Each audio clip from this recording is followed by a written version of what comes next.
Hey, thank you so much, Scuzz. I really appreciate that.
Thank you for the memberships, Scuzzy.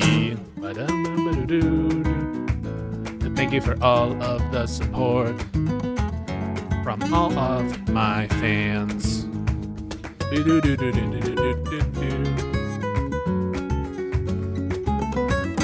gotta go and live in Murr. Oh fuck, I fucking dropped my coffee all over myself. Fuck! Nobody clip this. It wasn't that heated. Chill. Good, I'm good. I started to do a Rick and Morty impression and I dropped coffee on me.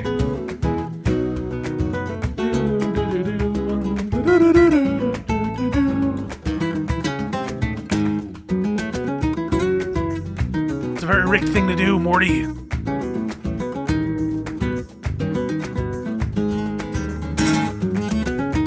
We need to debate politics, Morty. On Twitch.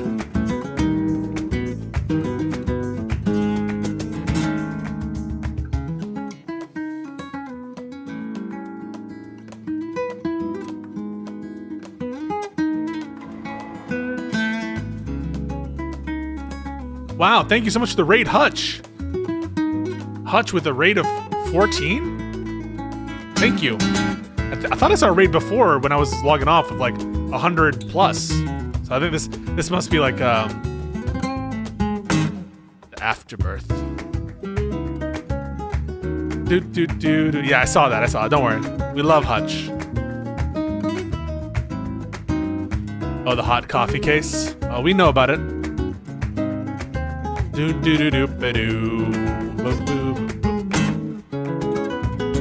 too privileged. God, that fucking triggered me.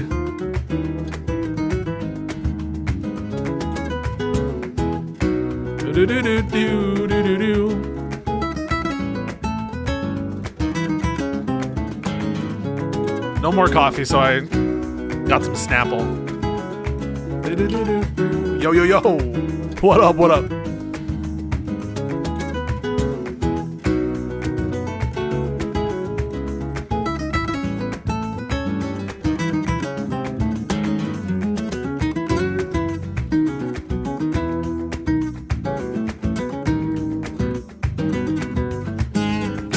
What up, what up? Hello, everybody. Hope you guys are doing well. We're about to get into a panel with Ryan Mullally and the Gen Z attorney. On my side is going to be Non-Fawn, who's a person, human being, moderated by Sarah, the Raging Tomato. We only recognize one tomato on the Pisco stream, and that's Tomato in the chat. So we don't really... There is one... what the fuck's the quote? Bear Island recognizes no king but the king in the north, whose name is Stark. Something like that. That's like our position on the tomatoes. But there is a pretender to the throne, and her name is Sarah the Raging Tomato. She's going to be hosting it. a little drama because, as we all know, Rob Noor and Sarah the Raging Tomato got into a little bit because of like this panel verse situation. A little bit of a panel situation. If there's like some, I don't think it'll be as heated. Another goober panel, yeah, a lot of goobers. I don't think it'll be as heated as some of the other ones we've had on Sarah Tomato channel or the one other one. I think there'll be an open panel afterwards. But one thing you should be aware of, sometimes when like she's trying to moderate, Sarah will do this thing of putting gay porn on. It's a little bit of an exaggeration, but she'll put like explicit, I hope not non-TOS, but also like sexually suggestive things as a way to. I'm gonna ask her not to do that, or if she does that at any point, I'll be like, hey, can you not do that? But I'll try to shield your eyes from that. It's kind of an odd little quirk. Pisco representing every live and learn, but I live for his debates against Redis. Thank you so much. Those are my favorite parts of the debate, though. I'm hyped for this. We know you are. Thank you. God wouldn't want me to see that. I know. Don't I know it? Jesus loves me. This I know. So we're gonna get into it a little bit in like the next 3 minutes. So, just real quick on the discussion on Live and Learn. I'm gonna post that discussion on my channel because one thing that I think was clear from the discussion is that every single person on the panel was against the vote that took place, and that's what matters. That's what most matters, I think, is a recognition that even among Live and Learn, where you expect to see, and you did see, I think, some copium, they were all against it, the vote. And sometimes it was like unclear why they were against it because they're arguing so much that it made sense to take the vote. That's why I think it's a little bit of an untenable position. I think the thing that if you're ever in these discussions with people who are like Schumer stands on this particular thing, this is like my framework. I was thinking about it as I was getting my now spilled coffee and my Snapple. I was thinking about it, and I'm like, this is I don't know if it's a dialogue tree, but the framework. It's, do you think that Schumer and Hakeem Jeffries are lying when they said that they were against the vote? If you answer yes to that, it's like, okay, wait, so you think that they're lying to us? Like, why would they lie? Why should we believe anything they say? But usually they'll be like, no, I think Schumer is genuine that he was against it. Okay, and so you get that, and the reason is that's important, I think, is will come out later. And then you're like, so do you think, you frame it this way, that those 8 people who voted against the position, you think they should have followed the lead from Gavin Newsom, J.B. Pritzker, Bernie Sanders, all of the House, except for maybe Jared Golden or whoever ends up being a holdout, and Schumer and Jeffries themselves? Why do these 8 senators know better than everyone else in the Democratic Party? Why are you trusting them over everyone else who are the standard bearers of your party? That's just like a little bit of a mental, like, to me, that intuition of like, it just so happens that these 8 senators, they're the smart ones. They're the ones who like really get everything. That's just like a head check. It's not like a substantive, dealing with the actual issues, which I think there's plenty of arguments you can levy there. But to the extent that they're relying on insights from, or like expertise from people in power who know the kind of relevant discussions, grapple with the fact that the stated positions of every Democratic leader of who like basically matters in terms of nomination fight, in terms of, but what you'll get from them is like COPA, this is just, they're appealing to the Democratic Party voter who is like very wanting to fight. Well, then the question becomes like, okay, so they're lying, right? So we shouldn't trust them when they're taking out certain positions. Yeah, obviously it's politics, be real. And then it's like, all right, well then why is it that there's a disconnect between you saying the Democratic voter is like dumb and they shouldn't listen to the Democratic voter, so like they don't represent the Democratic voter and they just have to lie to them? I think that introducing all of the political forces who, at least on paper, are against this vote is a useful way to like get people's like brains working. Yeah, just as a heuristic. Okay, I'm gonna join the thing real quick and then I'll show it to you. I think I have to do this. Testing, 1, 2, 3. Okay. I think that's working. Yeah, what's up? You're perfect. And last but certainly not least, hi Pisco. How we doing? Your mic's Pisco, what's perfect. going on, buddy? Long Not time. much. Long time no talk. How long has it been? Yeah, I don't think Like a I don't month think we've plus? yeah, it's been a while. Okay. You guys don't have like prior beef, do you? No, Oh, No, we no, love each other. Pisco and I are both like New York City lawyers, so we okay. I like in like real life we travel in the same circles. I was like, oh no. No, no beef, Please dude. not It's tonight. all a meme. It's all a meme. I know that you have some beef, Sarah, and I'm firmly I don't trying. need any more. Please I no know. more. Hang on. I want to show people who you guys. So just give me 1 second to. Okay, perfect. Sure, sure. Transitioning. Hopefully, we won't be talking too much about transitioning today. Okay, I was gonna say, I was like, wait, where are we going with this? there we Did go. I make the right prompt? Okay, the prompt is the left has abandoned the American moral proposition. Ryan and Gen Z, you have the affirmative on this, correct? I am understanding that Correct. right. Yeah. And Pisco and Nanfan, you two are both taking the negative, which means Gen Z and Ryan, you have the first opening. I did write 8 minutes for your opening statement, or I'm sorry, 4 minutes for your opening Yeah, 4 statements, each. correct? Yeah. Okay, perfect. Ryan, this was your prompt. Do you want to take first opening? Yeah, I think that makes sense. Okay. And Gen Z will follow. And then Nanfan and Pisco, how would you like to go in order? Pisco, you can have the final word, or Nanfan can have the final word on the way in. Dealer's choice. Non-fun. If you want to go first, that's totally I fine don't with me. I don't mind either way. One. Mine's pretty short. I can probably do mine in a minute. Yeah, So just do yours first. Okay. Okay. okay. And then Pisco, on our way out for closing statements, you will be the first one, Nanfan Gen Z. And of course, Ryan, you get the final say. So 4 minute openings. Exit is about 4 minutes apiece too. I don't hardline time them, but I do keep an eye on the clock. If I feel like it's getting there, I'll just give you a little 30-second heads up like this, because I don't want to interrupt you. Um, Interruptions are my absolute biggest pet peeve here. Pisco knows all about that. Please try to refrain. I know we're all probably long winded sometimes when we want to get into a crux of something. If we're going to be long winded, fine. Please, everyone, allow them to do it. If I feel like you're going a little too far, I'll tell you to land the plane. But in the return of that, allow people to respond to you. And even if you don't like what somebody's saying, don't interrupt them just to say, I don't like what you're saying. It's wrong, or this, or what about, whatever. Wait for them to land it and then respond. This way, we get everything out on board. Nobody feels like they're getting cut off. They feel like they can run through everything they're trying to get through. And maybe you're going to miss something if you cut them off early. Mudslinging, name calling, whatever, all that jazz. It's fun. It's entertaining. I don't mind some little mixes of it if you got them.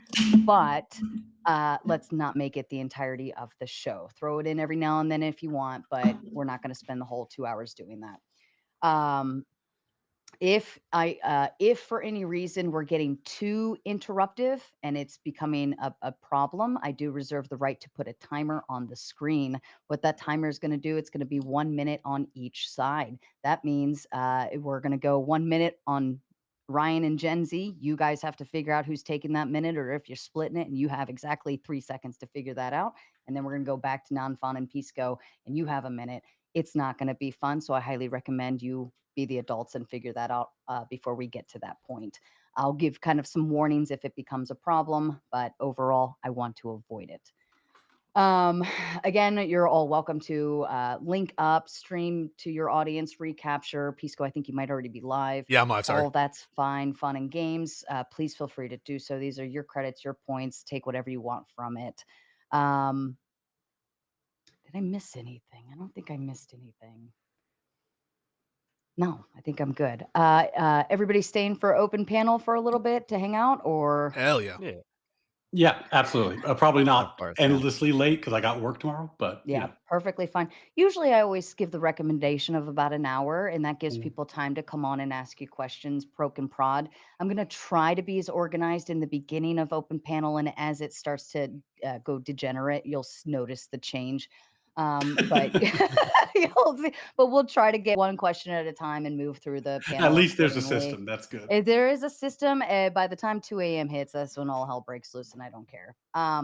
But open panel does what it does. You do not have to stay any longer than you care to. You're welcome to leave anytime. I don't call it a rage quit, and you don't even have to stay for it. So we'll get through opening statements, debate, closing statements. We'll read and respond to the super chats. And Ryan, if you're connected in and they come in as well, if they pop up, we'll read those. That's the benefit of being plugged in this way.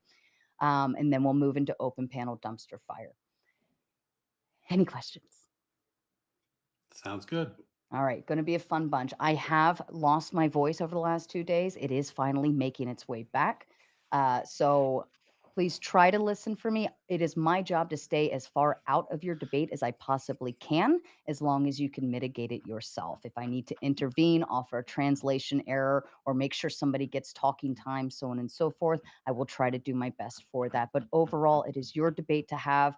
I'm not here to call out fallacies for you. I can look things up if it becomes a big question. Other than that, I'm going to sit back and be the girl that shuts up. Hopefully. Hopefully. All right.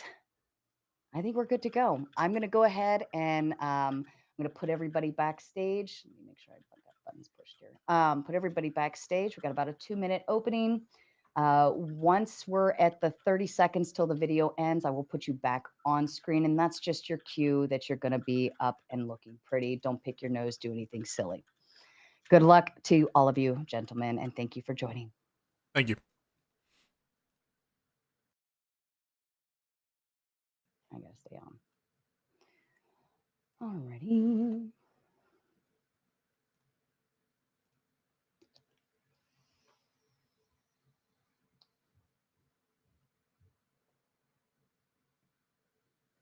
I pledge allegiance to the flag of the United States of America and to the republic for which it stands, one nation, under God, indivisible, with liberty and justice for all.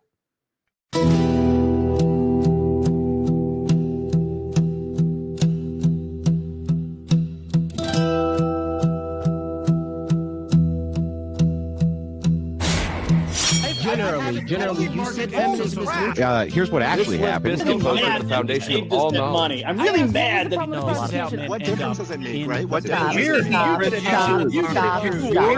Stop. Stop. The deregulation of the industry is obviously going to cause more of that industry. And to lubricate the trust connection between people until they have enough. Yet we could still look at biological reality in determining who's a female, even if there are.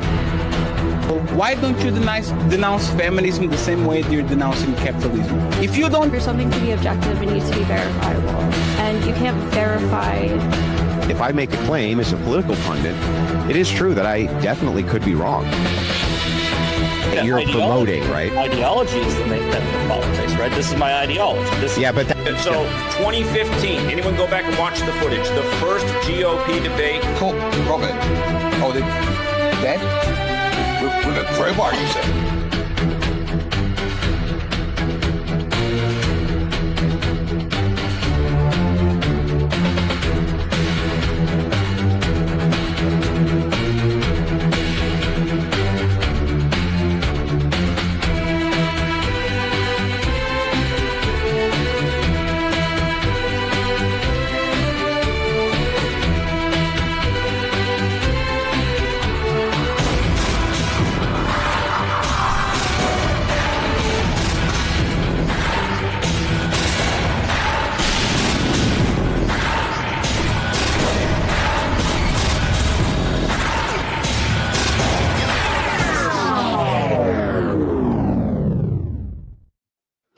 And good ladies, I can't even talk. It's already there. Here we go. End show. Good evening, ladies and gentlemen. I am Sarah the Raging Tomato here bringing to you live another Moderator Monday. This evening I have with me Ryan Mullally, Gen Z attorney, Non-Fon, and Pisco back for another round.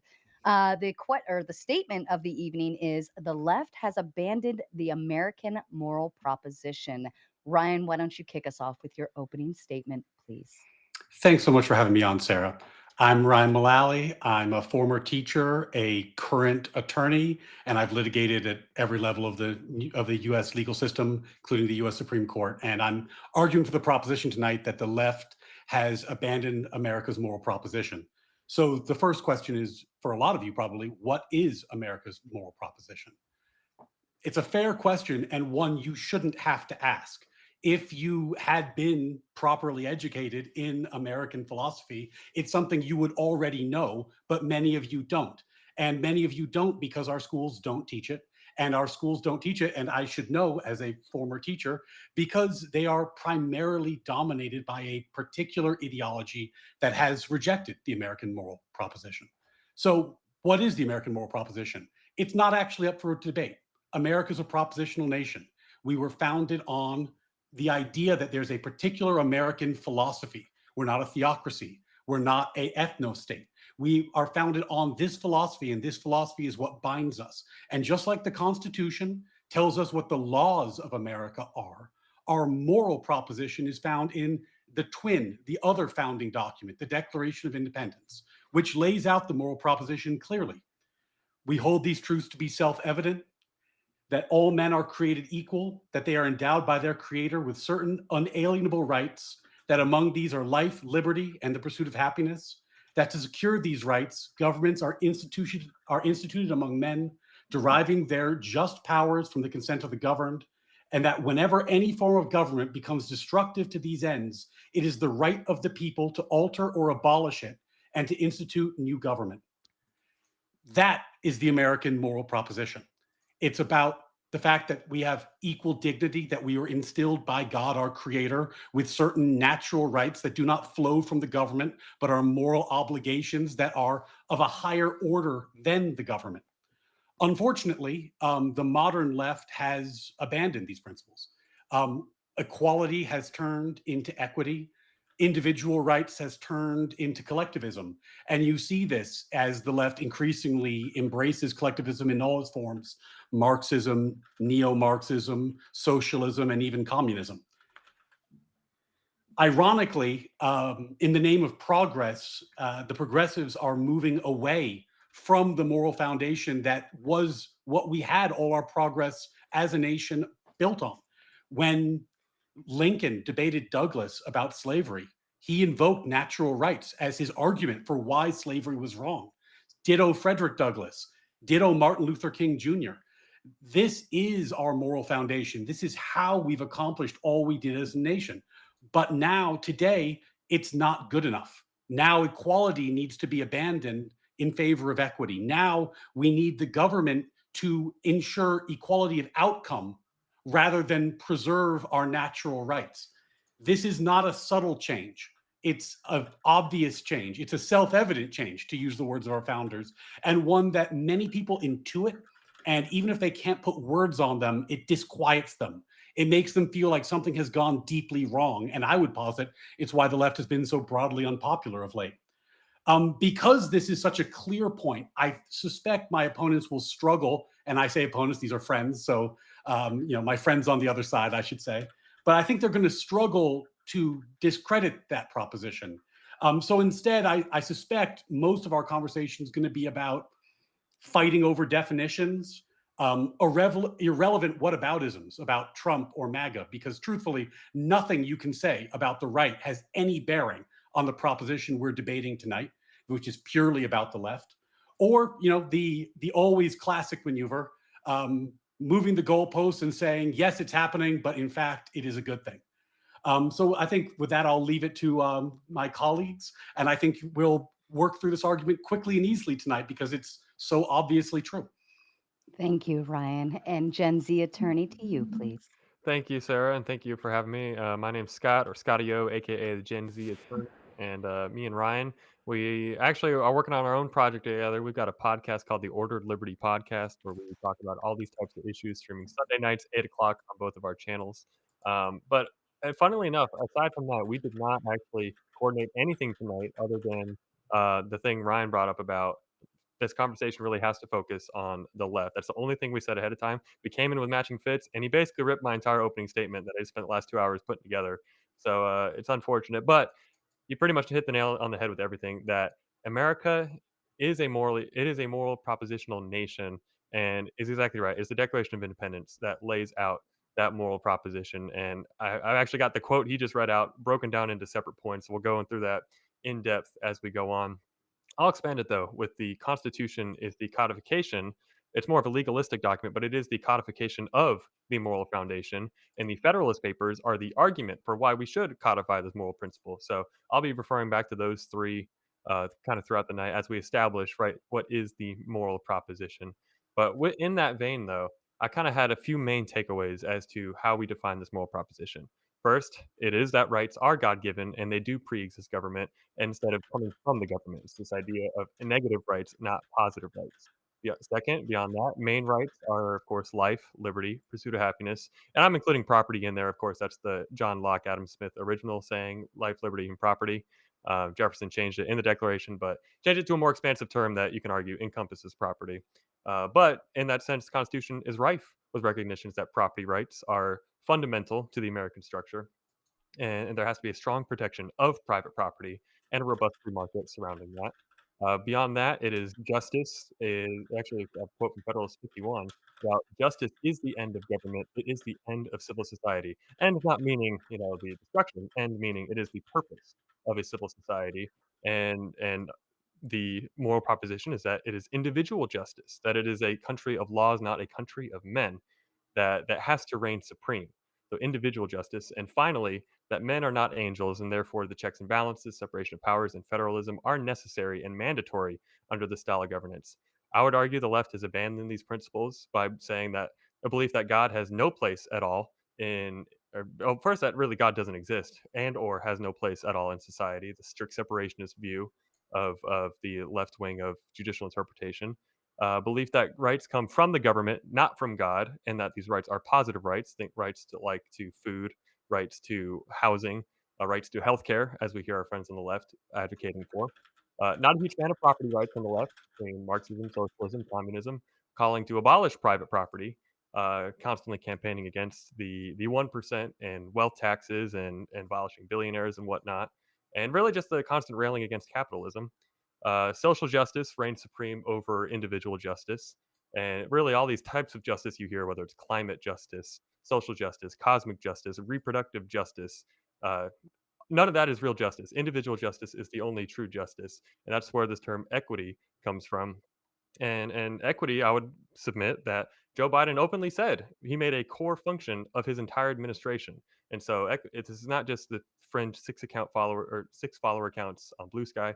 This is a core tenet of the left, and I think I'll leave it at that. As far as I know, I'm running up to my time, but lots more to talk about. Thank you again for having me here, Gen Z Attorney on YouTube and the Gen Z Attorney on Twitter X.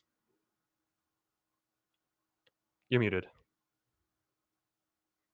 I forgot. Non-fun to you, please, and thank you, Scott. Sure. So I think, firstly, it is relevant that just like currently, I do see the left like fighting for principles that I think are in line with America's founding and America's moral proposition. I mean, the rule of law and checks and balances are things that I think, left-leaning law firms, for example, are fighting for in a court against. I understand this prompt is about the left, but it is relevant. I think that it is against at least a segment of the right that is currently in power. I, of course, have issues with the belief in inalienable rights, but I think more relevant, it's sort of silly to say that just because some of the values that left-leaning people sometimes have like fall outside of the narrow scope of what some of the founders defined natural rights as being, that the left has holistically therefore abandoned America's moral proposition. And in fact, I think a lot of the values like equality or some notion of positive rights being provided to people, like I think those values are perfectly in line with the actual the sort of realization of the goals from establishing those natural rights. And that seems to be something that the American populace generally has always had, some belief of. Obviously, today, I think if you polled people, they would not say something like providing people with some right to healthcare is like fundamentally un-American. I imagine that's the case historically as well. That's part of the reason why we enacted, welfare programs, for example, in the first place. Thank you, Non-Fan, and Pisco, to you, please. Yeah, so I understand, the left to be people on the political left of America, as the question is understood, and that to be largely represented by the Democratic Party. I think in the context of that question, it doesn't really make sense to talk about the left differently. So that's how I understand that term to be applied in the context of the question. And I take the American moral proposition. I have to understand, like, tell you that that's not a phrase that I know to be like have a specific technical meaning, but I understand that as a commitment just to the rule of law and the Constitution of the United States. And I don't understand that term to be more narrow than that. I mean, it's all well and good to reference the natural rights philosophies of the framers and stuff, but they were not in agreement of what those terms that they were talking about even meant, right? Like, so Ryan, for example, cites property as well. Like, what does that mean? Does that include squatters' rights? What is a taking under the takings clause? What are the extent of those property rights? What are, like, for example, like self-defense rules with regard to property? And so it requires a commitment to institute governments to resolve these issues about what these rights or equality before law actually means. And similarly with like the term liberty, right? And when you said the Declaration of Independence, the framers weren't in agreement of whether we should be able to own people. Does property right extend over owning individuals? And so to the extent that there is a through line between the founding era generation and today and what the basic American moral propositions, it's not on what is the necessary entailment of the words like property or liberty or what these rights actually mean. It's a commitment more to a structure and a process to discover the rights. For example, like the Ninth Amendment says the Constitution doesn't disparage the potential that there exist other rights outside of the document. And so basically, once you start to get more granular than that, a commitment to the Constitution and to the rule of law, you're starting to get into areas in which there was never agreement. There was vast ecclesiastical and religious differences at the time of the framing. It's not a commitment to God. That is not a basic American moral proposition that you could get more narrow on it.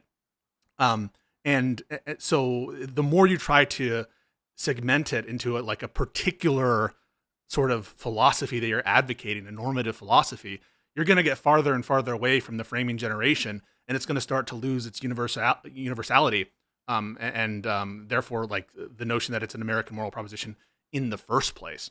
So I don't think that God and the arguments for God are essential to the American moral proposition, and I don't think a particular view, for example, of like political and economic doctrines that didn't even exist at the framing, like Marxism and communism, and certainly not forms of socialism that have taken hold in the Democratic Party that are consistent with and provide no contradiction with some of the notions of property rights and liberty, at least as I understand those. So yeah, I think that is how I understand those terms. And on the actual proposition, the Democratic Party has not abandoned commitment to the rule of law or the Constitution of the United States. To the contrary, they're the ones trying to uphold those basic protections and those constitutional liberties and to police them at the margins where it does become relevant whether or not the left has abandoned that proposition, the extent to which they're fighting for it. And that's why it's relevant that they're fighting MAGA, right? Like the fact that they haven't abandoned the fight against MAGA who is in contradiction to the American moral proposition, is relevant to the evidentiary case of whether they have abandoned the American moral proposition as I understand it. So that's why it will become relevant what they're doing in opposition to Trump, because that bears on the evidentiary case as to whether or not they are supporting the American moral proposition. Perfect. Thank you. And to the audience, all four of these gentlemen are streaming on their own ends. Please feel free to go like, subscribe, and share on their behalf. Oh, pardon me. And of course, our I can't even talk tonight. Our lineup this evening, we're going to get through the debate. We will move into closing statements. We will read and respond to your kind super chats. And then, of course, if you have something to add to this panel, we will go into open panel afterwards. Gentlemen, I leave the floor open to you. I mean, I would just for my own amusement, if nothing else, would like to start with the fact that all three things I predicted would happen happened instantly and in the opening statements. So that's fun. We got the definitions, we got the what about Trump, and then we got the no, we actually think it's good to move on from the Can we stop here though? Because quick order. If you let me just finish. Yeah. I mean, I'm just warming up to a point. Because definitions are going to matter quite a lot. It seems like we should probably start there before we get into anything else. It's going to be hard to. I hopefully we can totally agree, Ryan. Yeah, Ryan, I totally agree with that. I just want to say it's not of note that we would be talking about meaning if you haven't like sort of priced in meaning into the proposition. Then of course it's not deceptive or wrong or how you're implying with your tone of voice there that we would be like talking about the meaning of what these terms is. To understand the proposition for the debate, we need to understand what the hell we're talking about. So the fact that you I'm would proposing we start with right, definitions, right, but I was so just noting. no, but the fact that you would take it as you did, and don't try to say that you didn't from the start of the debate, like I expect them to do that. Of course, you would expect any person to try to understand the moral proposition by saying what we're talking about. And likewise, just because you say it's not relevant to talk about Trump, to the extent that there's an evidentiary case to talk about Trump that's related to the proposition as we understand it, of course, we're totally fine to talk about that too.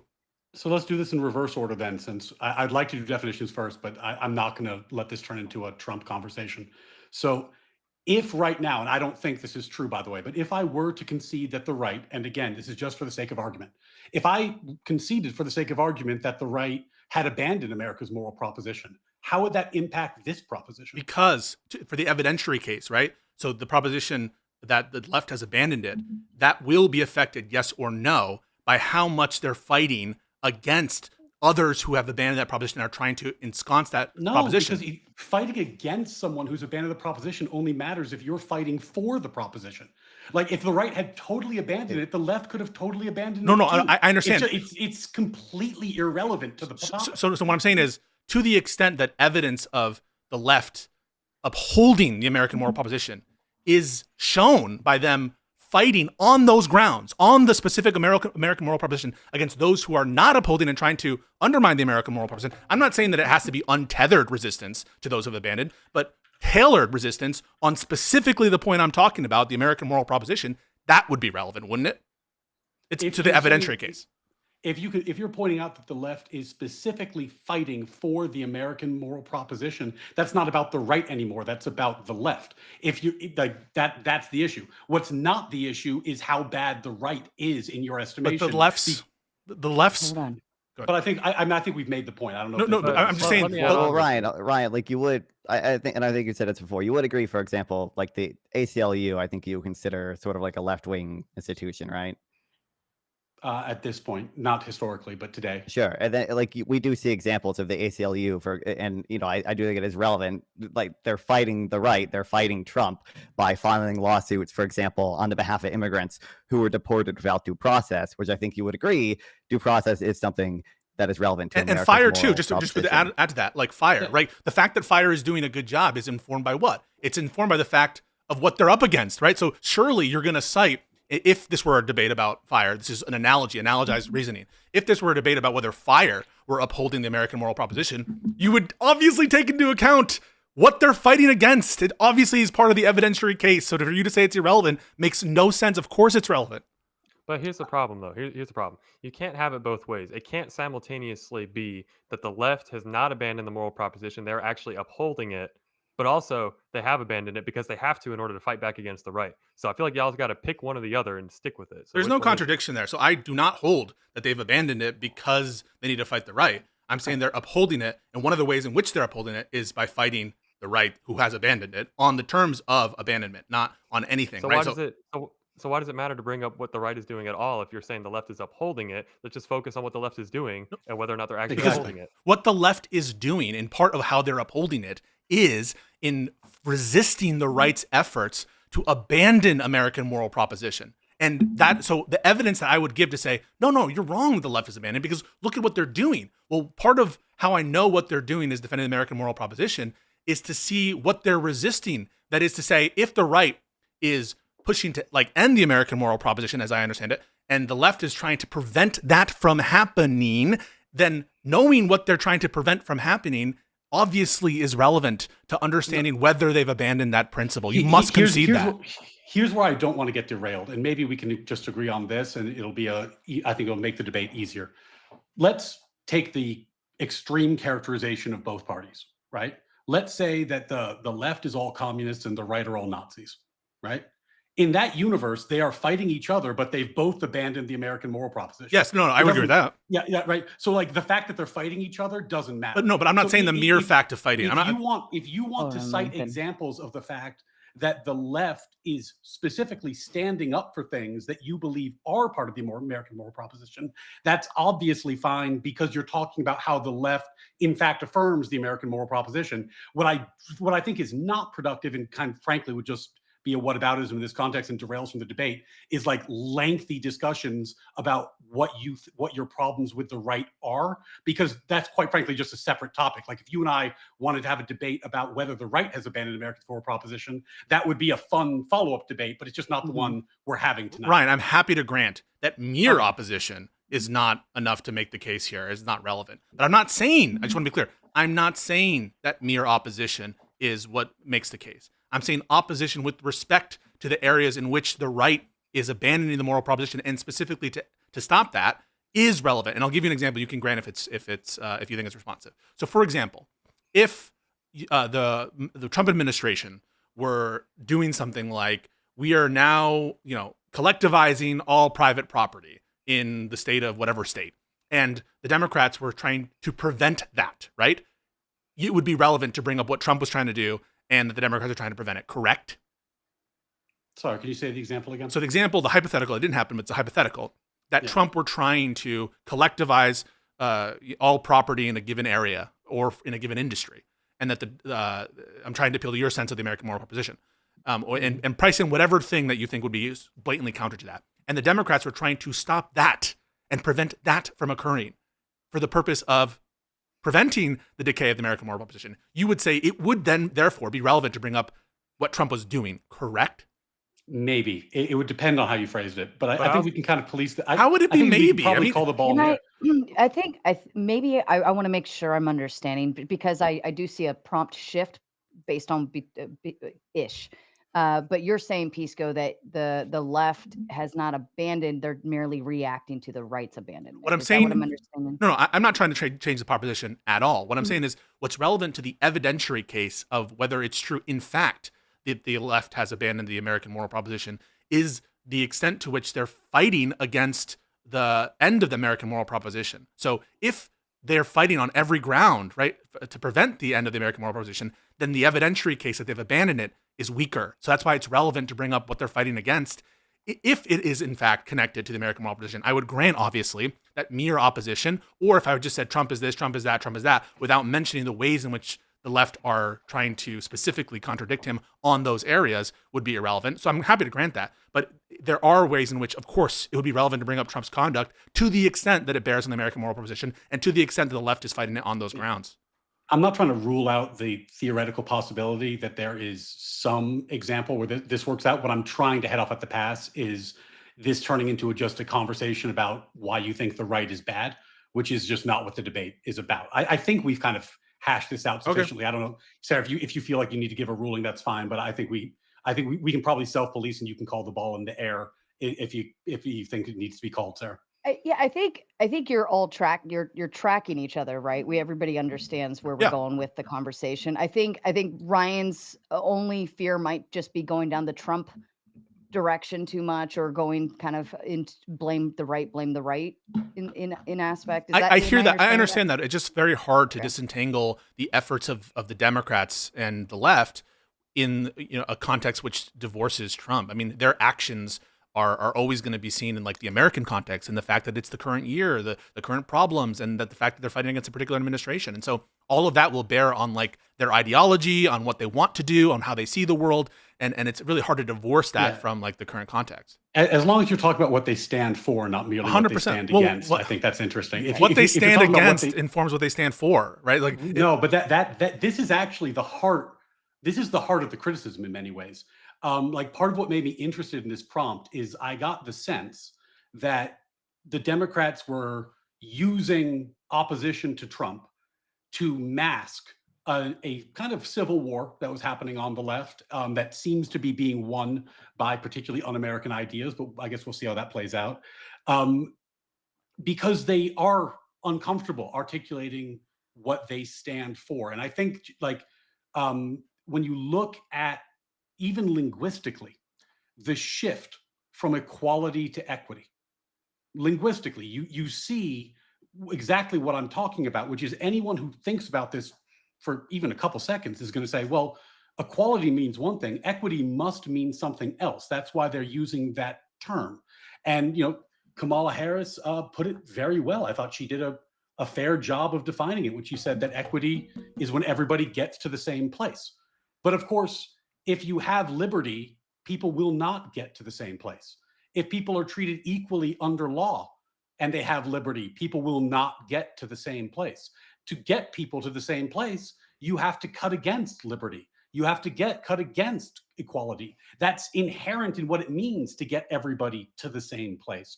So I think that when we see these terms, new terms being developed on the left, we need to ask why they're using those terms. And I think it's fair to use the definitions given by the most prominent left-wing politicians. And that does strike me as a departure from the American moral proposition as articulated in the Declaration of Independence. We can definitely talk about that and the extent to which their ideology stands on all fours and by itself and what it means and the representations by representatives. I'm totally happy to get into that. I don't see how it bears on what we were just talking about, which is like the nature of the evidence that you bring to bear. But presumably, if this were a conversation, I was trying to start the conversation rather than to have a meta conversation. I know. But the last note on this, and then we can move on to what you want to talk about with equity and all that stuff is. I assume if you're having a conversation about whether the right had abandoned the American moral proposition, it would be relevant had or had not, to talk about the extent to which the right was fighting against the left's use of equity, right? So you'd be like, look, the right wing hasn't abandoned the moral proposition because they're fighting against the Democrats who are trying to implement equity, DEI, all that stuff. And that part of your prior on whether or not the right is standing for the American moral proposition has to deal with like the evidentiary case of what they're doing, and what they're doing is going to be informed by their opposition. And so I think you would grant that would be relevant. I'm happy to move on and you know. Real quick on that. I think everyone can realize, obviously, none of these actions are happening inside of a vacuum. There's always going to be cause of action A, then B, then C, and it's just ping pong back and forth. So I don't think anyone is not able to comprehend that. I think the issue is, like the example you gave earlier, if you say, if Trump were to collectivize all the private property, and now we want to talk about how the Democrats are responding to that, I think that's fine as far as like, okay, there's the factual predicate, just as like to get us to where we're talking about the left's response. Like, the main concern is like, well, we need to talk about exactly why that the collectivization of that private property is just such a terrible thing. Like, I think we can all be mature enough to recognize, like, none of this happens in a vacuum, but the main focus of the conversation is going to be on the left, whether or not they've abandoned. I'm on board. Cool. Okay. And non-fun, I wanted to make sure you had an opportunity if you needed to chime anything in there. I'm good for now. Okay. You know, I love the Pisco Ryan show, but I'm sure. It sounds like everybody's on board. We're all on the same track. Then I give it back to you. So you want to talk about the equity thing? So that's we can start there. So let's frame it first. Sorry, real quick. Let's frame it just through the Declaration of Independence. This is our foundational moral document for the country, and I think me and Ryan would both agree the whole nature and idea of equity is a stark contrast to the principles laid out inside the Declaration, which is that all men are created equal and are entitled to these inalienable rights of life, liberty, property, pursuit of happiness. And when you start imposing these equitable principles, which is more of a collective justice principle, that stands completely contradictory to the founding principles of individual justice. Ryan, is that a fair summation of your point as well? Yeah, I think that's fair, and I think we saw this idea percolate as ideas tend to, especially on the left, from academia and in well-sourced, famous academics who were espousing this and similar concepts. It was adopted by the Biden administration, certainly, and by the Harris when she was running. And its impact is obvious on both the language, but also the policies of the left. And this was, I'm not talking about like in this, I think, well, actually, that's something we might want to get into later. I'm not talking about the fringe left, though I think the fringe left has obviously abandoned the American moral proposition. But we're talking here even on kind of like the mainstream left, these terms brought in. So to the extent that the audience is convinced that these terms are, in fact, evidence of a departure from the American moral proposition, I think it's clear as day on the policies of the Biden administration and the Harris administration. Yeah, at that level of granularity, the American moral proposition cannot include the kind of conflict on the term equity that you're talking about. Because remember, it needs to persist across the temporality back to the framers. And the framers' vision of equality understood included slavery and the inclusion of having an entire class of people who weren't really people and property. So you can't get this notion of the American moral proposition that has this level of granularity on DEI and equity once you acknowledge that the framers were fine with slavery in their vision of equality. So it needs to be some level of generality greater than the specifics of what the framers would have approved of and their vision of equality under the law.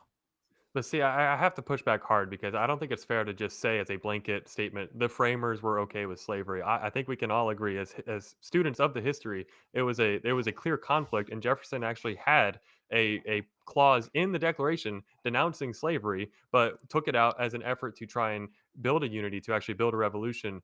When you're fighting against the largest military superpower on the face of the earth at the time, you kind of got to get off the ground. That's a fight. If you're interested in winning, you got to build some bridges, even with some people you're going to. Did Madison own slaves? I think the fact that there is disagreement between the founders on that that's is our, also yes, evidence. That's also evidence, correct? No. Yes, it is. Wait.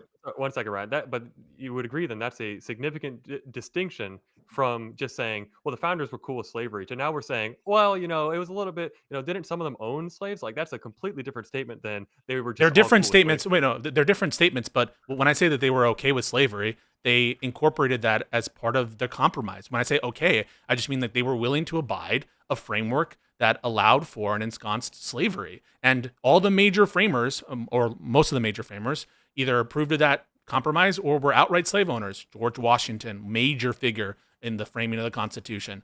It was based on, the Washingtonian view of the Constitution, I think, is understudied.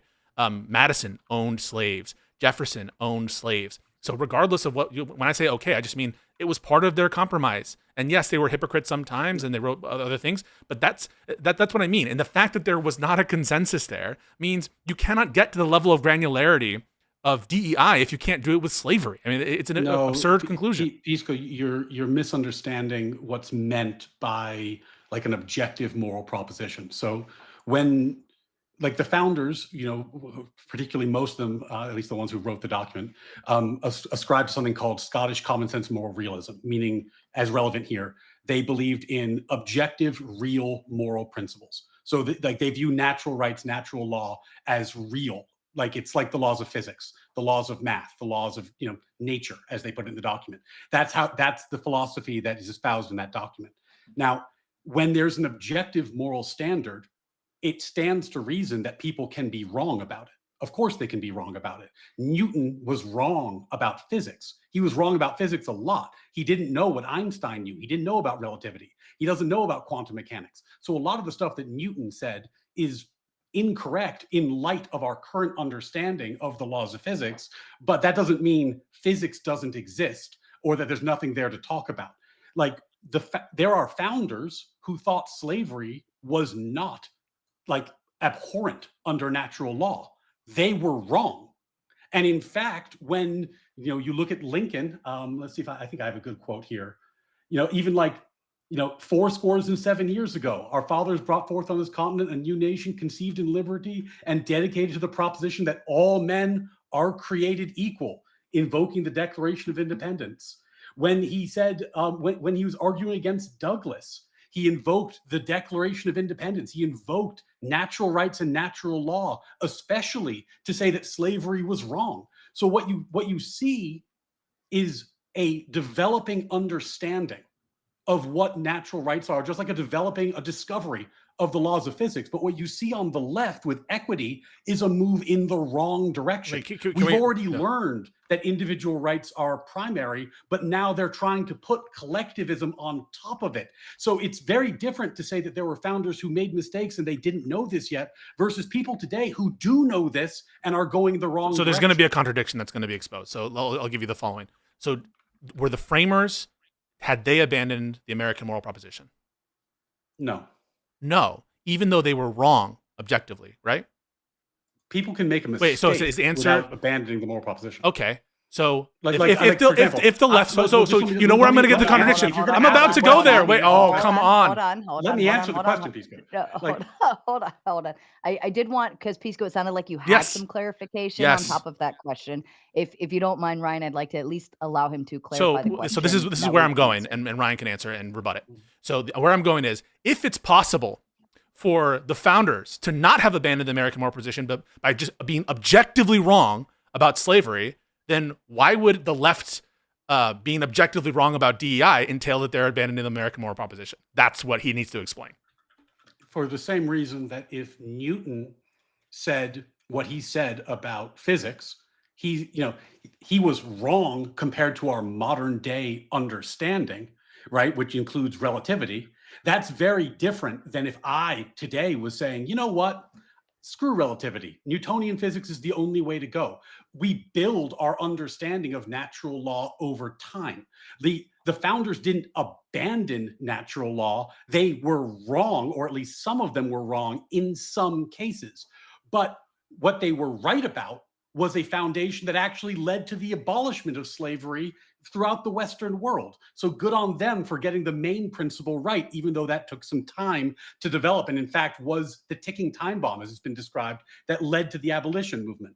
But beyond that, what you see on the left is fundamentally different because they know better. The history exists. They are actually attempting to undo the moral proposition and go You just said it yourself. You said Jefferson knew better. You said Madison knew better, that these founders at the time that slavery was around, they knew better. They were writing that slavery was abhorrent. And so this distinction doesn't help you, because even if I were to grant that what really matters is the modern day leftist, it's not that they're building upon a foundation and making mistakes along the way. It's they're abandoning things that have already been resolved. It hasn't been resolved. This specific issue is much more modern than the one of slavery. Even if I were to grant that, it would be true of the framers, because the framers understood the arguments on slavery, and some even granted it. So you can't do this veil of ignorance thing to distinguish them. That's completely untrue, Pisco. Like at the time of the founding, there was not even scientific consensus that the races were the same species.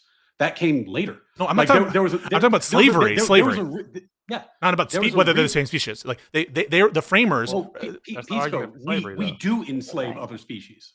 That's what pets like. That's like I understand, but what I'm saying is the framers, regardless of their scientific views about whether they're different species, the framers at the time, the ones who Jefferson himself knew enough to know that it was morally wrong to have chattel slavery of black people, regardless of whether they're different species. He knew enough then. So the veil of ignorance is not going to help you then, because they were aware of those arguments and they talked about it and they thought about it. So that's not going to distinguish the two groups. Like the point I'm making here is, if it's not enough to be morally wrong, objectively wrong about natural rights in the context of slavery and the American framers, then how could it possibly be enough to abandon the American moral proposition for the modern day leftists, if you grant that DEI is against the American moral proposition, for them to just be wrong about that in telling them having abandoned the American moral proposition? Because that's a bigger error, you would agree, right? Being wrong about slavery as respect to the American moral proposition is way bigger than DEI, correct? Jensi, were you taking that, or do you want me to take it? I mean, I had a thought. I was going to go down, but then you ended it with a question. So, what was the question again? So the question is, so I'm granting that there are such things as objective moral values. I'm granting that DEI, I guess, is against those for purposes of this current exchange. I'm not going to grant it later on, but for this purpose, assume that. Wait, you don't grant that there's objective moral values? I don't even know what it means. I think it's incoherent as a concept. Okay, but that I don't think you could explain it if I pushed you on it. But let's not get into that. We can get to that, but okay. we can circle back to that. But that's I don't even know what you mean by objective morality. Okay, but that is inherently rejecting the American moral proposition. I don't buy that. We can circle back to it. I don't buy that. But even putting that aside, the question is on offer is, assume that DEI is against the objective morality of the American moral proposition. And assume, and you just granted, I think, Jensi, you would also grant slavery is against the American moral proposition? Would you grant that? Yeah, it is. I'm still going to object to this lumping in of, well, the framers were cool with it. The framers were okay with it. I just did a quick Google. The 55 delegates Constitutional Convention, 25 to 30 had slaves. So between slightly less than half or slightly more than half. No, but it's part of their compromise, as part of their, whether they're individual slave owners, as part of their compromise, they accepted slavery.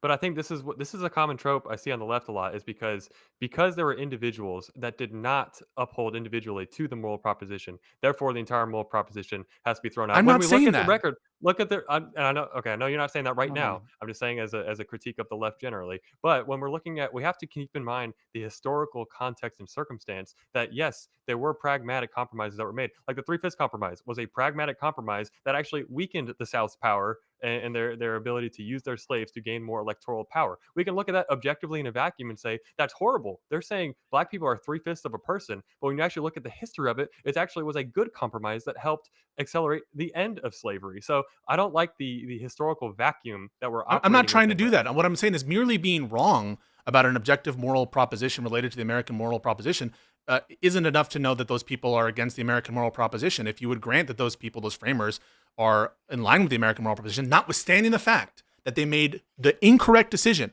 on the American moral proposition at that time, I don't know if you would grant that, then how are we, isn't that a bigger mistake, right? Didn't they make a bigger error relative to the modern day people in favor of DEI? That was my question. Well, Pisco, I think that's actually a slightly misleading framing. There were, as Gen Z was saying, a large number of founders who were very opposed to slavery and were opposed to it at the founding. And I think if you're asking me, like, is slavery worse than equity in modern DEI? The answer is obviously yes. Slavery is worse. But the point I'm making is not that. The point I'm making is that at the time, there were a group of founders who were trying to abolish something, and it was a struggle, and it took a while, but eventually we succeeded. On the left, you see people trying to cut against natural rights. So while the framers were in an imperfect struggle to abolish slavery in the name of natural rights, the modern left is engaged in the project of eliminating natural rights. So the directionality here matters. What the framers were doing was a struggle to do the right thing morally over time. What the left is doing is struggling to impose immorality in real time. No, as relates, I think that's a key difference. As relates these Virginia representatives, the ones that I'm talking about, Madison, Jefferson, and Washington, they were not trying to end slavery. They were trying to preserve slavery. And many of the framers that I'm talking about as the denominator, who you would grant, put aside the framers as an overall metric, but you would never grant that Jefferson, because you're citing the Declaration of Independence, was against the American moral proposition. In no sense was he trying to end slavery. Jefferson didn't try to end slavery. He was absolutely trying to end slavery. That's why his first draft of the Declaration of Independence included an admonition about slavery, and that was his preferred position. Now, did he live up to that personally? I think obviously there's things he could have done more. I think we could get into that if it's truly necessary.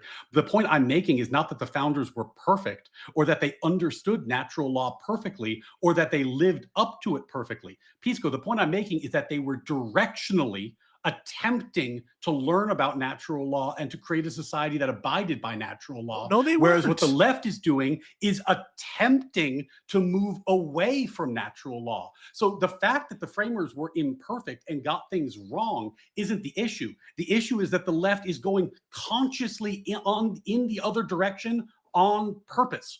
That's the point. So to the extent that Jefferson knew that it was against natural law to enslave black people, he was not moving us towards that end of eliminating and proceeding to a society without it. Sorry, I don't want to cut you off, but I just have to jump in there because they're holding these two things as equivalent. You're saying that Jefferson writing the Declaration and setting the moral vision that was relied upon, but in all of the debates that were used that ultimately led to the abolition of slavery, him authoring that moral vision is equivalent to the fact that he personally owned slaves. And those things are, you just brought it, you're saying that he's abandoned it. So how can we take anything of what he says seriously? The government that he supported, the government that he backed, and the vision that he was promoting across the country, both as a legislator, both as ultimately one of the framers, the first Secretary of State, and then President Jefferson, was fundamentally one that accepted slavery.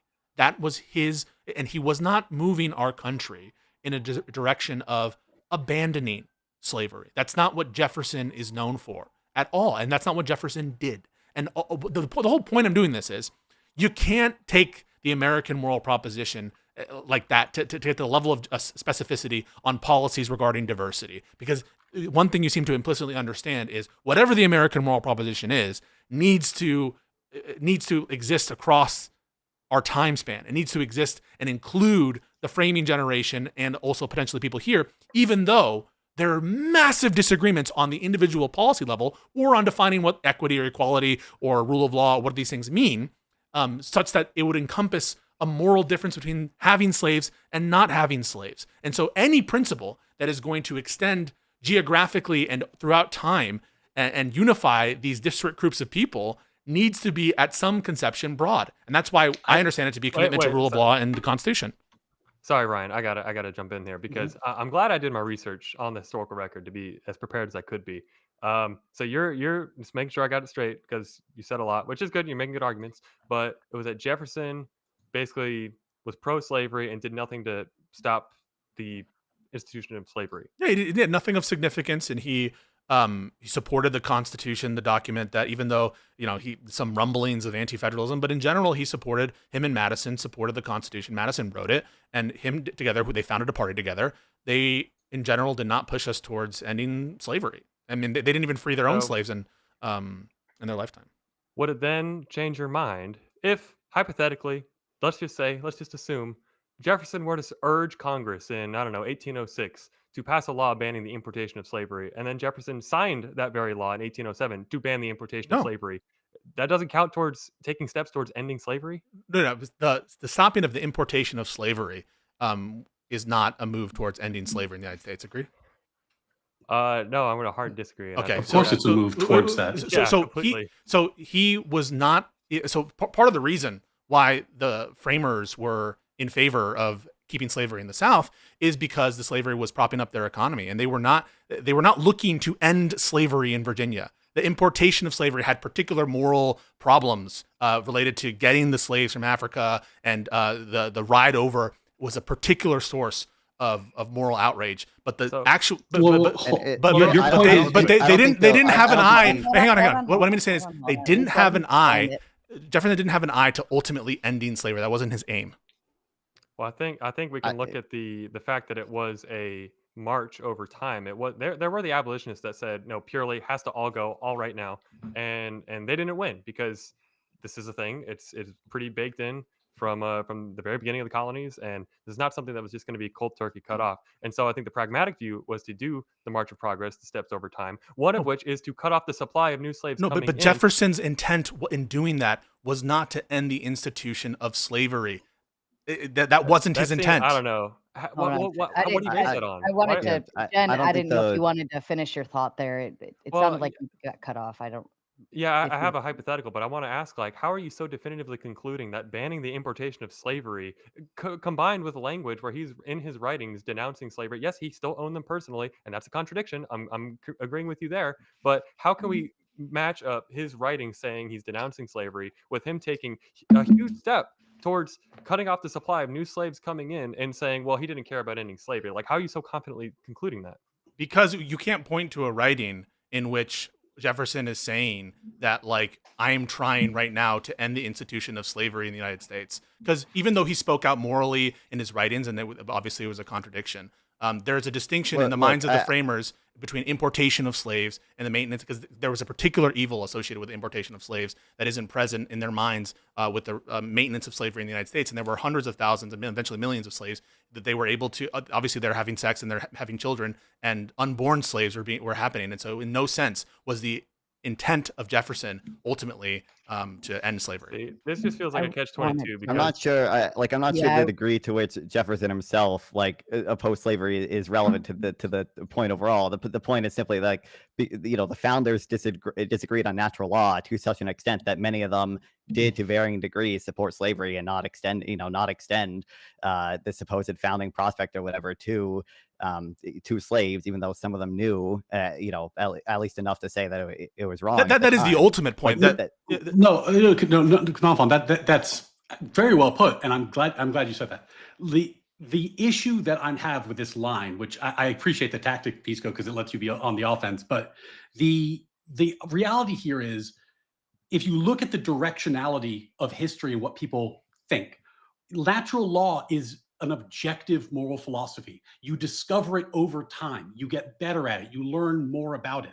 One of the things we learned in the bloody arc of our history, and it was a really tough lesson, it was a brutal lesson to learn, is that you ought to treat people as individuals. and slavery was wrong because they weren't being treated as individuals. That was not an easy lesson. It took us a long time to learn it, but that is part of natural law. My issue, and reason I bring up equity, is that having learned that lesson, having spent hundreds of years in this bloody pursuit of figuring out what's right and wrong, now the left wants to abandon it.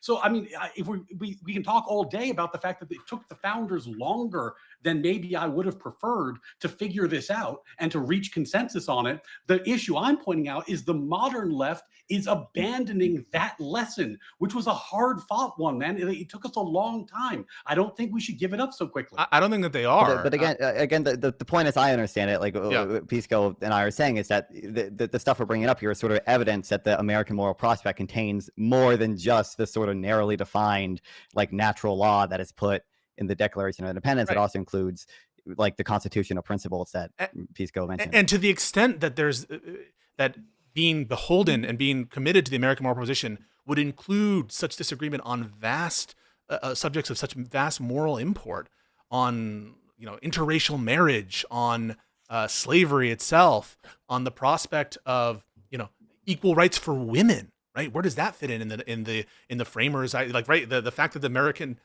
moral proposition, as understood by the framers, wouldn't include the vote for women, right? Like that is something that I guess we're discovering now is objectively true, that women should have the vote. But the whole point is, whatever the American moral proposition contains, if you are able to be committed to the American moral proposition, notwithstanding being objectively wrong on issues of insane moral consequence, presumably to most people, then surely it would include being wrong on like DEI or something, especially because, the Constitution itself contains different balances when it comes to like collective responsibility and individual rights. The fact that we have, the takings clause, that lets the government eminent domain the fuck out of your private property. But clearly that's a balance that the Constitution struck that balanced individual rights and the need of the government and the collective need. So I think any kind of granularity that you're trying to impose, that a position on DEI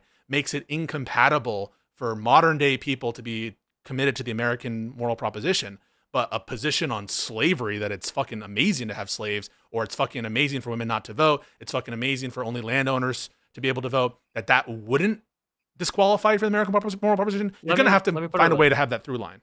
Let me put it like this then, because my critique of both of you guys right now is this: the analysis keeps feeling like we're trying to put it into the vacuum instead of understanding the historical circumstances at the time. What is the equivalent modern circumstances that would justify? I'm arguing the historical record. There's justification for it as far as reaching pragmatic compromises because it was what the times called for.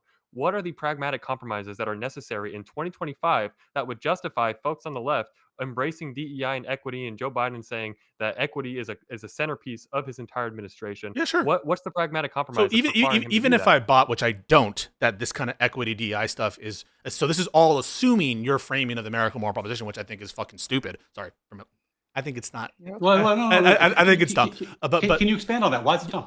I think it's dumb because you're trying to get more narrow and specific than commitment to the Constitution and respect for the rule of law. And anything more narrow, it fails to define the entire denominator. This is the hollowed out American morality that you're advocating for. You're essentially conflating law with morality. We're not talking about law, Pisco. I'm not talking about what the law requires. Or what we're saying is that our founders had a vision of what morality is. Now, I know, for example, Nanfan, I don't mean to call you out and correct me if I'm wrong, but like Nanfan doesn't believe in natural rights. He doesn't believe that they are real objective things because he's a utilitarian. That's a very common view on the left. It's not an uncommon view on the left, but it's expressly rejecting American moral philosophy. I don't think you believe in natural rights, Pisco. I think you believe in a lot of other values, but I don't think you believe in natural rights. And I don't think either of you do. But I'm saying is that I also don't believe in slavery. I also don't believe. So you can point out differences in. Answer the question. Do you believe in natural rights? It depends what you mean by natural rights. No. It depends what you mean by natural rights. Objective moral principles that are discoverable. I don't know what that is. I think it's incoherent. I don't think you're going to be able to define it. Well, let's just read the Declaration. I'm going to read the passage. But no, wait. verbatim, We grant that some of the framers were natural rights philosophers. We grant that. No, we're saying, do you agree with the proposition that is laid out in the Declaration? Just going to quote it verbatim. Yeah. We hold these truths to be self-evident that all men are created equal, that they are endowed by the Creator with certain unalienable rights, and that among these rights are life, liberty, and the pursuit of happiness. On Do you some agree readings, or what those disagree? mean. Yeah, it depends on what I understand it to mean, but I agree with what I think is the substance of that, based on not what I take to be natural rights philosophy that I don't adhere to. But of course, that's not the proposition, is whether I adhere to natural rights philosophy. It's what the American moral proposition is. Now, if you're saying that natural rights philosophy is the American moral proposition, that's just how you define it. I mean, you're going to get a lot of language that sounds like that from Democrats these days and from the left wing. And so I'm not, you're going to have to make an empirical case that the left has abandoned natural rights philosophy to that extent, or that, the right has embraced natural rights philosophy. And again, just to be 100% clear, what we're talking about, Gen Z attorney said one of the necessary conditions, or I guess one of the main ways to know that you're a part of the American moral proposition and natural rights or whatever, is belief in God. And if belief in God is necessary to the American moral proposition, then we just have a different notion of what that is. Well, what's necessary, and I want to be clear as well. When I say I don't believe in natural rights, I simply mean I don't believe they are sort of intrinsically valuable in their own right. But I do believe they are very incredibly useful heuristics that should be codified in law, for example. And if you want to, and I do think the American moral proposition does entail some sort of adherence to the Constitution, to these rights that we have, enshrined in law, because I think they are useful heuristics. I think they are rights that we should all respect. I'm simply saying I don't believe they are the intrinsically valuable things in and of themselves. Yeah, but the founders thought that these were self-evident, and what they meant by self-evident in that time period is that they meant that these were essentially that we have a moral sense, and that there are objective moral facts about people, about the universe. There are objective moral laws, objective moral rights, which can be discovered by people because of our moral sense. They would have used the language like the moral laws written on our hearts. Now, it is possible to get to that position without belief in God. It is philosophically somewhat difficult. I've met people who attempt to do it, but it's a bit more complicated. But it's tricky. So are you saying if you don't, if you believe in God, I agree, but it seems like easy, if you believe in God, it's like the default state is that this is accurate. But if you don't believe in God, I don't think it's impossible for an atheist to get there, but I think it's really hard. The philosophy is difficult. So are you saying that unless you believe in objective morality, you don't stand for the American moral proposition? Yeah, that's what the the American moral proposition is, that these are objective. I think that is not just objective morality, but also objective morality based on natural rights. Correct. It can't be objective. That is the American moral proposition. So we just have we understand those terms differently. I understand that term differently. To think, right, that we would understand the American moral proposition to be so specific to areas, I guess, of meta ethics that 99% of the American people couldn't even describe, what objective morality is or objective ethics, or have this kind of meta ethical discussion. I think that's preposterously narrow, and it's not how I understand the American moral proposition. And I don't think most people would even be able to. You'd probably need to have some good grounding in philosophy to even be able to elaborate that. And so on that reading, given that most of the American people are ignorant of what it is the fuck you're talking about, how can you say that that's what that term means or ought to mean? Because maybe I'm a philosophy scrub, maybe. But when I read this declaration, and I don't see this as laying out this ultra complicated, ultra nuanced framework that you have to have this great philosophical understanding to understand. No, it's a very short simplification of there are rights and they exist. They pre-exist us. They're bestowed on us by a creator. And that's why I say the first thing I laid out was a belief in a God. I think when you read the Declaration, it literally says they are all men are created equal and that they're endowed by their creator. So I think it is a requirement as far as the moral proposition that America is laying out, that you have to acknowledge that where these rights come from, because otherwise, then we're just devolving into sociological positivism, and just the law is just what we say. It's not something that pre-exists, which runs completely counter to the founders and all of their reliance on the Bible, reliance on Blackstone, and Scottish common law realism. Did I get that right, Ryan? Yeah, Yeah, and wait, I think the key point there is that the differentiation between an objective moral system and a subjective one in what we're talking about here is that morality is not determined by consensus. Like Okay. in a you can culturally relative moral system, right? If the people voted for slavery, then slavery would be morally good because they voted for it. Like that, the people agreed on it. In an objective moral system, there are things that are right and things that are wrong. Even if the people vote to do something immoral, it's still wrong. Wait. Why don't we So- grant your semantics and just say, what's your case that leftists don't believe in objective morality? Okay. Well, let's start with neither of you do, right? Well, you agree that's not a good. I wait, no, hang on. but That's fucking. That doesn't make your case. You've come here to argue the We're proposition. like both of you disagree. We're in the weeds on this philosophy conversations. I think objective morality is incoherent as a philosophical notion. I don't even understand what it means. But put that aside. What's your case that the left doesn't believe in objective morality? Okay, so we'll start with that. We have a panel of 4. Both people on the left don't agree. I've not developed a super strong opinion on it, but I would put probably like 60% credence in more realism. Okay, but you don't. Oh, sorry, yeah, because you're a utilitarian, but you don't. So you don't believe in natural law, but you think. Wait, no, you could be. Wait. Sorry. Wait. Objective morality has to do with meta ethics. You could be a utilitarian and be an objective moralist. Yeah. So there's nothing inconsistent about him being a utilitarian and a moral realist. Yeah, like I have a stance independent reason, that being like the maximization of positive qualia. Yeah. Go ahead, Ryan. Yeah, so that's what I was trying to drill on. Like, I think if I understand Nalfon's position correctly, he is unsure, but he thinks objective morality is true. But then he, as utilitarian, does not think that natural law is real. He thinks it's a heuristic. That's what I think what you said. So like my stance independent reason for objective morality would be like the sort of maximization of positive qualia of sentient experience. It would not be. The stance independent reason would not be natural rights. Okay. So what's the case that the left doesn't believe in objective morality? Yeah. So I think that the case that the left doesn't believe in objective morality, in particular, doesn't believe in natural law, is that if you look at the statements of left-leaning politicians and you look at the policies they've implemented as a result, they are cutting the other way. You can't tell their meta-ethical position by their positions on issues. Of course. How can you tell their meta-ethical position by looking at their issues? Okay, so here's Senator Tim Kaine before the Senate. The statement that our rights do not come from our laws or our governments is extremely troubling. The notion that rights don't come from laws and don't come from the government, but come from the creator. That's what the Iranian government believes. It's a theocratic regime that bases its rule on Shia law and targets Sunnis, Baas, Jews, Christians. Let's talk about rights, not objective morality. It doesn't say. Wait.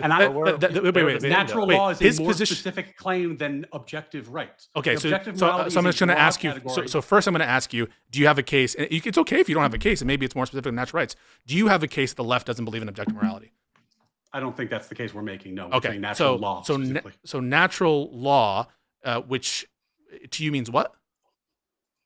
An objective moral truth. It is objective, discoverable moral truths about humans and human natures. Objective. Okay, that sounds like it's grounded back down to objective morality. No, because in Nonfon's system, there are no laws. Like a utilitarian, like for example, I'm not trying to pick on you, Nonfon, but to a utilitarian, for example, if you said, if we abolished the right to property. In fact, this came up in my debate with the Convoy. If we abolished the right to property, but I could make an empirical case that everyone would be happier and their lives would be better and they would just be like smiling in sunshines. Basically, I could guarantee that utility would increase by abolishing property. They would do it for the right to property. That's his normative ethical view, not his meta-ethical view. So he could be a utilitarian and be an objective moralist. Yeah, but again, but he's not a natural rights theorist. I know, but you grounded down natural rights into objective morality, and so it's circular. You're saying no, that it's not. The natural rights is objective. A natural rights theorist would say you have a right to property. The utility is irrelevant to me. Like the fact that you were trying to abolish property is morally wrong. Flat stop. It is against natural law. Therefore, we ought not do it, regardless of the outcome. It sounds like what you're suggesting is that utilitarianism is counter to natural rights philosophy, some kind of like yes. Okay, but then it just sounds like it's excising the objectiveness of it. That the meta-ethical utilitarianism is a school of objective philosophy that is wrong, And natural law is a theory of objective moral philosophy that is correct. That's the point I'm making. Okay. Like they're both within the same umbrella term of objective moral philosophies. One is just wrong and the other is right. But it's the fact that he's within the same umbrella framework doesn't mean that I'm not going to quibble about that.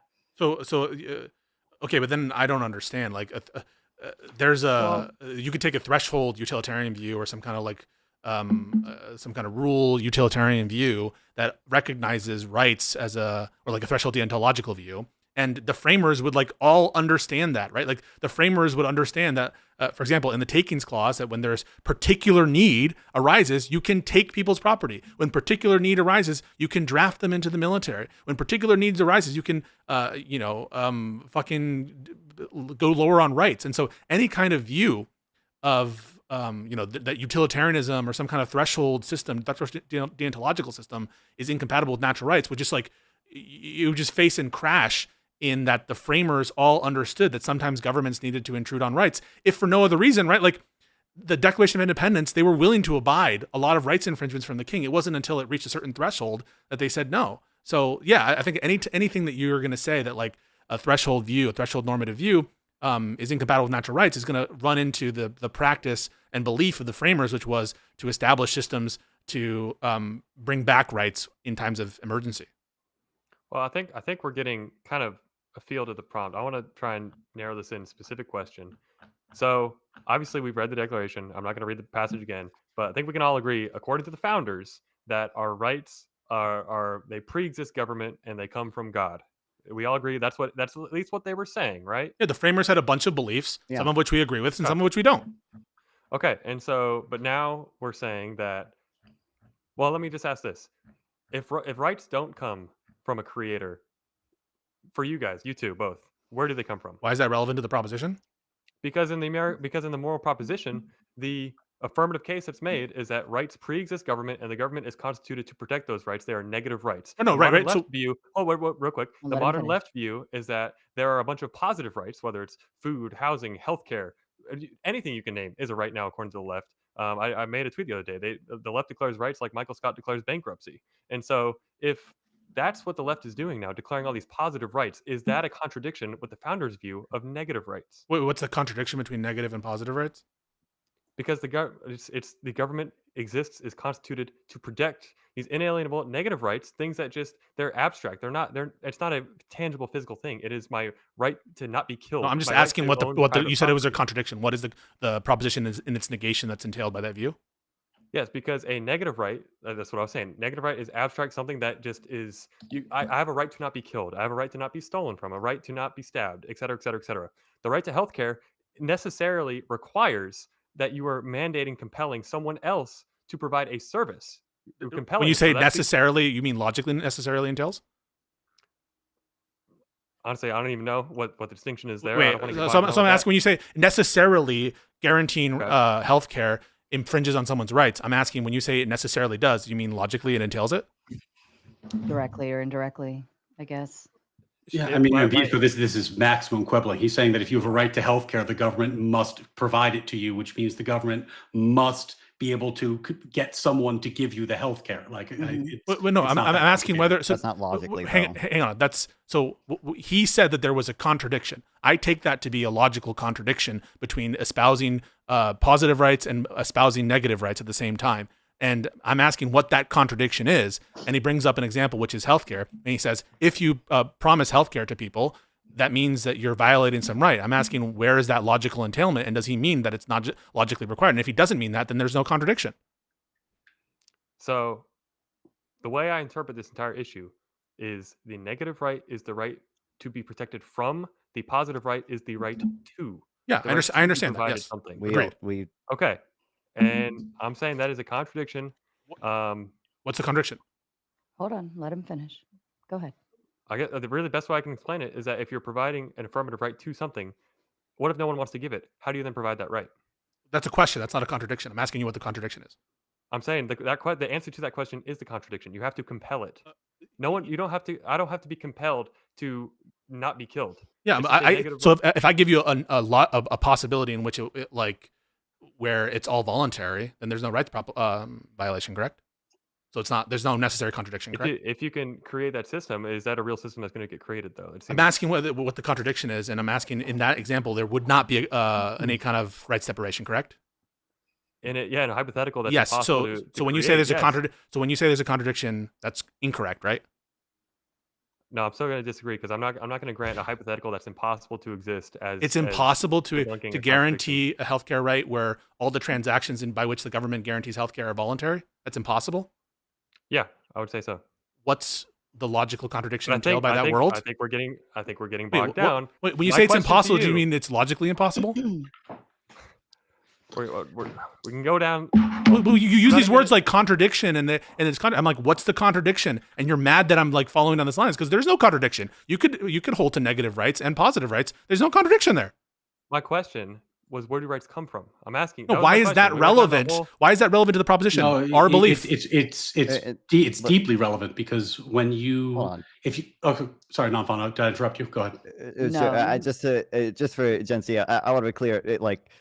For one, I think that if pushed far enough, both of you would probably subscribe to some type of threshold position where you would say, there would be a threshold at which some minor rights violation is acceptable in order to, have some overwhelming benefit to the rest of the population or whatever. Easily. And secondly, I think, again, the disagreement is over what the American moral prospect is, whether or not it's so narrow as to only include God-given inalienable rights, which is something, as Pisco said, I don't even think 99% of the population could even lay out fully, and I think if you push them far enough, they probably would have some utilitarian. But yeah, of course, if well. There was an alien invasion, we would be okay in restricting your right to go outside. And of course, if there were a fucking China invaded, you could do a bunch of stuff.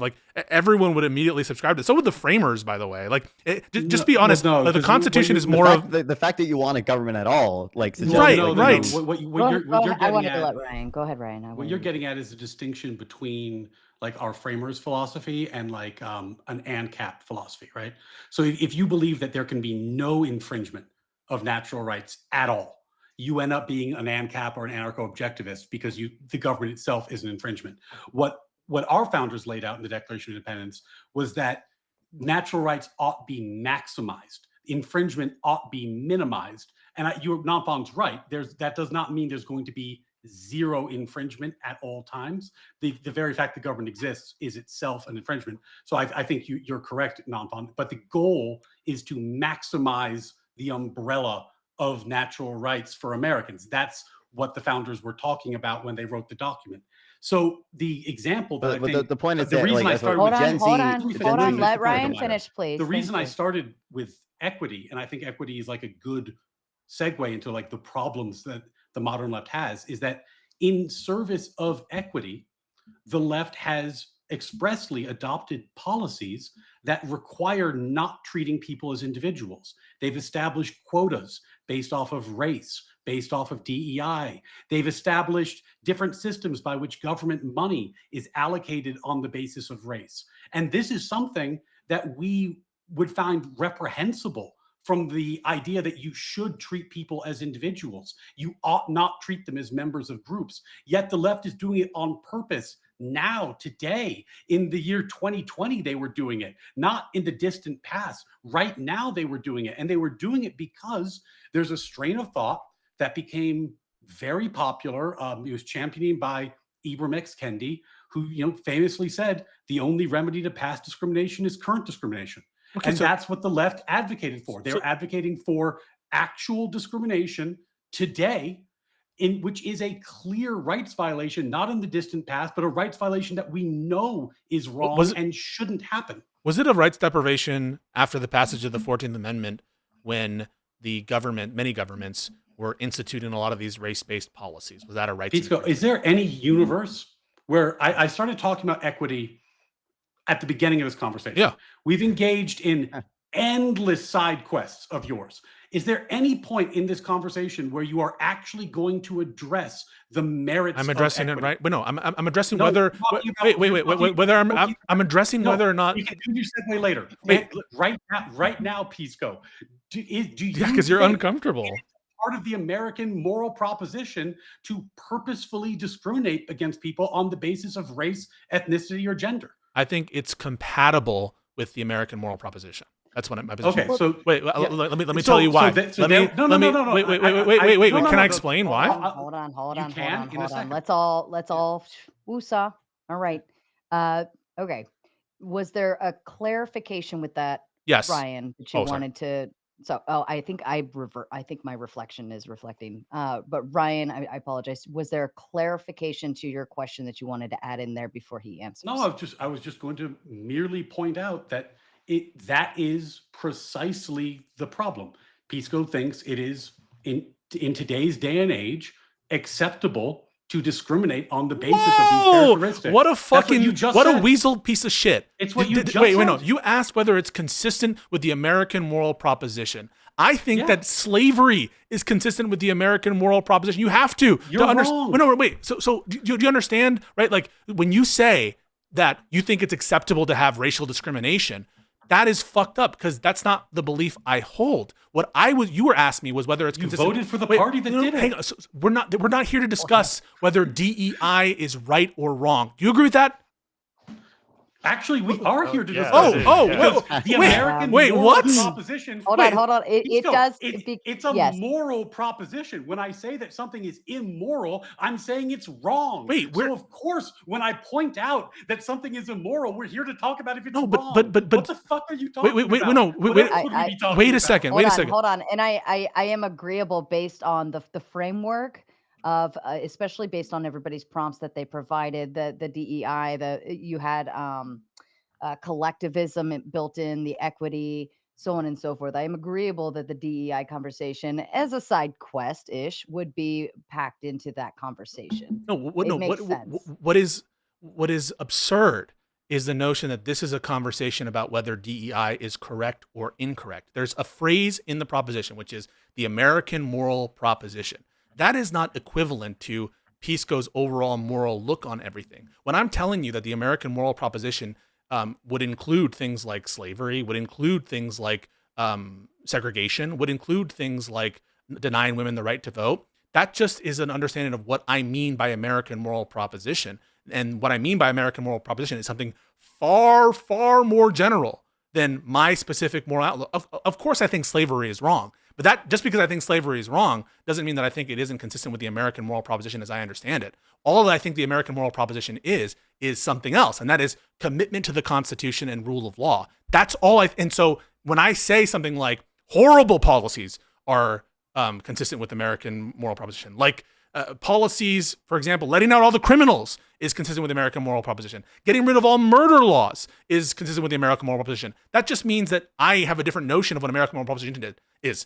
What you did was fucking sneaky. What you said is, well, because I took this view of the American moral proposition, which is much broader and grander, which includes things like slavery and things like, segregation, is you said, well, because you think it's consistent with this principle that you laid out, therefore peace goes in favor of it, and therefore you're a bad person. And now you've converted the proposition, which is about the American moral proposition, to peace goes a bad guy. Don't listen to him. No. Fucking sneaky rat. Give me 1 second.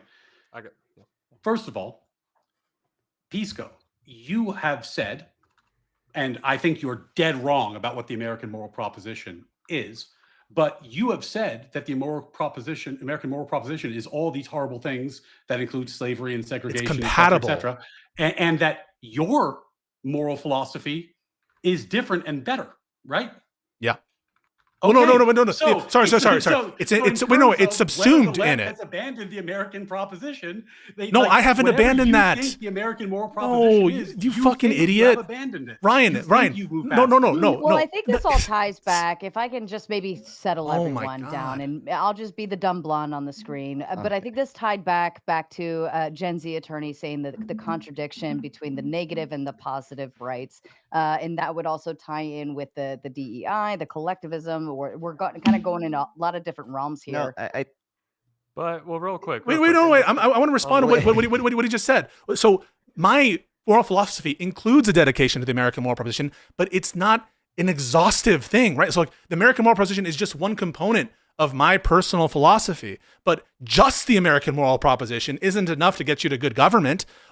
That when I say that I think that my personal morality is like preferable to one that is only dedicated to the rule of law. Yeah, I want more than that. But it's just an understanding of what these terms mean. And so when you say, I've abandoned the American moral proposition, that's also sneaky. Me saying the American moral proposition is not comprehensive of my entire philosophical outlook is just me acknowledging that my personal morality isn't the American moral proposition. They're not coextensive, and neither is yours. And so, of course, that my ethics is more than just the American moral proposition. You seem to be taking the view that the American moral proposition is whatever Ryan thinks. I don't think that. I think that it is a term, you just brought up, and I'm telling you how I understand it, but it doesn't subsume my entire moral outlook. Of course not.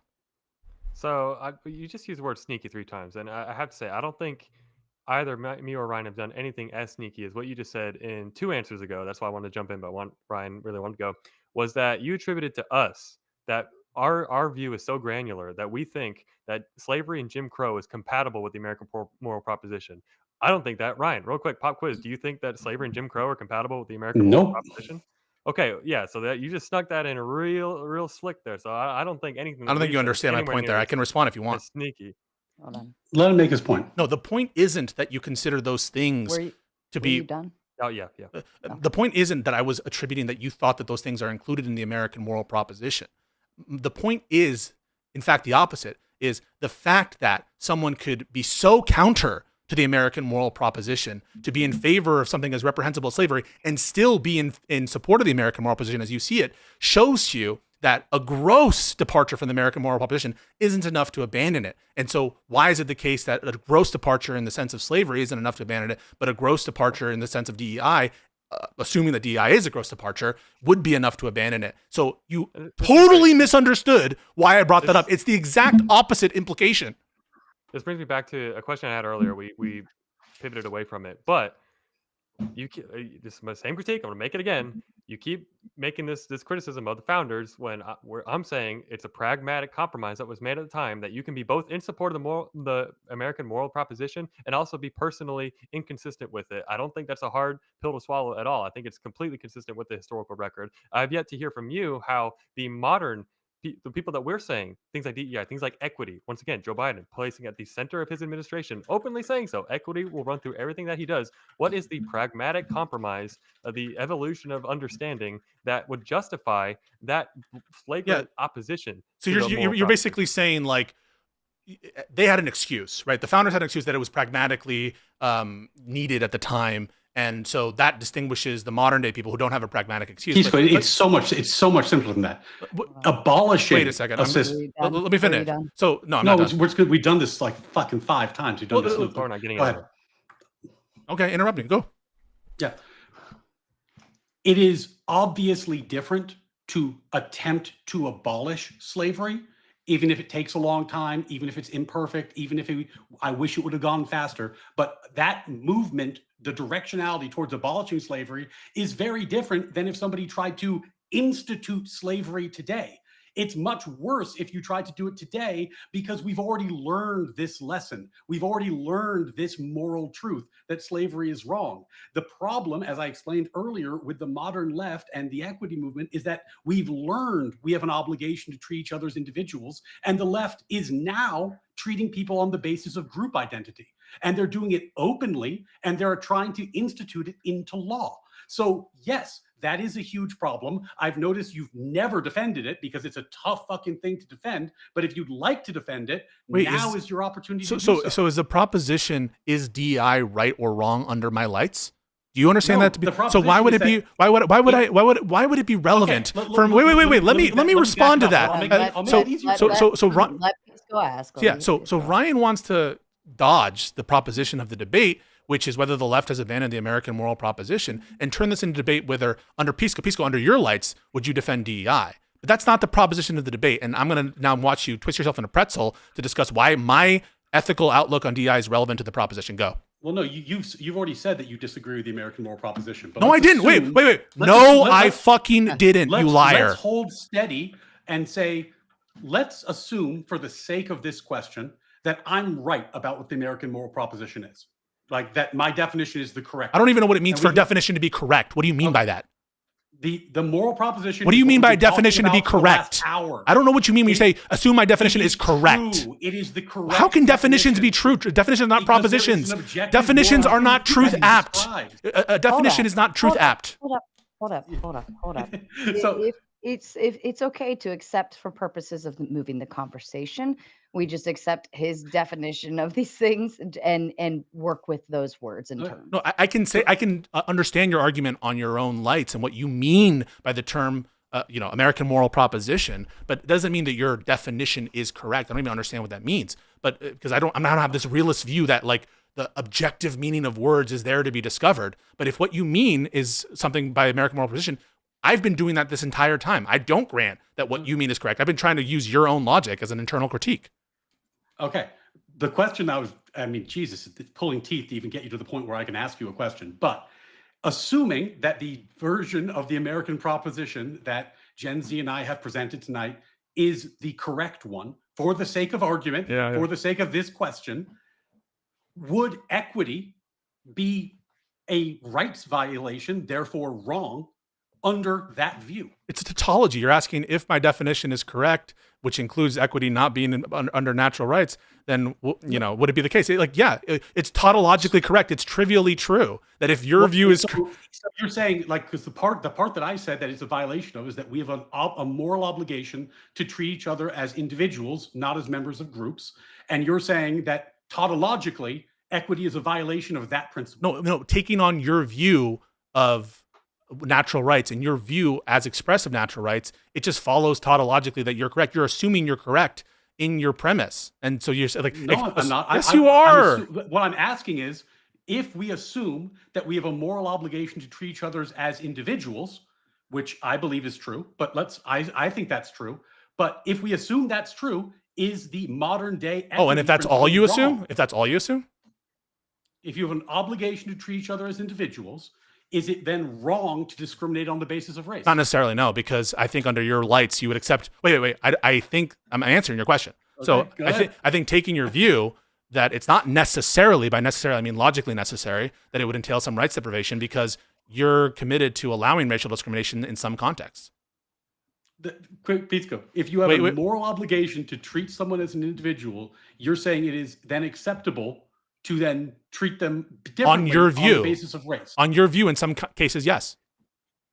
Wait, and that's why I was going. You soyed out, but that's why I was going to the 1860s because on your view, you think it is acceptable sometimes. Correct? Correct. Not today. No, not wait. Today. We'll get to that, but first, would you grant? I'm asking you wait. Can we just grant that in 1860 it was okay? For what reason? Lay out your case. Wait, for the reason of understanding your view about what equality entails. What specific example are you referring to? So you would agree that there were race-based policies to benefit Black people post-Civil War that you would think were not rights deprivations? Depends on which policies you're talking about. So does depends mean yes, there were some? I think he's asking for clarification. Yeah, I'm asking for clarification. No, which, give me a policy. So, for example, policies of handing over property to slave owners, not fully everywhere that happened, but former slaves, giving them disproportionately benefit through installing leaders that were specifically beneficial to Black voters. Property. The property you're mentioning, is that owned by somebody else, or was it just unclaimed, unowned property? It's like, here's your plot of land, go. Yeah, race-based policies to give freed slaves and their descendants benefits. But that's not treating someone differently on the basis of integrating them into society. That's treating them differently on the basis of the injury they suffered, which is an individual. Okay, as an individual. Also, you're saying wait a second, personally were a slave. We personally give you land. That's not a group-based. Okay, if that's not group-based discrimination, then under segregation, when those forms of persecution persisted in some fashion, same answer, right? Not discrimination on the basis of race because the discrimination persisted. Give me an example. So, for example, forced integration in schools and busing Black kids into white and richer neighborhoods, benefiting people on the basis of race, making distinctions and categories on the basis of race. Well, what they were doing there is they were prohibiting other people from not treating people as individuals. And basically an anti-subjugation rationale is to say... No, but Pisco, If if the moral principles, you ought to treat people as individuals. Segregation does not treat people as individuals. Abolishing segregation is the government stepping in to enforce the moral right that people ought to treat each other as individuals. Right. So there was discrimination, and to address that discrimination, the government instituted policies that policies that disproportionately benefited Black people. Correct? It's disproportionate benefit has nothing to do with the intention was to help Black people, wasn't it? It has nothing to do with it. The intention to benefit Black people has nothing to do with anything I've said. I'm what asking I said is that you can't treat people differently on the basis of their. But they group were, identity. weren't they? Wait. So I'll ask you: Is what happened in the aftermath of segregation treating Black people differently? No, it's treating them the same. Wait. Hang on a second. Black people were given. It used to be that you had the black counter and the white counter. Now everybody gets to go to the same counter. You are making it so that everyone is being treated the same. Pisco. But by addressing. Hang on a second. By having policies, the policies with their explicit aim to help Black people, and policies where you were not eligible if you were a white person, or you didn't get the benefit of that if you were a white person, right? You didn't get the benefit of the state intervening to make sure that you were going to good schools when you had the forced integration on behalf of the state. That was them treating Black kids differently than white kids, correct? It was treating them as individuals. Everyone has the same right. No, it wasn't. No, it wasn't. Let's flash forward. Wait. You have to grant it first, and then we can move on. Compare that to what Biden did, where you have, like, in this era, you say, okay, it used to be the case that a store was allowed to have a black counter and a white counter. Now we're saying, no, that's illegal. You store must treat everyone as individuals. Fast forward, in the Biden administration, they had policies expressly where they said, we will not give this money to white men. Wait a second. You have to grant. Whether I grant a distinction or not, you have to grant the first case that they were treating Black kids differently in the 1960s and for integration. They were. Obviously, they were. I think I understand. Maybe I can offer a translation for you, Ryan. I think because Ryan, yours is a tiered level of movement that moved along the way to get them to individuality, right? Whereas Pisco, you're piecemealing it and looking just at one time frame. At a time. I'm basically saying, I think you're tracking, Sarah. What I'm saying is, like, on his view, there are some constitutional justifications, some moral justifications to treat Black people differently. And one of those views, we can do a more trivial one, I think, where he would grant it immediately. But one of those is to repair past discrimination, to basically account for discrimination that occurred in the past. And I'm basically trying to get him to agree with that principle, that his view would accept, in some cases, treating Black people differently abstractly to repair past discrimination. I'm trying to get him to grant that specific proposition. Well, and I think if I may, I want to try to cool down the temperature. I think Ryan is saying because of that moral proposition originally in our foundation, in the framework, we were able to Supreme Court look at that and interpret and say, you know what? No, that is wrong. Let's move forward in this direction instead. So I think what he's saying is it was built in. We just weren't applying it correctly at the time. And that's, Maybe I could be wrong. And that's what I'll build on that, because that's one of my main, I've said it earlier, that's one of the main tropes I see down on the left, is because there are individual failings, individual instances we can point to where the moral proposition is not being upheld. Therefore, that is now the case that, well, we should disregard the moral proposition entirely and build entire political movements around things like equity, around things like DEI, around things like institutional changes, like whether they're talking about get rid of the filibuster, pack the Supreme Court. Like, these are all justified now because we can point to, oh, well, Thomas Jefferson had slaves. And I think just because, and when we look at man, I'm not doing the that. historical record, look at all of the debates of all the people that were pushing the society forward and trying to get everyone to the equal playing field, they kept quoting back to the moral proposition. They were saying America has set out this vision and we're not living up to it. We need to live up to it. They were not saying America would always suck and we need to tear it all down. No, I'm not doing that. I look up to these framers, even people like Jefferson who owned slaves.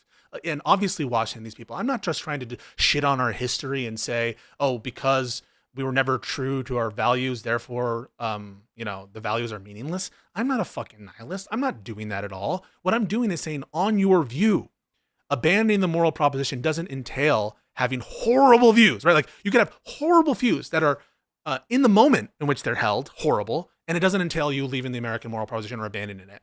And likewise, you can take the view that disproportionately treating Black people better than white people in some contexts is acceptable for certain kinds of injuries, for example, past discrimination, and it doesn't entail you abandoning the American moral proposition. That is to underscore, not that we don't have like some past that is worth respecting. I think that we do. But to underscore the untenability of your position, that mere adherence to DEI means that you've abandoned the American moral proposition. If the American moral proposition can be not abandoned by holding to slavery, holding to repairing past wrongs in the context of discrimination, I don't understand why DEI raises to such a level that it entails abandoning the moral proposition. It just seems like a reductio ad absurdum. Because it's the question I asked. I still don't think I have an answer to it. What is the pragmatic historical context of 2020, 2025 that justifies these broad government-based redress that DEI and equity is the purpose of it is redress. So their view. So I'll respond to that. So you might disagree with this view, but I don't think you can say it's not sincerely held. Is an anti-subjugation rationale that basically we haven't done the full work of post-Reconstruction and post-segregation in eliminating these sort of emblems of discrimination, legal discrimination that existed, that we haven't done the job. We haven't finished the job of that yet. Now, I think that a lot of that is overstated. I don't agree with a lot of the fucking woke shit. I actually lost some friends in college because I was saying, you should be able to wear a sombrero if you're a white guy. You should be able to fucking like, I don't go full on the way. But like, what I don't see is how that position, the position that like black people are still suffering under the legacy of discrimination that you would grant in the 60s, you would grant post-Reconstruction, that entails that you're abandoning the moral proposition, but like slavery, owning people at a time when people knew it was wrong, where the people who framed the Constitution knew it was wrong, that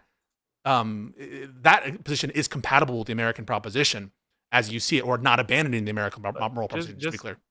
Just to see, right, and let's hopefully, I think we'll agree on this point, but in the last 10 years, when woke DEI really, became this mainstay, there's not been any sort of comparable subjugation that's happened in the last 10 years. Agreed. That is anywhere near comparable to. No, I totally agree with that. Yeah. Okay. I thought we would agree on that. Yeah. So then, how it's a lot more nebulous, a lot more abstract. Even given the most charitable interpretation of the grievance that's being claimed right now, it still is so abstract and nebulous. I just don't.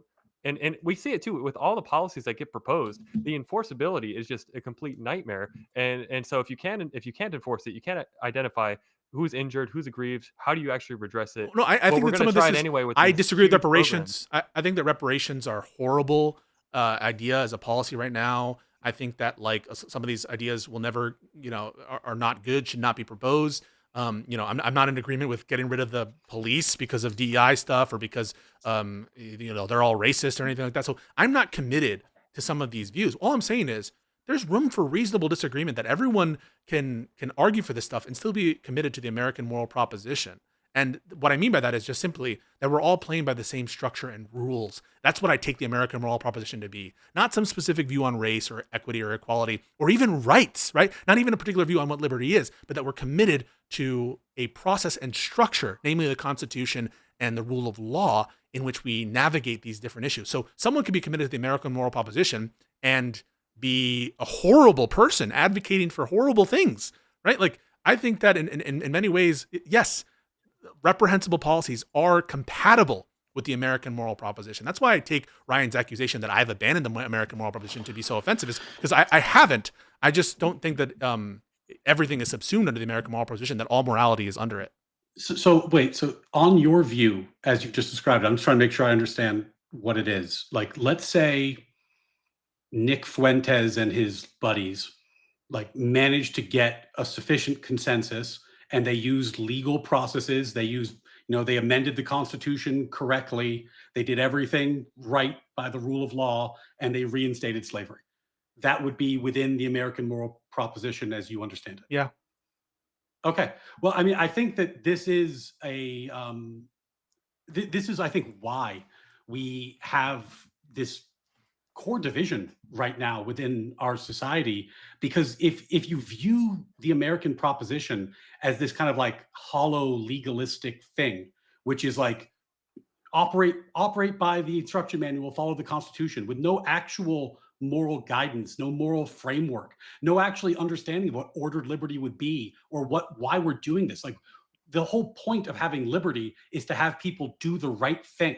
is to give them the opportunity to do the right thing.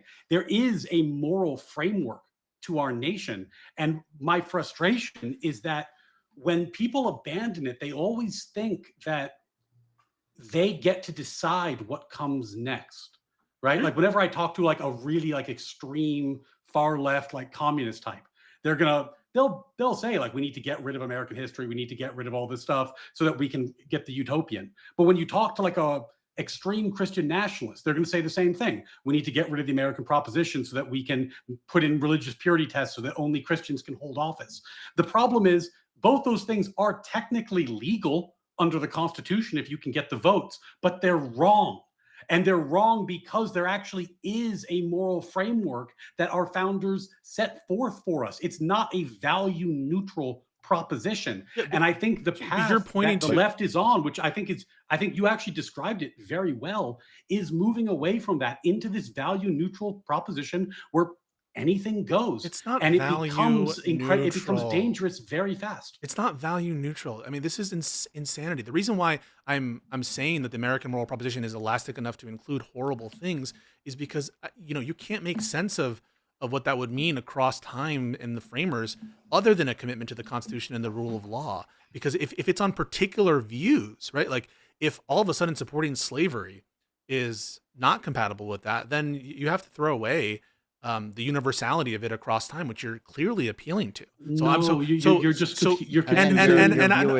me finish, please. And it's not something like objective morality or like this push towards natural rights, especially because most fucking people don't know what the fuck that means. And this has never been universally held at like meta-ethical positions. And so you're optics maxing right now by saying, oh my God, he thinks that it's compatible because you think the audience is too stupid to be like, I'm in favor of slavery or something. I'm just merely saying that the tethering line, the connective tissue between us and the framing generation is our commitment to the Constitution and a process and a structure, because anything more specific than that all of a sudden untethers you completely from the founding generation, because they had fucking horrible views about all sorts of shit. And I'm not this person that like therefore thinks they should all be thrown out, but I'm just trying to make sense of this word. No, I think I apologize. I just wanted to let everyone know we got about 15 more minutes left, so I just want to make sure you start tying your ends up if you need to. And Non-Fawn and Gen Z, I wanted to make sure you felt like you had time. So if you did want to jump in, this is your chance. Ryan, back to you. I'll back off and let one of them jump in, and then I can respond. Let me try, because I really want to get this other topic, and I know we're winding down. It's probably take a lot more time than we have time left for, but I wanted to focus in on this quote from Federalist 51, this whole idea that, quote, justice is the end of government. It is the end of civil society. And of course, we've talked a lot about equity and talked a lot about DEI, but I think we need to talk some about the court system and the role that the court system is supposed to play underneath the American moral proposition. And maybe you all disagree. I think it should basically serve as this kind of outside referee of sorts that is able to weigh in on conflicts and resolve them in the way that's consistent with the Constitution. Does anyone disagree with that summary? I mean, it depends on what you mean by that. Is what you mean by that that's part of natural rights? That how the courts are set up are a component of natural rights? I'm appealing more to my own ethics on the courts. That's not the proposition. No, I'm appealing to the framers setting out these ideas of separation of powers, checks and balances, and basically those two principles. I mean, the Madisonian Compromise basically unified a couple different views that established the federal courts as to be pursued by Congress on their own terms, and to set up the lower federal courts. They particular different views on what the court should represent. I think that the Hamiltonian view is that the court should take a step in and actually arbitrate between those things. But I'm not sure that there's a robust consensus on what the role of the courts. I mean, there were big disagreements about that. That's all fair and good. I'm not going to fight on any of that. Let's just focus in. Should the judiciary be independent? I think we can all agree with that. Yes. I mean, but you're asking my view? Why is my view relevant to what we're talking about? Under the constitutional framework, under the moral proposition. I don't know about that. I mean, it depends what you mean by independent. Independent to the extent that the Constitution makes it independent. But of course, there are checks and balances. Congress can close all the federal courts besides the Supreme Court. Congress can make exceptions to the appellate jurisdiction. The president nominates the federal judges. And so in some sense, they're independent to some extent. But I'm not going to, it depends on what you mean by independent. Independent in their rulings.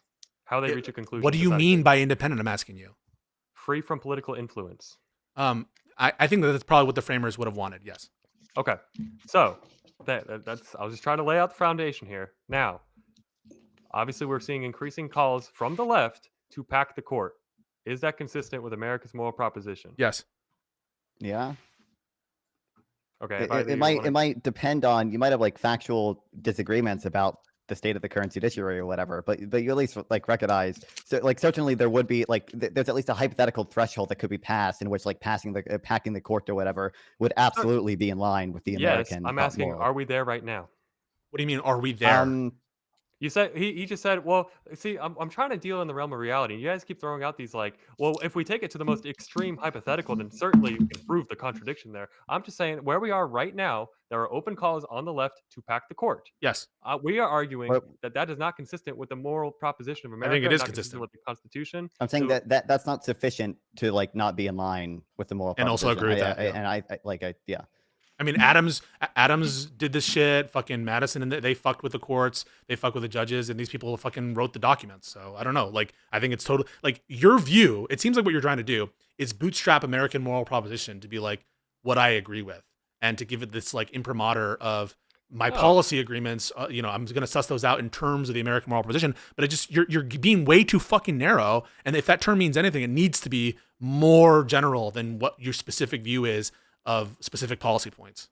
No, I'm quoting to the Constitution and the Federalist Papers this entire idea and doctrine of separation of powers, which is not specifically enumerated, but everyone agrees it is the binding principle of the Constitution, binding the three branches together, that they all have independence, but they all have stuff where they can check each other. But at the end of the day, the court's rulings, Supreme Court's rulings, are meant to be independent, free from political Yeah, but the influence. Constitution provides constitutionally for Congress to be able to expand the seats of courts. But so what sense could it be? Well, sorry. Why can something that's like constitutional, something that's allowed under the current framework of the Constitution, how could you take a view that that's against the American moral proposition, especially a provision that's not one of these new amendments? It's like the Madisonian Compromise that was in place at the very framing. So how can you say that exercising a power specifically delegated to Congress by the founding generation is counter to the American moral proposition? Because you're making the procedural legalistic argument. Well, they can. It's legally allowable under the Constitution, but we're starting with baser principles in that. We're starting with the Declaration. We're starting with the moral proposition. It's the moral argument. Not everything legal. Just because something is legal and you can do it doesn't mean you should do it. Just like me and Ryan have the same agreement here. Just because you can constitutionally burn an American flag, that doesn't mean you should do it. It's a crappy thing to do. So do you think your natural rights philosophy means we have to have exactly 9 justices? I don't think that's insane. No, but why are you adding more? That's the question. No, but why would it be contradictory to the American moral principle to have more? You have to make that case. Because if there's a political party that is saying that we don't like the way this court is ruling for our own political reasons, not based on constitutional analysis, not based on the actual analysis of the rulings themselves, just based on we don't like the political outcomes, and therefore we are going to add enough justices to get our majority back to get the rulings that we like, politically speaking, regardless of the Constitution. Why is that a good thing? Well, whether it's good or bad isn't relevant. Whether it's good or bad, why is it moral? Whether it's moral isn't. Sure, I was going to say again, like you're supposing that the moral prospect like is as narrow as you define it, and then you're supposing that like the left is packing the court in service of going further away from the moral prospect as you define it. I don't think that's fair. I think we have again disagreements over what the moral prospect actually is, and obviously like it seems like in principle you even agree like you can pack the court in service of maintaining the let's the take moral prospect. Pisco's broad definition of the moral proposition. What is it? Commitment to the Constitution and the rule of law, right? Yes, that's correct. And you think politically partisan packing of the Supreme Court is consistent with the rule of law? Yes, it is, because the Constitution puts in the hands of the amount of judges in the hands of the political branches. Agreed? Yes or no? They do, yes. Yeah. So wait. So if it does, then you would agree that a commitment to the Constitution, that is acceptable under the Constitution. They specifically delegated to the political branches. But see, this is where I'm going to keep pushing back, because a focus on the legalistic procedure of we're not focused on the legalistic procedure. We're focused on what it is, the moral proposition. It is not the American legal proposition. It is the moral. It is what is the foundation for the country, for the institutions, stuff like checks and balances, separation of powers. These are all laid out. They're all there, all in the founding as these broad guiding lights for us to follow. Just because, like Ryan's example earlier, just because you can get a supermajority together and a president that can come together and abolish the 14th, or at least amend it to be able to reinstitute slavery, doesn't mean that's consistent So with I'll the ask moral you a question. This proposition. is Hold on. I wanted to. It sounded. Ryan? Did you want to add on go to for it, that? yeah. You look like you were trying. No, to, I think Gen Z Okay. got where, So I I want to was make going to go. Sorry, Pisco, go ahead. an argument by analogy. So would you say that Mitch McConnell, there's an argument by analogy, Mitch McConnell, given that it was his complete power to refuse to have a hearing on Merrick Garland when that seat was up for consideration, Scalia's old seat, that it was consistent with the American moral proposition for him to use his discretion as majority leader not to put him up for even a hearing? So, with the American moral proposition, Can you this answer idea that first, and then you can explain? Yes, I think yes, it can be if we're talking about the checks and balances and the separation of powers. If you have the Because authority, he has the authority to. But you agree Congress has the authority to, right? Yes, I do. Okay, so then what's the But this here's the analogy? thing, though. Even though he can, I'm saying he should not have. I think they should No, have held. I'm not asking your overall ought. I'm asking whether or not it's consistent with the American moral proposition. You said yes for McConnell, no for Congress, both hands of branches of government. How could you possibly justify that? I'm saying they under the moral proposition. Well, under the legal framework, they could do it. Under the moral proposition, no, I don't think they should have done it. No, I'm not asking Not whether un- you not should under my have. person- no, so- not under my personal. I'm not under the asking. So I just want to be boundaries. clear about something. So I'm going to say it 3 times. I'm not asking your personal. I'm not asking your personal. I'm not asking your personal. I'm asking not under the interpreting it that. American moral proposition. You just said that it was consistent, that it could be consistent for McConnell to withhold the hearings for the Merrick Garland nomination, that would be consistent with the American moral proposition. And I changed my answer. Oh, you changed your answer. legally. Okay. Yes. Yes. So you're saying it's not consistent with the American moral proposition for McConnell to withhold that seat? Yeah, I think he should have held the hearing. I'm not asking whether you should have. Is it? You're saying it is consistent? Should is he's using moral language. Should Yeah. meaning it's Yeah. We don't need to comes down to that nitpick whole every single word. objective morality that he was speaking to earlier. So yeah, go ahead. Sorry. Well, I think that my view is in the exercise of that at this level of generality, that if we're trying to across time and across space talk about some consistent principle that is true across time, it's not going to be something incredibly narrow. It needs to be something Pisco, very general. are you familiar with like the difference between ontology and epistemology? Loosely, I think epistemology relates to what we know and how we know it, Yeah. and ontology is So what is. I bring it up because when people say that like natural law is objectively true, that's an ontological claim. You're making like a metaphysical claim about the universe, about reality. You're saying that natural law exists, it's real. Epistemology are the question of like, how do we know what natural law is? How do we increase our understanding it over time is a different thing. It's not inconsistent for people to be wrong about an objective principle. In fact, I'm not saying if it you is. have an objective principle, it follows that people be wrong often. The problem that I'm having, and I don't think you've ever really been able to explain, though you've artfully moved into other areas, is that the left today wants to go the wrong direction. The left today is purposefully attempting to say that membership in groups should grant you rights. You should have more legal rights because of your membership in specific identity groups. For example, just to like name a few because we're getting to the end here, the Biden administration attempted to put DEI quotas on every company that was listed on NASDAQ on their board membership. The SEC passed a rule in the Biden era to do that. The Biden era money was given by the government expressly on the basis of membership in various identity groups. The Biden administration championed, and I know you and I debated this already, but we told him to go deep in the weeds, but what I consider at least to be de facto race quotas in the affirmative action context. And that's saying nothing of the local policies, like in California and Oregon, where money was given expressly on the basis of race, where COVID medication was given expressly on the basis of race. Policy after policy after policy in the modern era, when people definitely know better, is being done expressly on this basis. And I don't see how that could possibly square, certainly with my understanding of the American moral proposition, but even with the kind of basic moral intuition that we ought to treat people as individuals. Yeah, so I'll respond to that is the way you're trying to distinguish. Yeah, of course, people can be wrong, but what really distinguishes people being wrong and the modern era is at least the people who are being wrong were moving in the right direction. the people now are moving in the wrong direction. The directionality is not going to help you because a lot of people who you're going to say, no, it's not, because you're gonna grant. I'm gonna give you a hypothetical where one of the framers, who you start by saying is upholding the American moral proposition, is going in the wrong direction of an issue, and so the directionality, it's just another way of reintroducing the same issue, which is there are people who are going in the wrong direction or who do the wrong thing in the moment, and notwithstanding that, you still grant are part of the American moral proposition, even though they're quote unquote wrong. And so whether it's the wrong direction or the wrong position, I don't really see the difference there. No, because Pisco, if you in the movement to abolish slavery, which is where we started, this took some time. It was a human universal in basically all cultures all across the world that slavery existed. And for the first time in the modern era with America and England, it was abolished on the basis of precisely the principles and moral duties and obligations that I'm championing here today. So yeah, that I'm very proud of that directionality. What bothers me, Pisco, is that when in the modern era, having learned that lesson over the bloody arc of history, the left decides, you know what, we should, as long as we're the good guys, we should be able to discriminate on the basis of race. It's fine for us to do it as long as we think it's right today.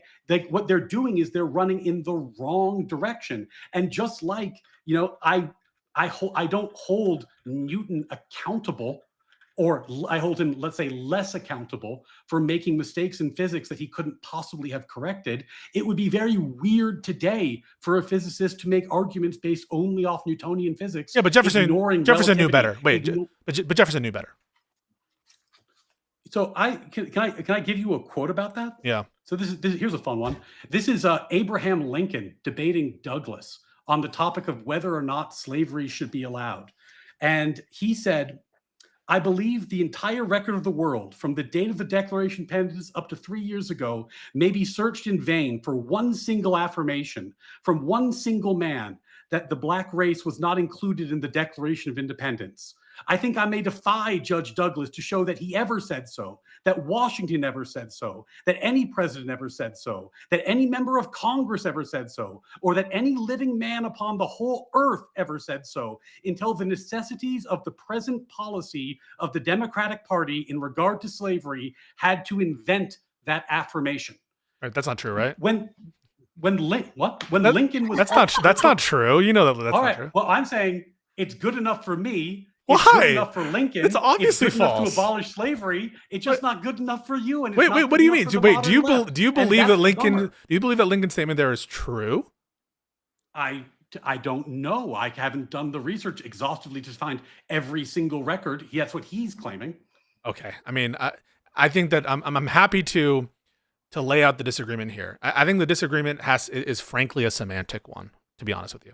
I think that it has to do with like grounding out what this term that I don't think it's like a popular usage of the term American moral proposition means, and taking on different values for that term will lead you perhaps to different places. But I think even just on the view of the people espousing the left are abandoning it, you're getting to weird areas where you have to come up with like again, very odd and arbitrary ways to distinguish why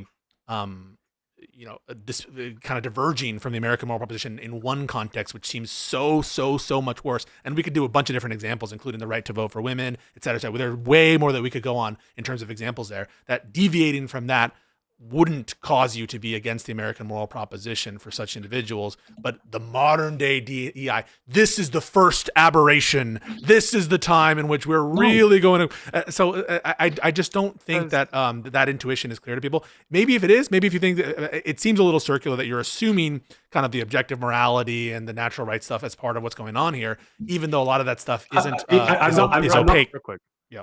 The problem is, you keep making these comparisons, and the issue is all these examples you're giving of the historical record are the bringing people in to the American equation, the moral proposition that we are advocating for here. Every example you've listed, slavery, Jim Crow, women's right to vote, everything you've listed is about bringing people into the equation. The modern iteration of equity and DEI is we've now entered the realm of where things are now a zero-sum game. If you're talking about college admissions, only one person gets the seat. If you're talking about board member seats, only one person gets that seat. If we're talking about, Ryan doesn't bring this one up, but it's one I bring up, in Hollywood, that they've instituted these diversity requirements for on-screen and behind the screen in order to even qualify for the award season. So these are zero-sum Wait, no, I'm not. games. Wait, I just want to make sure you understand. I'm not comparing being pro DEI with being pro abolition of slavery. What I'm saying is someone who has the grant the wrong position on DEI is not compatible with the American moral proposition, but someone who has the wrong opinion on slavery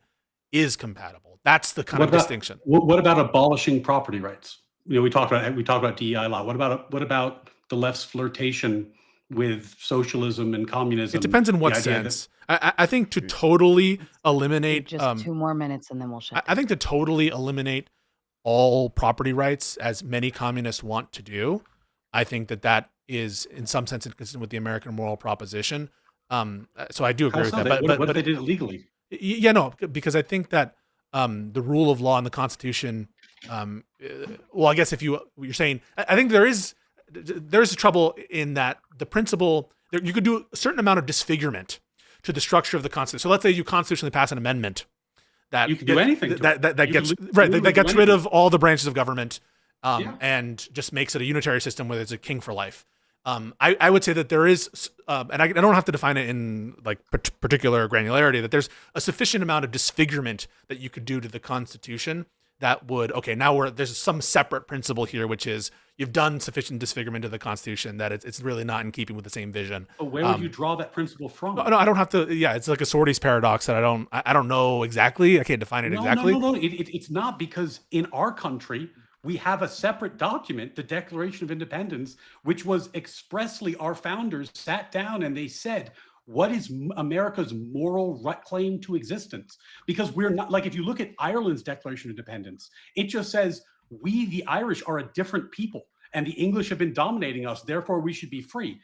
Their claim to existence was ethnic.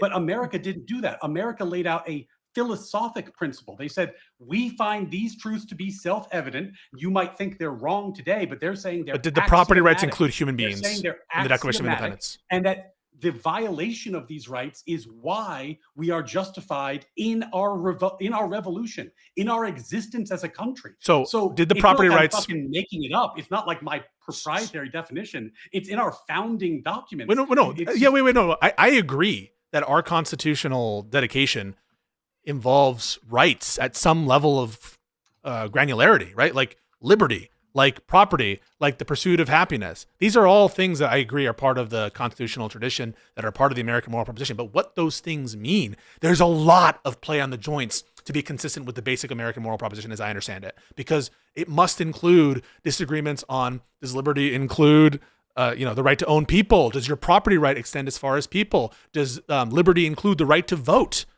Does the direct right to vote, or the right for women, or the right for people under the age of 18? So I agree that the Declaration of Independence contains values in it that are absolutely part of that are irrevocable with respect to the American constitutional tradition. But at what level of granularity is the question? And what the framers understood that they were doing, that property for them at the time of the enactment of the Constitution and before that with the Declaration of Independence included the right to own human beings. It just did.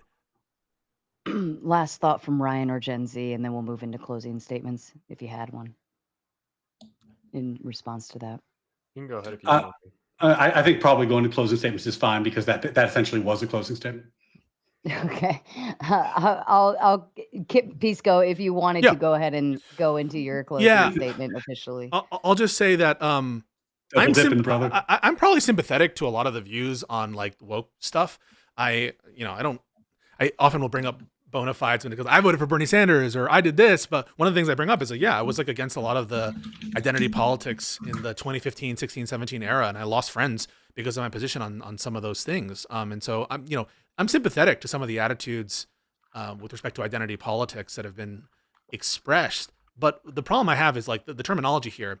I think it can't include things, the American moral proposition, that are so nebulous to be beyond the scope of most Americans. Things like meta-ethics, right? Things like whether or not Marxism, things that didn't even exist and were in the conception of the founding generation. It has to be more general, more basic than that. And it can't include just mere normative attitudes on policies, really, because there's such vast disagreement on areas of huge consequences that we've brought out. We've like mostly talked about slavery, but again, there's so much there where the thread line must be strong enough to bear massive, massive, massive disagreements.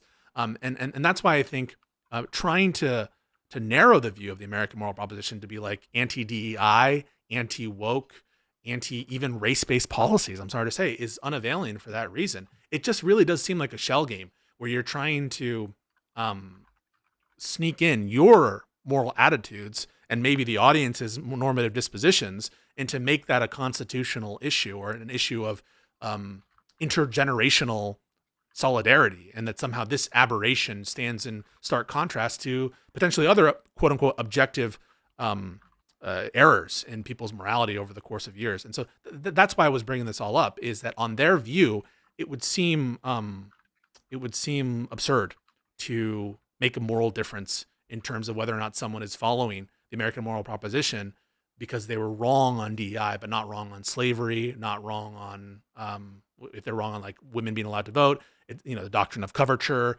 the First Amendment, where our conception of the First Amendment is much broader today than it was at the time of the framing.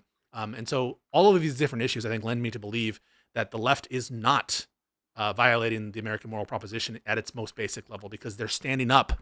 They're standing up for commitment to the Constitution and the rule of law. They're fighting against the Republicans that are trying to tear down the rule of law and commitment to the Constitution, people who are trying to subvert the Constitution. And so given that, I don't think that mere disagreement on DEI, even if you grant that their position is wrong, is enough to get you out of that like play on the joints, that playground which you're allowed to be in legitimately as part of our American tradition.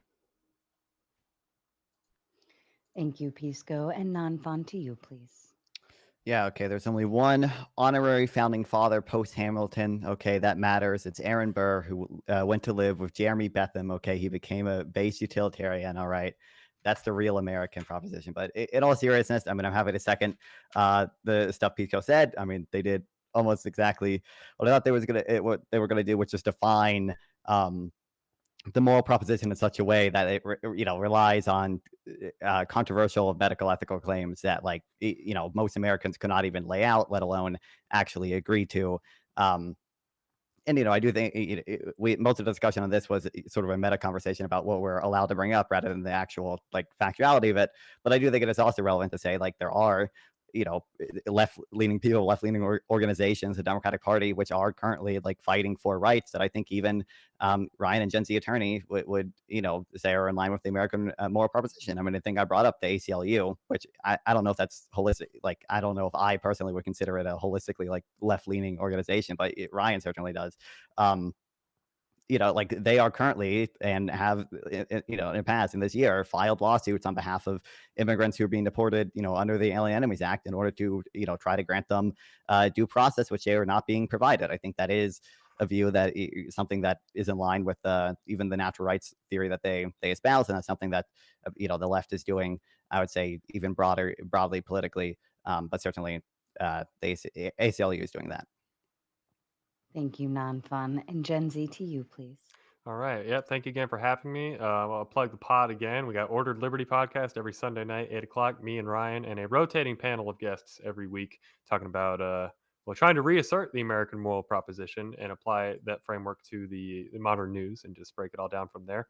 As far as the debate tonight, I hope the audience was able to get something useful out of it. It was certainly tough at times, it felt, to communicate, just because felt like I was trying to ask some basic questions, but they were almost always met with, well, it depends, or, well, what do you mean by that? Or what's your definition of that? And it's certainly there has to be some clarity of terms, but it felt like we were getting pretty, as the word of the night was granular. And when I think we all kind of can understand where the other is coming from. But that aside, I think the main problem I have here with my friends on the left, and I do mean that sincerely as friends, I think we are all in this together on the American project, is that the entire argument from their side was confined to simple legalistic procedure and saying that, well, if it can be done, if the Constitution allows it to be done, then, well, who are we to say that it shouldn't be done? If that's our only binding principle is what the Constitution says and the rule of law, Well, that just opens the door to so many crazy things that can be done. As long as it's done constitutionally, my friends on the left seem to not be in a position to criticize it because it was done within the legal procedure. And if there's no such thing as objective morality, or we don't understand what the American moral proposition is, then how are we supposed to criticize it? But yeah, that logic leads to just a whole cavalcade of horrible things that could be done. We're saying just because something can be done constitutionally doesn't mean it should be done morally or be inconsistent with the American moral proposition. So an amendment reinstituting slavery would be inconsistent with the Declaration's promise of not having slavery or protecting the liberty of everyone in this country. So I think to the audience, I would just ask which system do you find more consistent, more compatible with this country? The side that says essentially anything is possible so long done legally and constitutionally, or the side that says just because something can be done doesn't mean it should be done. I think we've got the more consistent position. I think, and honestly, their positions kind of conceded the debate of whether or not the left has abandoned the proposition with these types of arguments. So with that, I'll just say thank you again to everybody, and yeah. Thank you, Gen Z, and Ryan, to you. Thanks again, Sarah, for hosting, and thanks, Gen Z, for backing me up, and for my frenemies, Non-Fon and Pisco. Always fun. Look, America's a propositional nation. This is who we are, and it's very important that we learn about this and we talk about this, because my friends across the aisle here are right. Most people don't know anything about American founding philosophy. Most people don't know anything about the American moral proposition. And that's our failure. As Reagan, to paraphrase Reagan, the loss of liberty is only a generation away. We are a propositional nation. And I said this earlier, but when the enemies are at the doorstep and they're trying to undo America, their first move universally is to attack the American moral proposition. They're going to attack the fact that we have a moral heritage, that there is something objective and philosophical that binds us together, because they have to. They always have to, because communism is incompatible with the American moral proposition. Slavery is incompatible with the moral proposition. A theocracy is incompatible with the moral proposition. So in order to institute any of those things, you would have to convince the people that this didn't exist first. And unfortunately, that's what's happening right now. Our children are not taught about this in schools. Our children are not taught that our founders believed in Scottish common sense moral realism, that they believed that these truths were axiomatic, that there was a grounding epistemology, a grounding philosophy on which they made the claims in the Declaration of Independence. They're not taught enough that what made slavery go away, what led to its abolishment, it was this moral proposition. It was good enough for Lincoln. It was good enough for Douglas. It was good enough for MLK. It was good enough for the women's suffrage movement. They all expressly cited the American moral proposition as stated in the Declaration of Independence as the justification for those movements. And yet today, even amongst my learned friends, it seems like it's a confusing, or what did Non-Fon call it, controversial claim. That's sad. That's something that we ought to fix. We ought to have an education system that solves these problems. But instead, we have the 1619 Project. Instead, we have a consistent attempt to undermine this. And I do put that on the footsteps of the left, because as a former teacher, I can tell you there are no conservatives in teachers' colleges. There are no conservatives, or barely any, in the education system. This is a left-created problem. Unfortunately, as a result, people don't have a grounding in this philosophy, and predictably, collectivism is on the rise. Authoritarianism is on the rise. You even see some people arguing for a ethno-state or a theocracy on the rise. Pisco, I love you, buddy. You host your show with a communist, an open communist. There is a clear abandonment of these principles that would lead to understanding what is outside the bounds for us as Americans. And unfortunately, that's going away. I think it was clearly demonstrated in our conversation tonight. And unfortunately, I think it leaves us hollow, empty, with what I think it leaves us with exactly what Pisco described: a legalistic rather than a moral foundation that is insufficient to armor us against assaults from more convincing and more powerful ideologies. And I think we can do better. But in any case, I really enjoyed this. It was a great conversation. Thank you so much. I'm Ryan C. Mullally. You can follow me on X or on YouTube at those places. And thank you again, Sarah.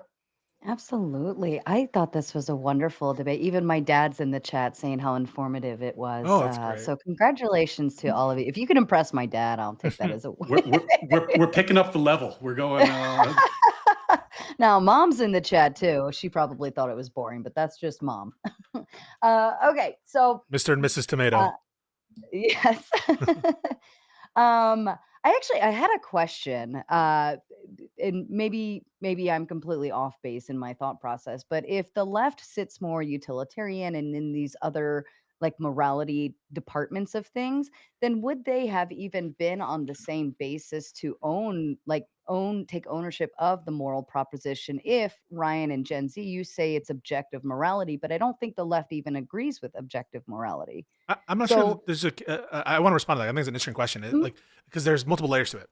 The first is it true that leftists seem more utilitarian? I don't buy that. I think that a lot of the time the leftist language is done in terms of rights, and you have a right to the sweat of your brow, or they say, like, for example, in defense of abortion, something that sometimes I think they go way too far in it is like bodily autonomy. They speak in terms of rights as opposed to in terms of like what's best for the most amount of people. I understand that some leftists do speak about that, but I'm not actually convinced that on the normative side that the leftists are really like ideologically dedicated to utilitarianism in that sense. I think that a lot of their rhetoric and ideology comes from like a rights-based perspective. And then secondly, on the meta-ethical side, I just don't see a good reason to believe that leftists are not committed to some version of objective morality. Like, I want to be clear, like, I don't think it's a coherent thing to say that there's such a thing as objective morality. We can get into that if you want, but to the extent that it's something that's believed, there's no contradiction between utilitarianism and objective morality or any of these other normative ethical frames. And so I just don't see a case for why we think the left is committed to a particular meta or normative ethical view.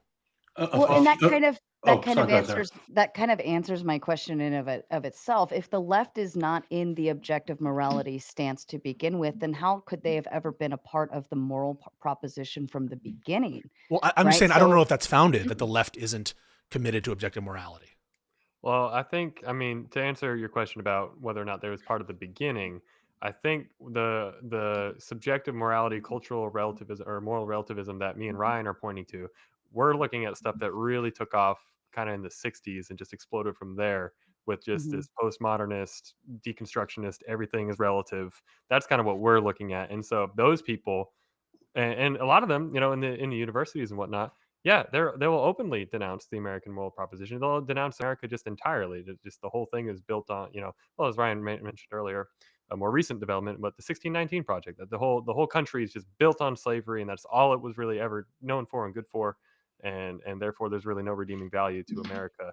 That's the kind of stuff that we're pointing at. That is inconsistent with the moral proposition. Those types of ideas. Yeah, it's not that there are no people who believe in objective morality on the left. It's just I don't have a stat, but like in terms of my anecdotes and in terms of the philosophy espoused on the left, it's a minority. And I say that because you have a lot of people who I think hold views similar to like Destiny or Alex O'Connor, who will say something like they're an emotivism or they're an ethical non-realist. So they don't believe that there's actually an objective moral truth. They think it's constructed by us. I think that's a huge percentage of people.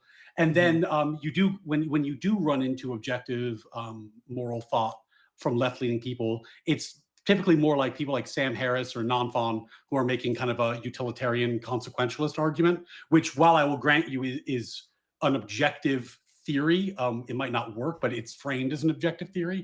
It's still distinct from natural law theory. And is quite distinct from it. Most people don't know what the fuck these meta-ethical discussions even entail. Like, I understand that there's some prominent left-wingers that are like subjectivists, I guess, and I would grant that. But it just doesn't seem to be relevant to what most people's experiences of morality are. I'm sure if you were to ask most Democrats, you think there's things that are objectively moral or immoral? I think most would probably say yes, but they don't truly understand these concepts. And so for you to say that there's a crisis, that people don't understand my meta-ethical frame or objective morality in that sense, I just think they never have. They never have. No, this has never been the case. It's not my meta-ethical frame. Or a particular one. A particular one. No, it's the fact that we as a country agreed that a particular metaphysical frame was self-evidently true. That's what the Declaration of Independence says. It says that we have a particular self-evidently true, axiomatically true view of philosophy. Self-evident does not mean objective. My concern is that over time, the left has moved away from that. And I find it very concerning because when you have that basis, that grounding, it allows you to call balls and strikes so much more easily. Self-evident does not mean objective. Objective means mind independent. Okay, so something being self-evident, we hold these truths to be self-evident. Doesn't mean we believe like that. That's objective. This school of thought is called Scottish common sense moral realism. It was brought to America by a founding father, a signer of the Declaration of Independence called Witherspoon. Witherspoon taught at what's now Princeton, and he taught Madison. He deeply influenced Jefferson. And just because you're bringing this up, I'm just going to info dump. It's too much for the debate, but I'll info dump. At the time of the founding, there was a huge debate within epistemology because there were people like David Hume who were arguing that reason is always slave to a passion. We can never actually know anything. It's always based off these fundamental assumptions, and we can never get to truth. And that was kind of the basis for what became, as Gen Z said later, postmodernism, because there was this epistemic doubt that couldn't be resolved, that David Hume objected into basically all of his epistemology. And that was a very popular view.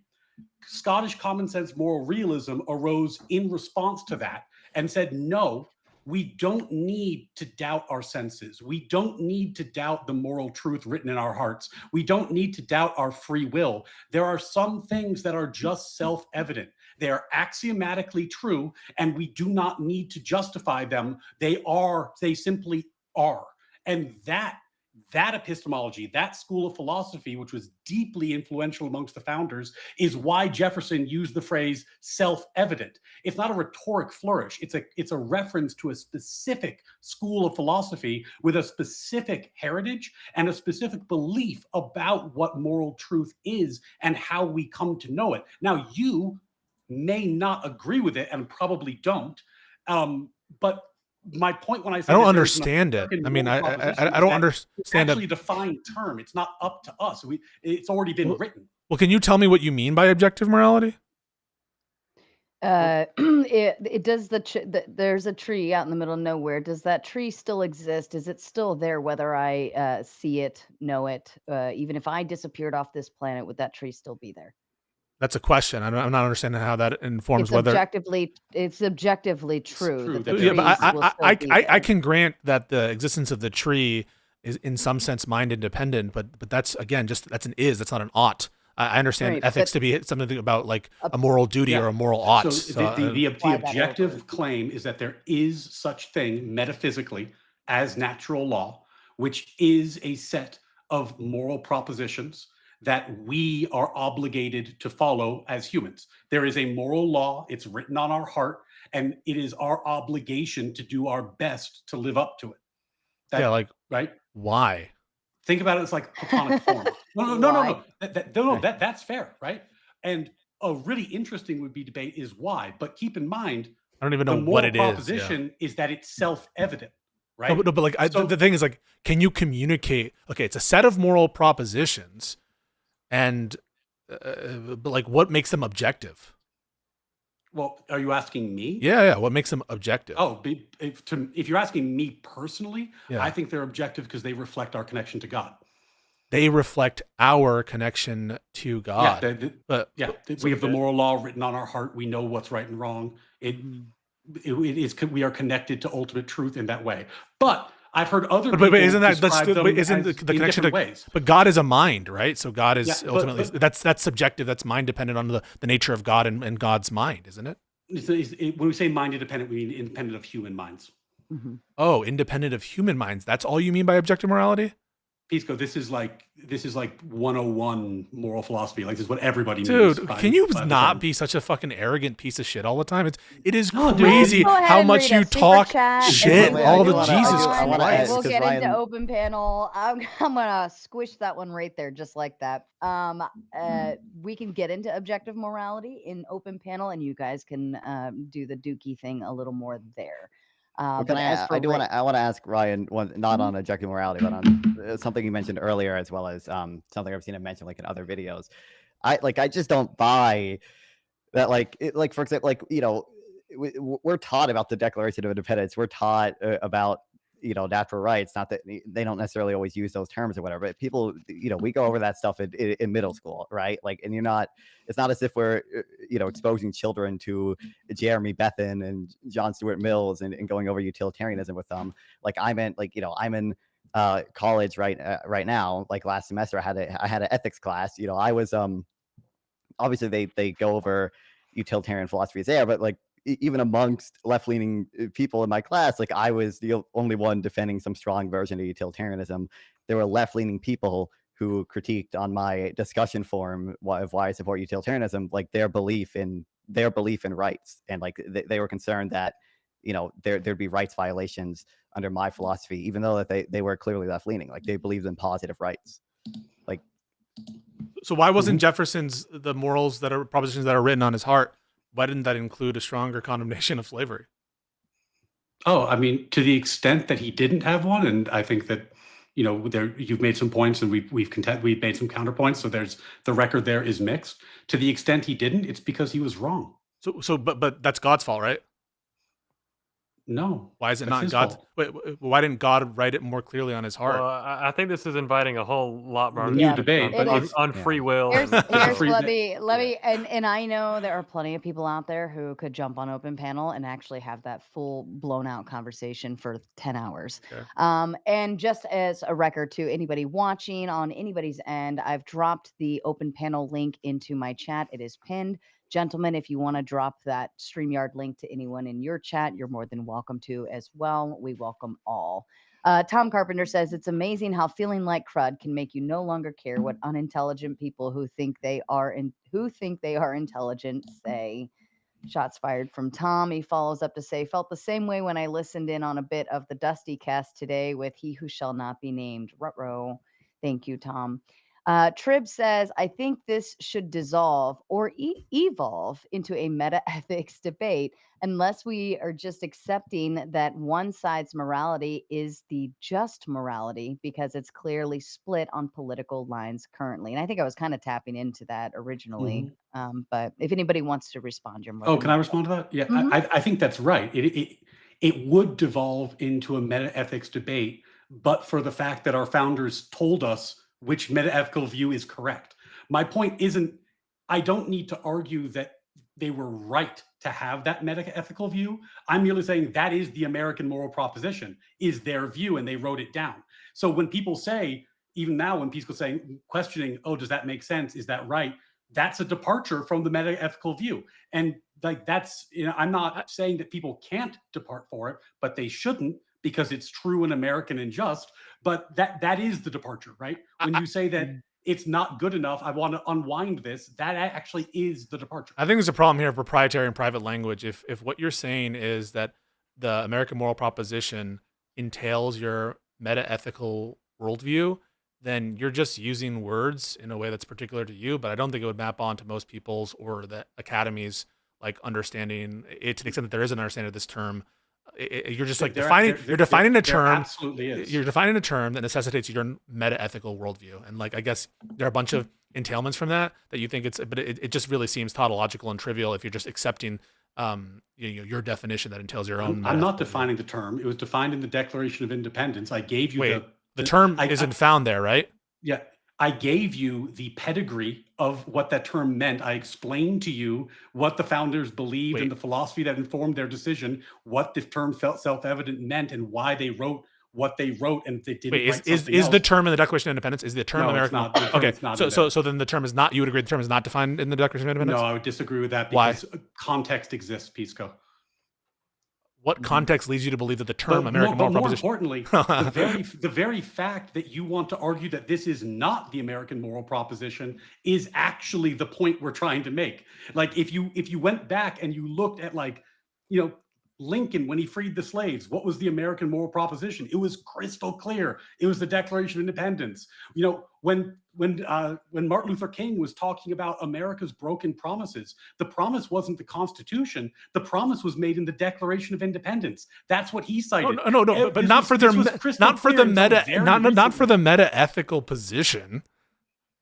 Of course it was. Oh, okay. You'd have to be willing to accept the objective morality in order to accept everything else that Ryan is saying, and because you're not wanting to do that, like everything else kind of goes out the window. Well, no, I just don't. He doesn't have to accept my it. You don't have to accept our it, founders did, and the proposition relies on it. And when you reject it, I think that's pretty good evidence of what exactly we're talking about when we say there's been an abandonment. You're basically arguing that this term American moral proposition has some historical pedigree, but you haven't cited any dictionary usage of that term, any usage by the framers that would say that it entails the normative view. So you're jumping from, well, the American founders, a lot of them were moral objectivists and natural rights holders, and therefore this term American moral proposition entails that view. And I just don't know how you're getting that jump in terms of their semantic. We wrote a document to the King of England explaining our moral justification for existence as a nation. It's not responsive to what I just said.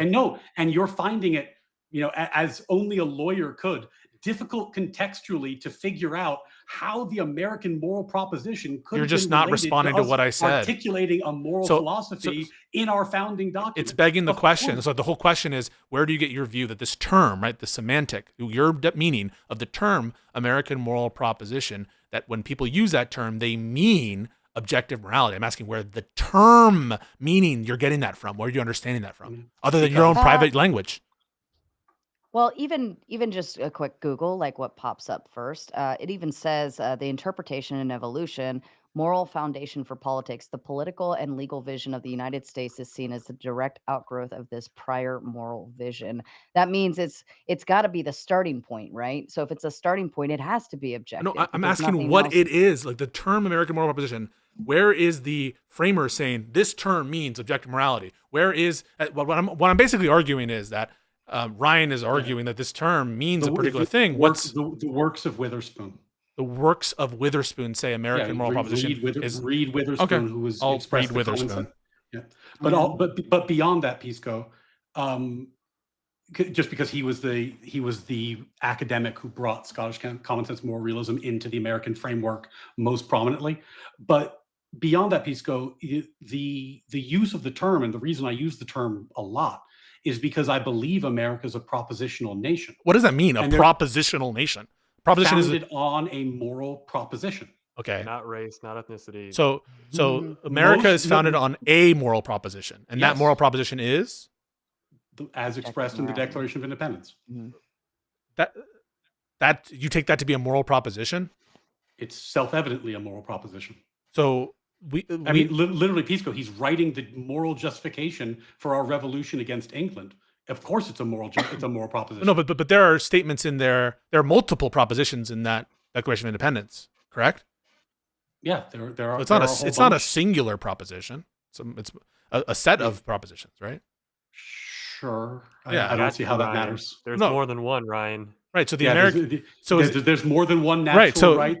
No, but is the American they also express a preference. So what I'm saying, preference for democracy. There's other things in there. Right. So are all the propositions contained in the Declaration of Independence the American moral proposition? Are all the propositions, each one? I would focus on paragraph 2, which is the thesis statement. But yes. So, for example, the proposition, he has forbidden his governors to pass laws of immediate and pressing importance unless suspended in their operation until assent shall be obtained, and when suspended, he has utterly neglected to attend to them. That is the American moral proposition. That is an application of the American moral proposition. I see. Yeah. Okay. And at the beginning of the document, he explains what the moral proposition is, and at the bottom of the document, he explains how England violated it, thus justifying rebellion. Based on the principle you gave earlier, by the way, which is that it can't be just casual disregard for natural law. There has to be some kind of sustained long-term harm to natural law because stability is a good thing. And he expresses that in the second paragraph as well. And let's just ask the inverse. Pisco, do you not think the Declaration is the American moral proposition? I think it's a set of propositions. Okay, propositions. Right. Do you think so? You think it is? I think it's a set of propositions, but I mean, yeah, the founding of the country is related in some sense to people's understanding and belief in a set of propositions. But I don't take every proposition expounded in the Declaration of Independence to be, quote, the American proposition. I think that's far too wide at that point. It's too specific, right? Like it must mean something more general. The one we focused on the whole time, because I understand you're trying to like broaden it out and try and obfuscate with that. We focused this entire time on paragraph 2. We both read it verbatim in our openings. That's what we understand is the American moral proposition. That's what the entire debate, anyone who discusses the moral proposition, points to that as the font head that everything else flows from. We focus on that the whole time. That specific paragraph, do you think that is not a moral proposition for the country? Well, first of all, it is literally not if you mean literally, right? So I'm just answering your question. Literally, it is not a moral proposition. Literally, so I'm just saying literally. I think it suggests that that they believe that there's a moral proposition, but it says we hold these truths to be self-evident. That's a proposition about their doxastic state, their state of mind. So literally, it's not a moral proposition, right? Agree with that literally, right? Pisco, do you think they were writing just on behalf of themselves? Can you just answer that question first? Literally, you would agree it's not a moral proposition, correct? I'm trying to. Why can't you grant that? I grant shit that are fucking bullet bites all the time. Hold on. Because I don't want to play into the philosophical pedantics of. You're the one bringing us here. Time. No, I'm asking you, what do you think it is then? If you're saying it's not literally, I just told you what I thought it was. It is literally a moral proposition. Pisco. Okay, so when I say I think I'm hungry, is that a moral proposition? No. When I say I think that this is true, is that a moral proposition? No. Okay, so moral proposition depending what you're referencing is true. I'm assuming it's something. Yeah, this is a state this is a state of belief. Correct? Yeah, this is the epistemology ontology distinction. Is it a statement of their belief? The founders as people had beliefs, and they wrote as a nation on behalf of a new This is crazy. nation, Just granted. We think these things are self-evidently true. Not true to me, not my subjective opinion, but self-evidently true that all men are created equal. This is insane. They were endowed by their creator. So you can't even grant. So I'm about to grant you that it is obviously. Oh my God! Just like Pisco, if someone says if you're talking to someone and they say communism is good, that's also a moral proposition. No. It's Hang on a second. No. That is a moral proposition. Saying communism is a moral proposition I think. Wait. Sorry. I'm just being super specific here. I'm totally willing to grant that they believed in moral propositions. I was trying to give you like a baseline. Do you agree? You would agree that on its face, literally, it's not. So, for example, I'll give you. No, I don't agree. It's okay, literally a moral proposition, Pisco. So when someone says, for example, Paul thinks that slavery is bad, is that a moral proposition? Paul thinks slavery is bad? Yeah. That's a description of Paul. Yeah. So when you say Paul holds that slavery is immoral, same thing, right? That's the belief of Paul. Right. We hold that slavery is immoral. Is that a belief of we? Pisco. Why did you grant it? Holy fuck! This slippery shit. Oh my God. Just answer it. I'm just trying to get you up the chain. They're saying. No, I'm asking for your position here. We can move on. True. Okay. Pisco, what they are saying is not we hold on our personal beliefs. They're saying we hold because it is a true aspect of ourselves and our creator. Dude. That's what they're saying. Even in the first paragraph above, when they reference nature's law and nature's God, they are referring to an objective state of affairs. I'm about their belief in their God. Ryan, I'm going to grant. I'm going to grant that these individuals had moral propositions in them, and but you won't. Wait. But you won't even grant. Oh, sorry. You're looking for subjectivity in that aspect, but that's where the disconnect is, because if it's objective, there is no, when he says we, he doesn't mean me, you, non-Fawn, Scott and Ryan all got together and said we believe this. What they did was they applied it as it was given to them. This is objective. This is true, and this is what we're going to go forward with. It's like when you try to think about the concept, it's like, well, how could we just say it's objective? Like, but that's what we're understanding in between objective and subjective, and that's what we're applying here. And just Sarah, to build on that, they weren't writing on behalf of themselves; they were writing on behalf of the country.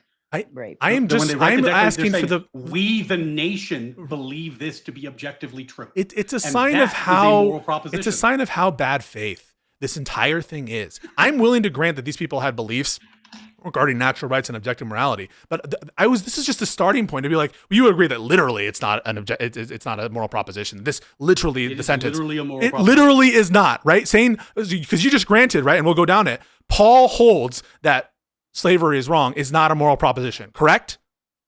Paul holds that slavery is wrong? Yeah, that's not a moral proposition, right? Is it he a moral holding- proposition or not? Is Paul saying No. subjectively I hold it? No. Sorry. That's all the question I'm giving. So someone says to you, Paul holds that slavery is wrong. Is that statement a moral proposition? Yes or no?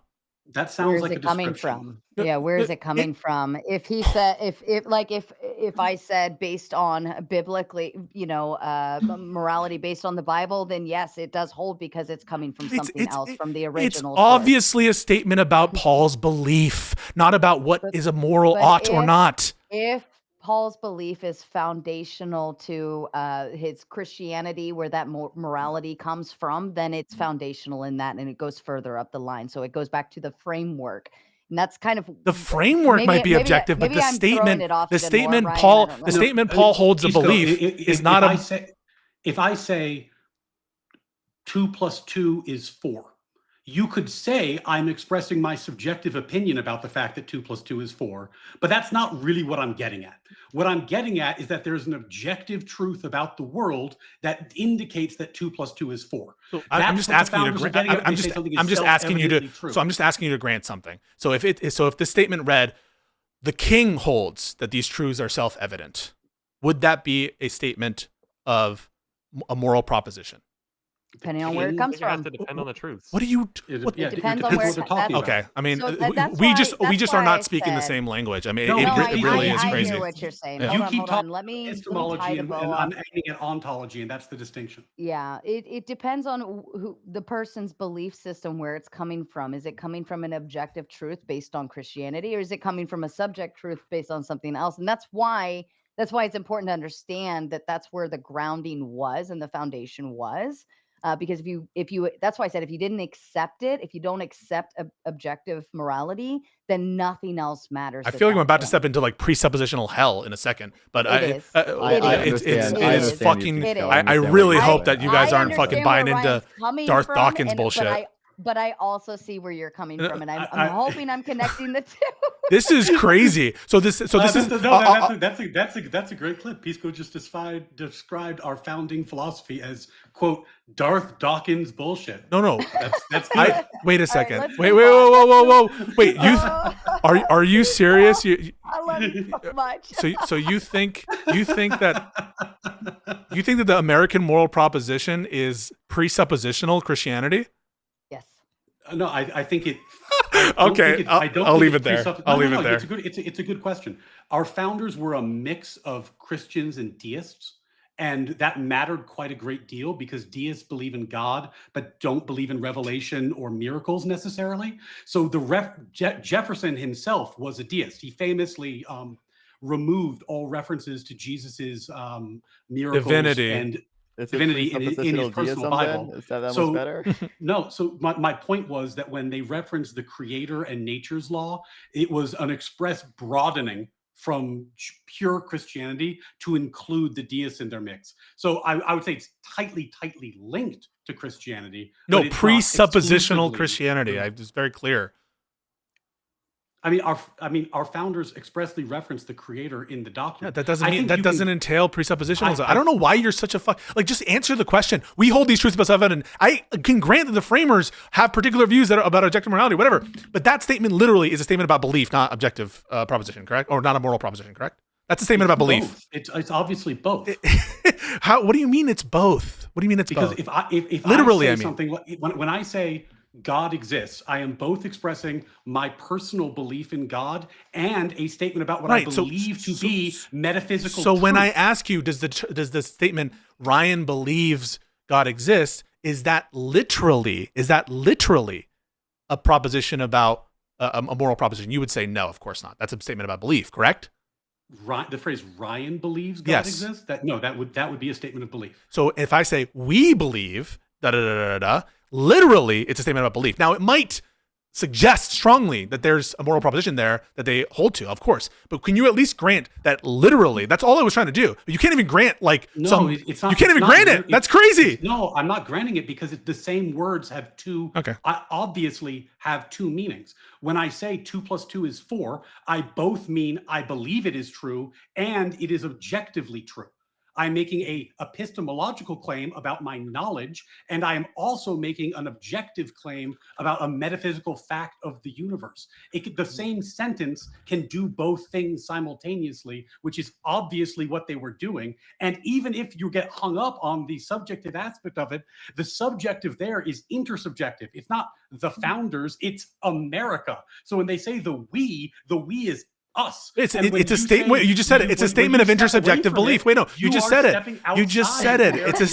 You just said it. It's a statement of intersubjective belief. It's not itself a moral proposition. I said both, dude. All right. How many times? No, but literally. I can do the 2 + 2 is 4 again. No. This is why I originally asked the question: was the left even there to begin with, right?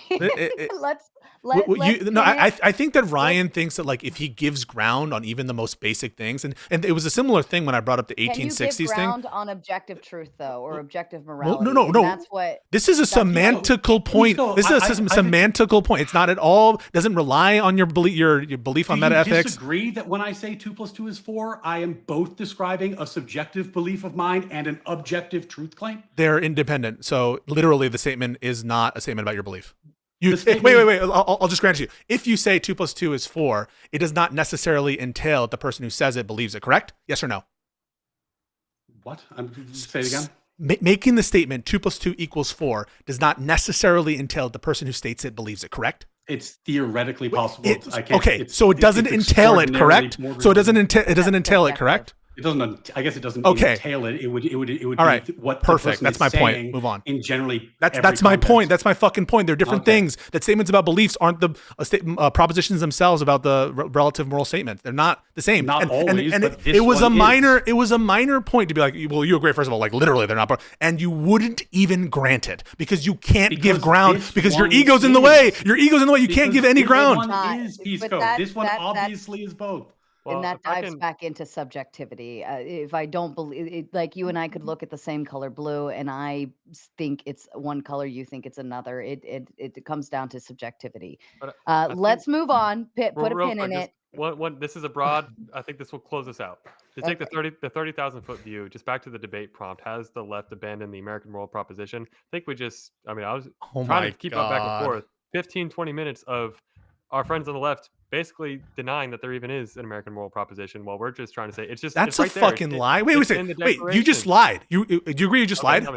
So wait. That is a false statement you just said. Correct? I'm saying, explain it to me. Wait, so you just said we don't believe that there's a American moral proposition. Correct? Did you just say that? Based on, did you just say that? Yes or no? And don't you remember when I said what I thought the American moral proposition was? Yes or no? The Do you remember, yes or no, when I said what I thought the American moral proposition was? Yeah, it's a legal. Yes. So you just said I didn't have it. Wait a second. Let me finish. You just said I didn't believe in the American moral proposition, and you just also said that I did. So why don't you correct your statement?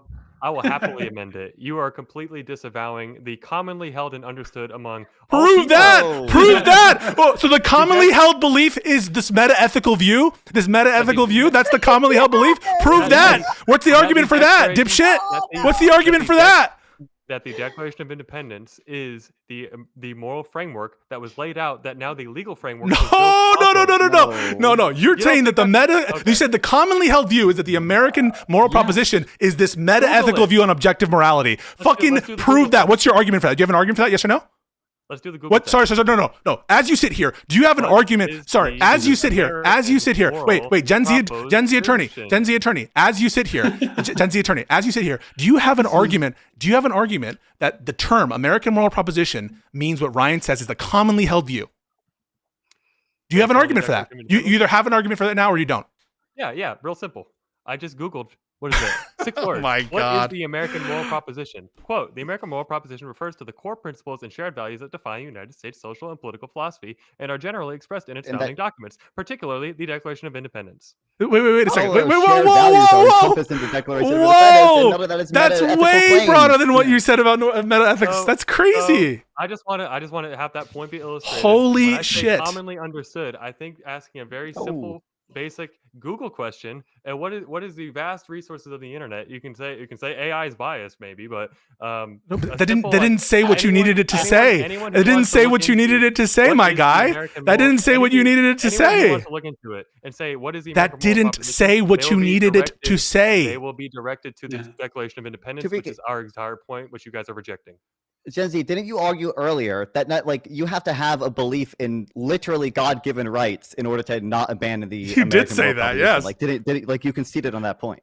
Yeah, I don't know how else you So like this read- is like So if you you're a moral conceded on the subjectivist, religious belief you're angle? God, if you're an atheist, you're that's like No, where it- the historical pieces come into play in terms of how it was written, why it was written, the interpretation, so on and so Yeah, forth. and I this is like maybe too in the weeds, but for this, but like it is technically possible without believing God. Like I know he was a great follow, but he left for Blue Sky, so he's not on X anymore. A guy called Secular Outpost, and he was an atheist, but he believed in like essentially Platonic forms, and Platonic forms are almost a one-to-one match for natural law.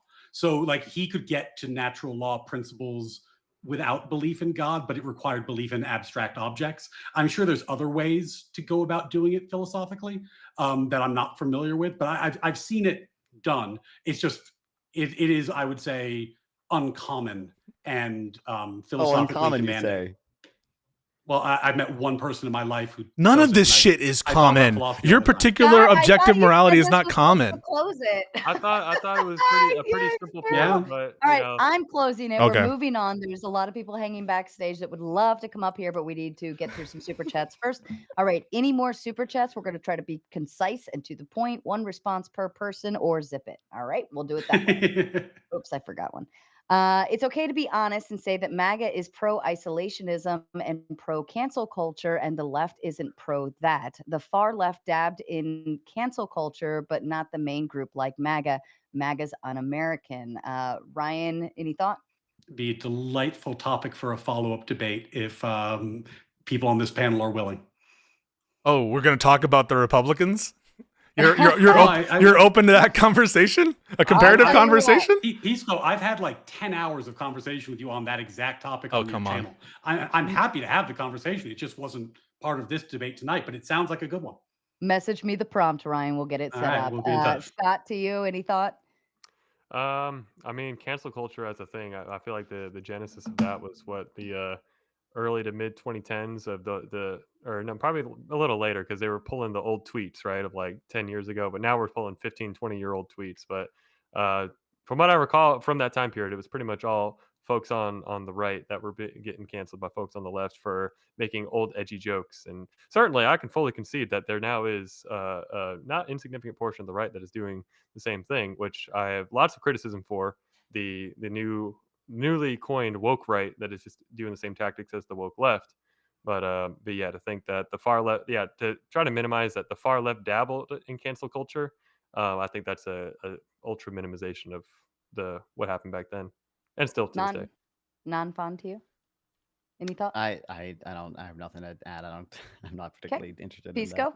that. I mean, the cancel culture thing is just another example. I don't think it bears that much on the Constitution, except to the extent that it involves the government coercion, which in this case it very much does, and the government overstep. And I think they probably shared agreement, at least with Ryan. I don't know about Gen Z. And so, yeah, I like the particular cancel culture. I think everyone is okay with that to some extent, right? Like if you knew that there was some crazy lefty dumpling shop that was saying we don't want to serve Jews, and you wanted to make that like clear to everyone, like I think everyone on this panel would be okay with like signal boosting, like, hey, these guys like are like super anti-Semitic or like super racist. And so I think it's just like a question of, is there government coercion in it? Is the government involving itself in these kinds of discussions? But the First Amendment, and I'm sure the freedoms that are encompassed in whatever natural rights philosophy that Ryan or Gen Z espouse includes like the freedom to contract, I assume, right, and the freedom to choose which agreements you want to do, or and which businesses to serve.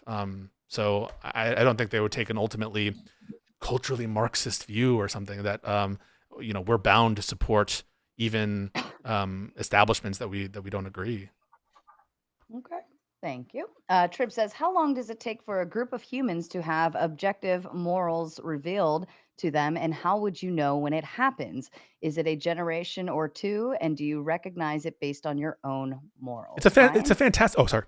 No, it is a great question, and it kind of cuts to the heart of the epistemology issue we were discussing earlier, where the fact that you believe in objective morality doesn't mean that you necessarily know what it is, right? What then? Once you believe in objective morality, you have to figure out what it is, and there's different ways people go about doing that. If you're religious, you draw your epistemology from your scripture, from your church. There's texts that allow you to do that. If you're not religious, then you need to build a philosophic framework. And the reason that the self-evident language, and I was talking about Scottish common sense moral realism, is so important, is that that's how the founders did it. They cut to the quick with this argument about self-evident truths, which is appealing to both the Christians in the room and the non-Christians in the room, and thus founded kind of a position that could be agreed upon as the American position. But it's not easy, and there's no set prescription. It takes time, it takes effort, and it takes, depending on who you talk to, revelation. So I don't think there's an easy answer to that question, but there's certainly an American answer to that question. Yeah, I think there's. I just want to real quick. Yeah. I think it's like a really fascinating question, because it kind of, to me, provokes in my head, like, what's going on here? Like, let's cut to the crap. What's actually doing the work here?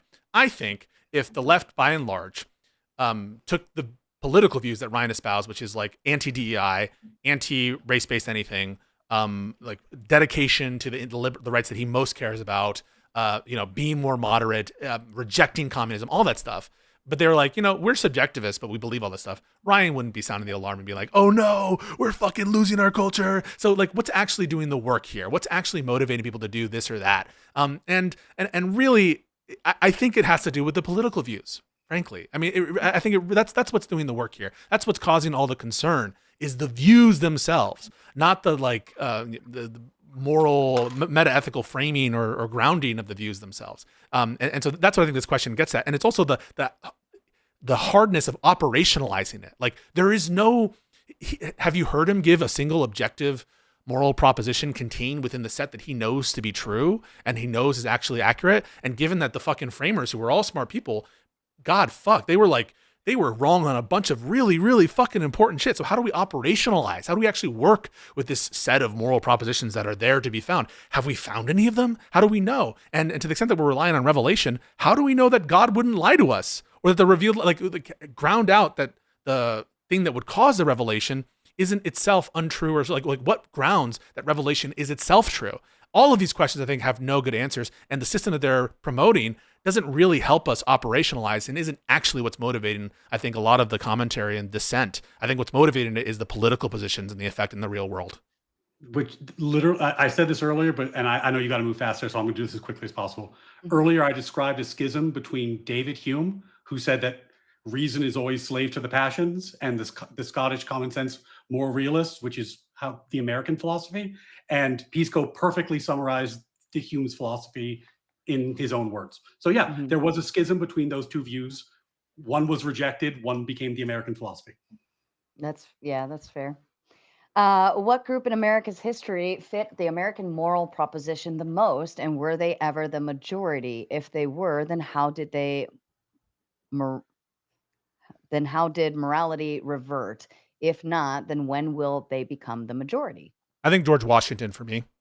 I think that people give a lot of credit to Madison for writing the document, but the model of our country, I think, has its base not, I'm going to be honest with you, I think that there is moral elements to the Constitution and the frame of the country, but a lot of it is geostrategic. A lot of it is geostrategic. The rationale for having a union in the first place. What are the first articles of the Federalists? They're about geostrategic interests. And they're thinking about the president as embodied by Washington defending the country. What's the most important liberty? the liberty to be free from a foreign country or a foreigners invading, like France and at this point Great Britain, invading and conquering and subjugating you. And so I think that a lot of the commentary from Gen Z attorney and Ryan is missing that core pragmatic concern at the founding, embodied by George Washington, embodied by the kind of the worries from the framers, which, yeah, they were circulating about rights, but the Bill of Rights, remember, Bill of Rights is an afterthought. The Bill of Rights is an afterthought. That's done after the Constitution is ratified. What was primarily motivating the framing generation were geostrategic interests, economic interests, and the longevity of the Union, and the example of George Washington. See, but though I don't know how many times I brought it up though that I am interested in having the historical context-driven discussion, but that seemed to get kind of brushed away as like, well, no, that doesn't really matter too much. When we talk about the contradiction of why some of these contradictions exist between founders who were openly advocating saying that slavery should end in their writings and publicly speaking, but still personally owned slaves. And my whole argument was that was a pragmatic compromise, or why the founders didn't just include it in the Declaration, why they didn't ban it outright immediately. That was all part of this. As you use the word geostrategic, Right? No, I agree, but you're not understanding the point there. The point is, therefore, that slavery and the opposition to it isn't a necessary component of the American moral proposition. As painful as that is to say, the fact that you're saying, yeah, it was a pragmatic thing, is further to my point. My point being that opposition to slavery isn't necessary, that the American moral proposition can mean something absent opposition to slavery. That's my point. No, I think will say. Go ahead, Go ahead. Nightbomb. Well, I was going to reply to the super chat. I don't know if they were wrapped up, but although not all of them were American, I will say a lot of the early utilitarians were right. A lot of issues when you look back, like Jeremy Bentham was arguing for decriminalizing homosexuality. He was a really big opponent of the slave trade. He was, interested in animal rights and animal welfare, which I know Ryan doesn't care about that, but these are issues today that we, almost everyone will side with historical utilitarians on. I think also to answer the question directly, I agree. Washington's a good example. I put Lincoln up there too, as far as he could have just sat back and said, "Yeah, okay, the cost will not be worth it to march south and ensure the abolition of slavery." But he said, "No, this violates our moral principle of slavery as an institution. Violates the American moral principle. So we are going to literally declare war, the bloodiest war in American history, the most amount of American lives lost in the Civil War, because everyone who died was American."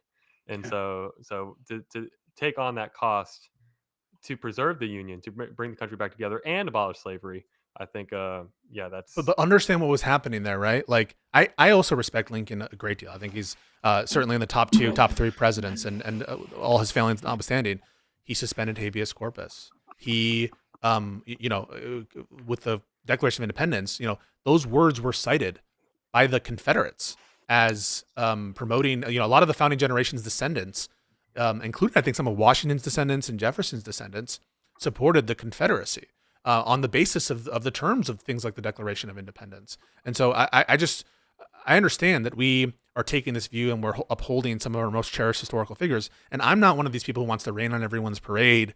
I'll pick and choose some of these people who I'll venerate, and I'll topple a couple of statues here and there, right? But in general, I'm against the ultimately culturally relativistic, or sorry, I should say the view that thinks that we shouldn't judge these people relative to their time. But there are a lot of potential contradictions and pitfalls for you who are venerating the Declaration of Independence in justifying why you think the Confederates weren't upholding that. And maybe it's just their support of slavery, but is there something else? But I think Sarah's head is going to explode if we keep giving $50 answers to $10 super chats. Thank you. So I have an interesting response, and I invite the listeners to imagine how clever and articulate it was so that Sarah can get paid. Good answer, Ryan. That's fair. Yeah, short and precise. We do have a $50 in here that you can expound on a little more. Tom says, "Left winning by not talking about the left. Good strategy." It is a good strategy. It is. But then he says, "No offense intended, and keep in mind I'm usually loaded, but I bet if it was Gen Z and non-fawn only, we'd actually be hearing a debate on the prompt."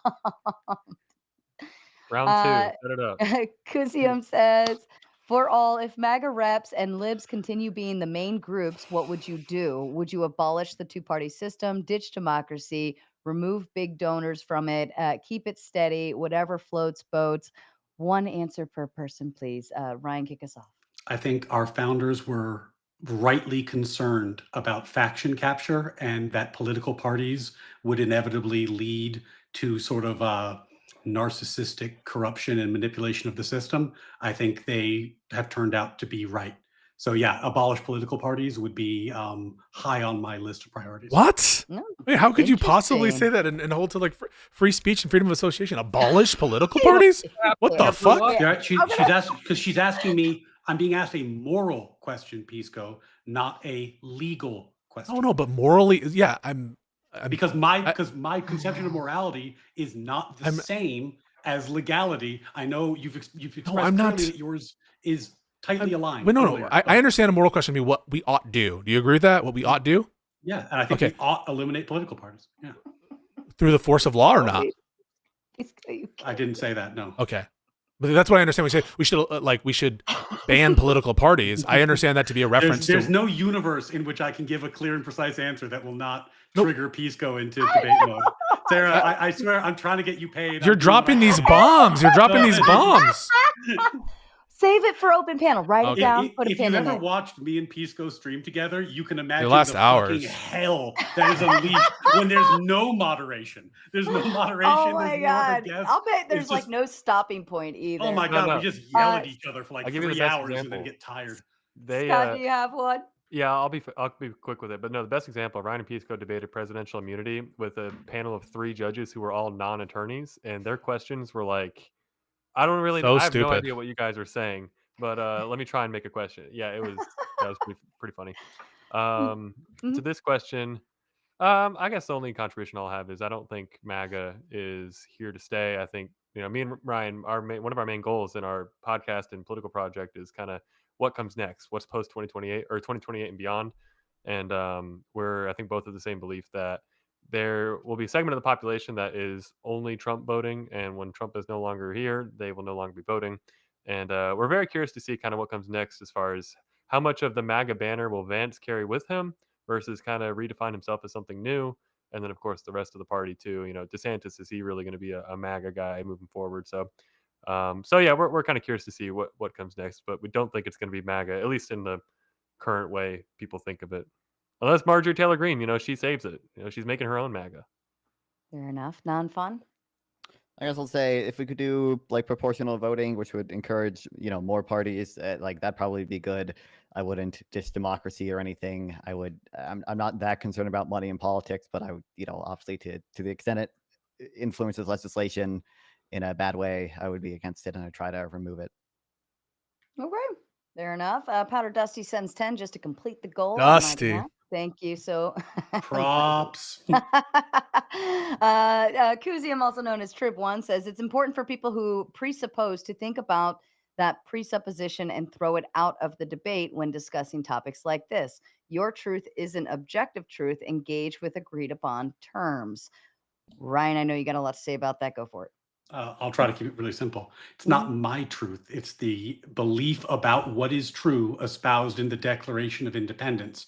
Now, you can say that's presuppositional and you can reject it if you want, but then there's no agreed upon American moral proposition. This is the only one we have.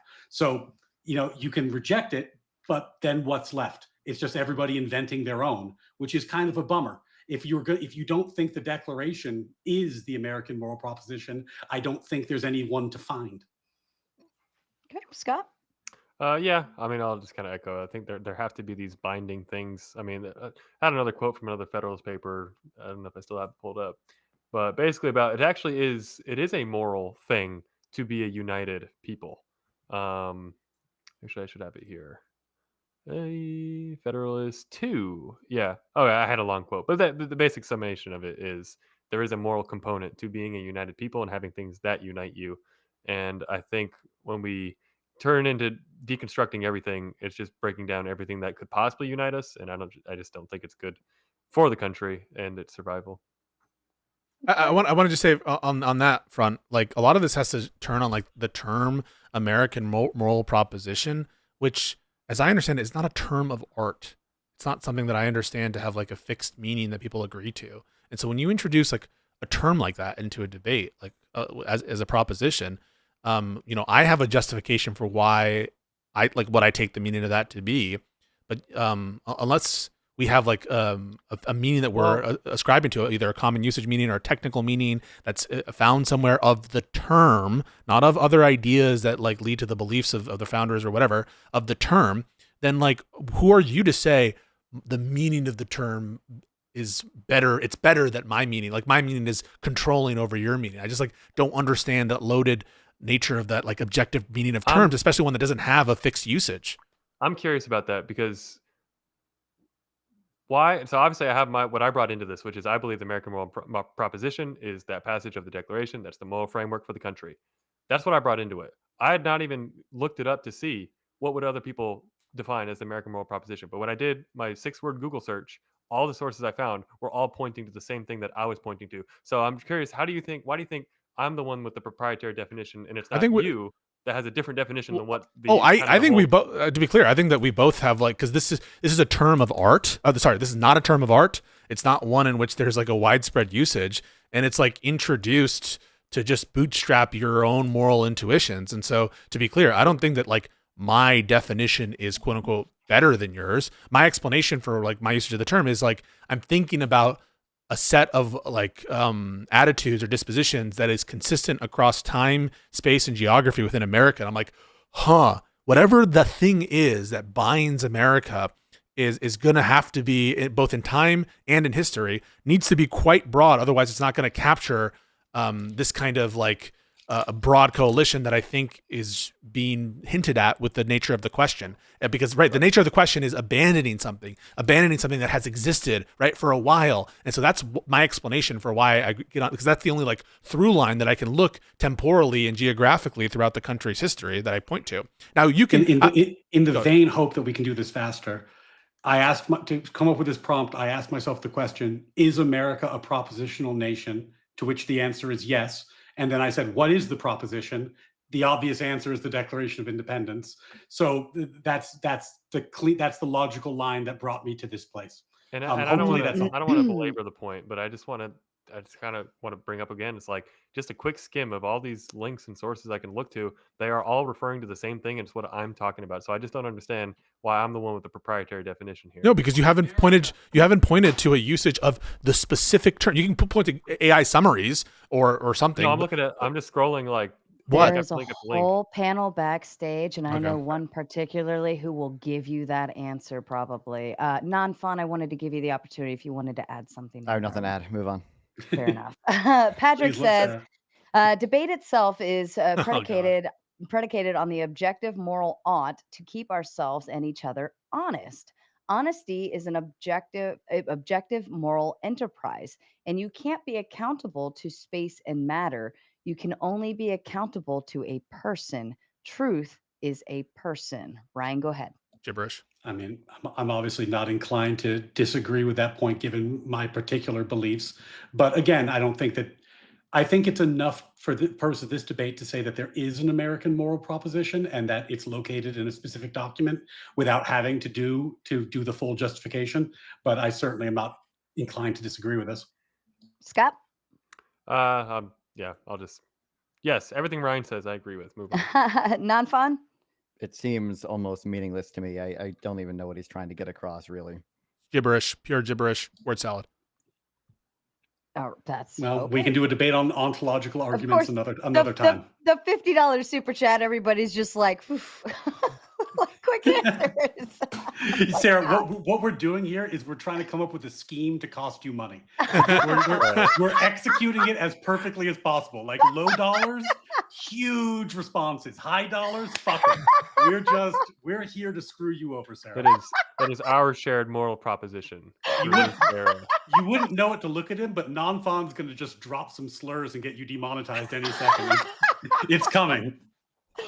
Oh, Jason says AMP is the idea that human beings are born free and equal and inherent rights that no government can legitimately take away.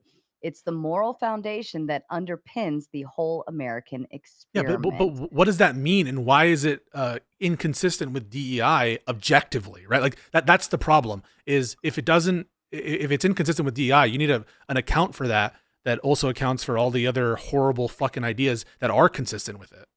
That goes back to what Scott was saying earlier, the negative and the positive rights and how they are contradicting each other because you are impeding on mine by me giving to yours. Yeah, and I didn't think that was super convincing that there actually was a contradiction there, and we went over that. But we can, we can move on. But I don't want to relitigate the directionality argument because I think we did it to death. But I'll echo that this is I agree with this wholeheartedly.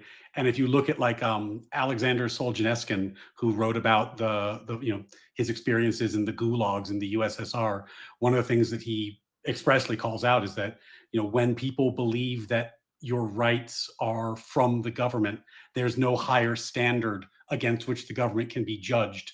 And in that circumstance, terrible oppression is a certainty. So I think that it is important that we think there's a standard higher than even our constitutional framework, that there is a standard against which right and wrong can be judged.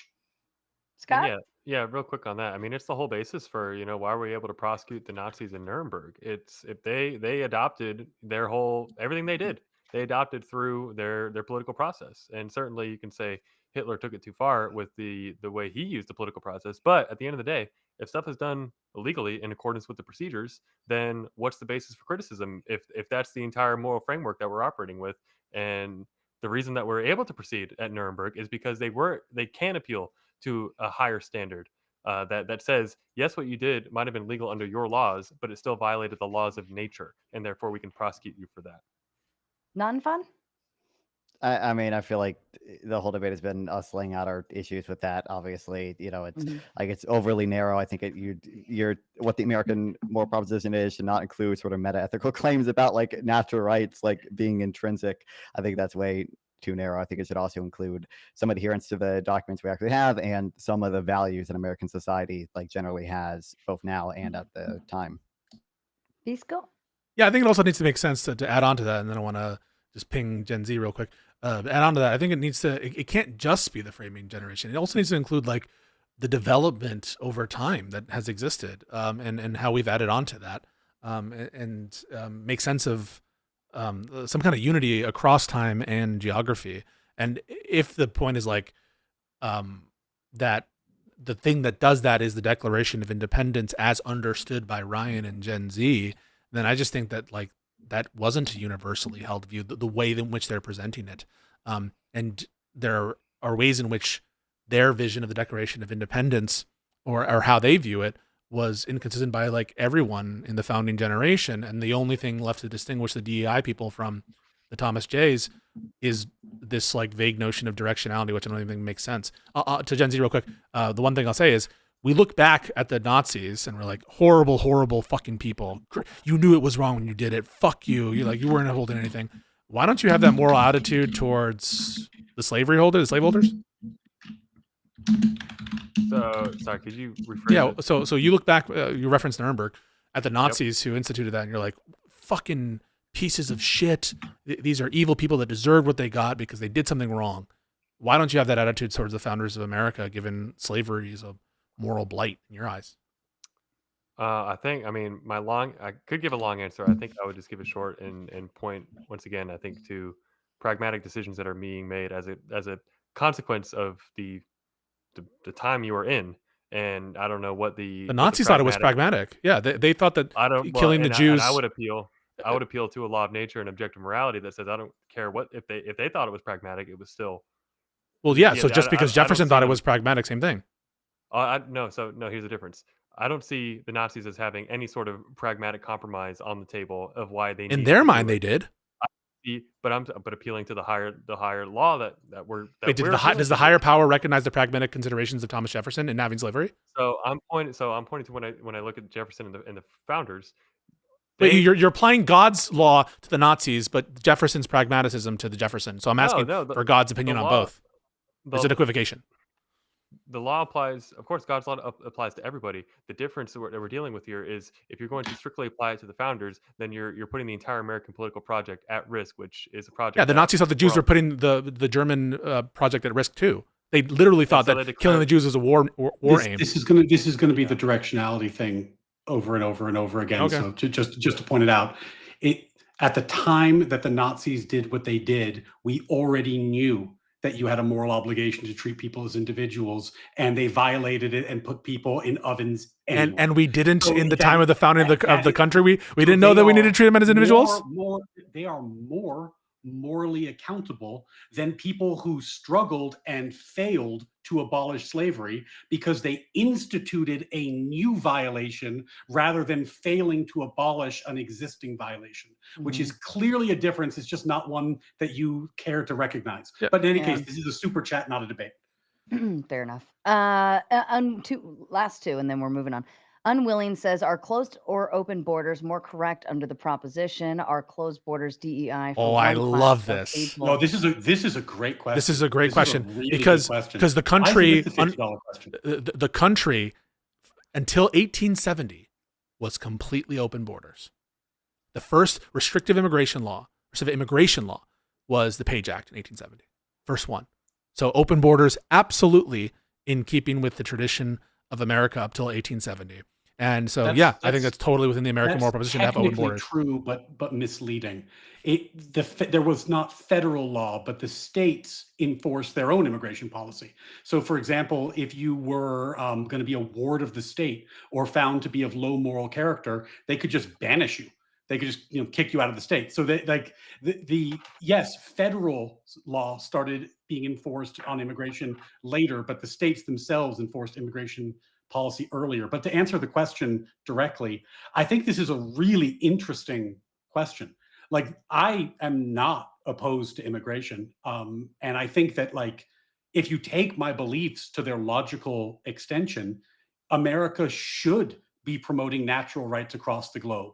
America should be trying to explain its moral philosophy. But that's counter to the framers, right? The framers understood the importance of borders. If you let me answer the question, the question specifically, though, should we have open borders now, has a lot to do with whether we are able to assimilate people into the American moral proposition.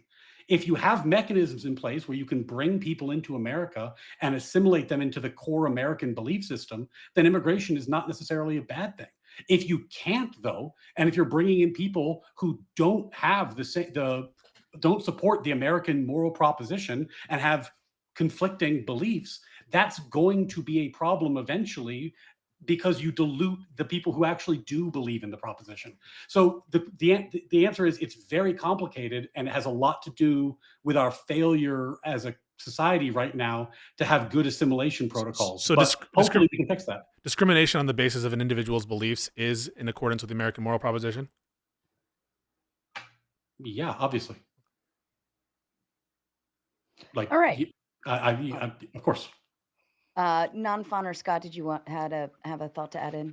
Yeah, I would say the other aspect we didn't really get into tonight, but I would include as part of the founding American moral proposition is this idea that times will change, and therefore the systems of government needs to allow for things to change over time. That's why we have the amendment process. That's why we can pass. Well, that's really why we have the amendment process to change the Constitution over time. And so certainly the founders' understanding of the role that immigration was going to have to play in the society. When you've got this big, huge mass of land, I can certainly understand wanting people to come just freely and then from there be subject to the laws and behave from there.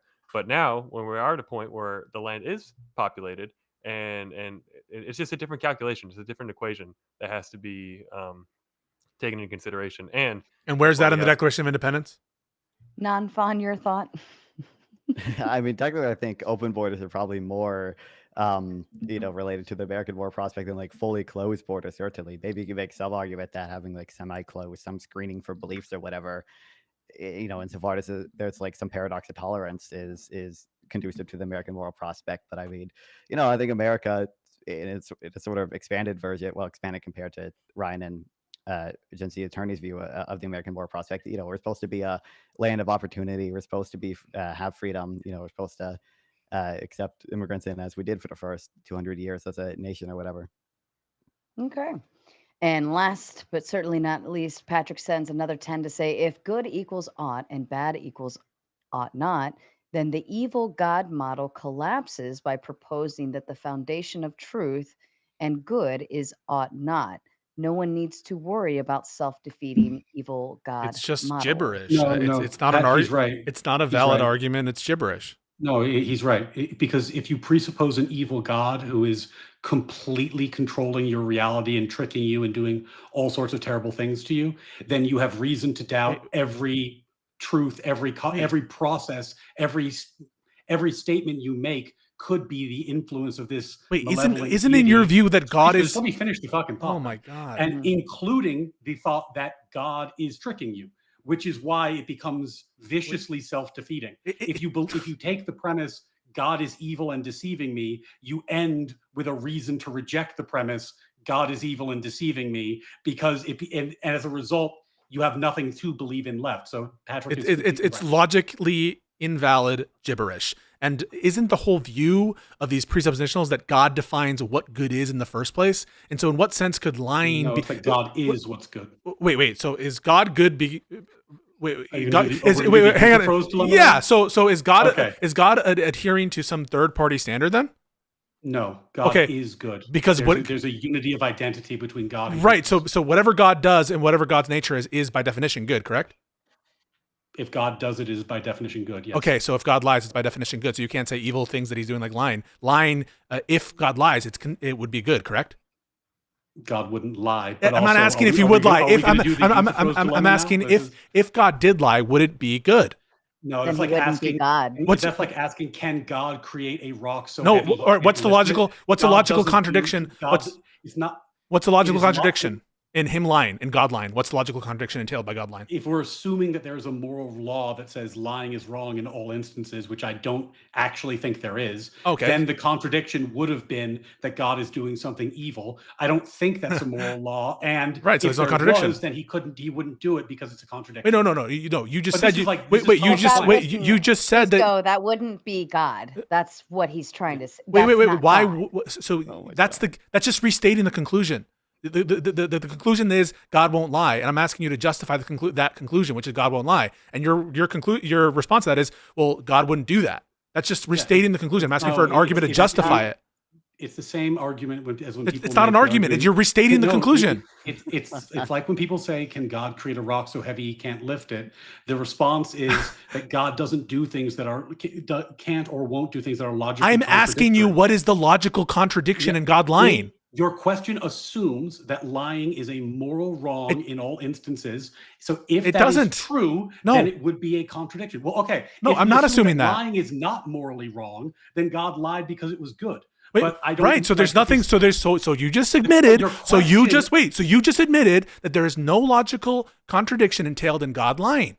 If we assume that lying is not morally wrong. Well, I'm not assuming that. I'm not assuming anything about whether lying is morally good or not. I'm asking you whether or not there's a contradiction in God lying, and you just said, there's no contradiction. Yes. I would say yes, there is. What's the contradiction?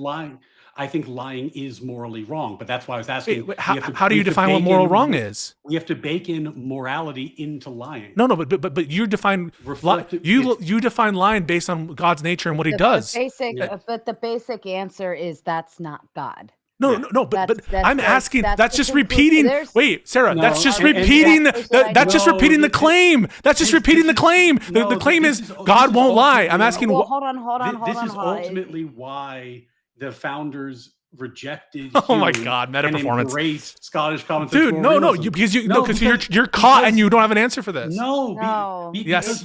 Because what happens is the David Humes and the Kants endlessly dissect what morality is. Who asked about Hume? Who asked? There is no morality left. Who asked about Hume? Who asked? No one cares. Address the proposition. Common sense point that we do know what right and wrong is. Address the point. No one's asking for a history lesson. Address the point. Why? What is the contradiction? No, you haven't. You just restated the claim. You're like, God wouldn't lie. And I'm asking, like, well, why? What's the contradiction entailed by God lying? And you're like, well, if you assume that God is that God is good and deceiving us would be bad. Why is lying is bad? Is defined in your worldview under your lights by what God would do. Unlike God's nature, which is right. No, but I'm asking. So you're defining what is good or bad based on God's nature, and you say that God's nature is that He can't lie. I'm not defining it. I am describing it. But You're describing God's nature as what is. Have you never had a conversation with a hang on a Christian second. before? Wait, no. You're defining. I feel like you're defining. I can tell Pisco you're has defining. had this conversation before. Yeah, it's totally obvious that I'm totally familiar with these conversations, right? Ryan, you would admit that the fact that I'm engaging on this level and addressing the youth throw dilemma and addressing these arguments, it's clear that I've had these conversations before, correct? Well, no, I think I think what's happening is that you're kind of running this flowchart, and there's a reality that these flowcharts terminate, and where they end with the youth throws dilemma is like Thomas Aquinas's identity solution, which is God and good are the same thing. And people have been debating this philosophically. So why is lying bad? Hundreds and hundreds of years. So the idea that you and I are going to resolve it in this conversation, it's I don't think irresolvable. it's This is happen, presuppositional Darth Dawkins garbage. As is the Declaration of Independence, according to Pisco. No, I didn't say that. Let's go ahead and bring our panel up, and we can hopefully get some more conclusive things from then. Here you go.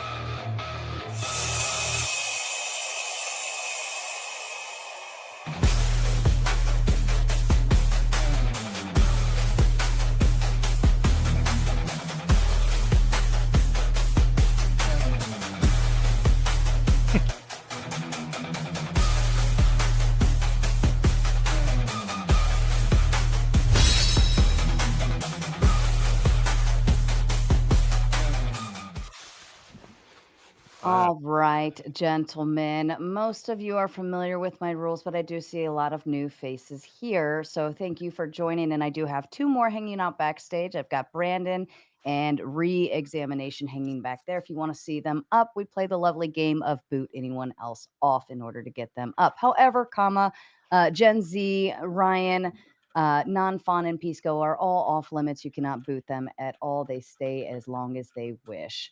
One big rule here is the interruption game. I freaking hate it. Please don't do it. If one person is talking, do not jump in. It will get on my nerves dearly. Also, the gauntlet is officially open. I will be rating us over there here shortly after I get it set up. But if you want to make your way over, if you know where you're going, go on over. All right. First backstage, I had Ryan, of course. If you want to go ahead and open us up with a thought.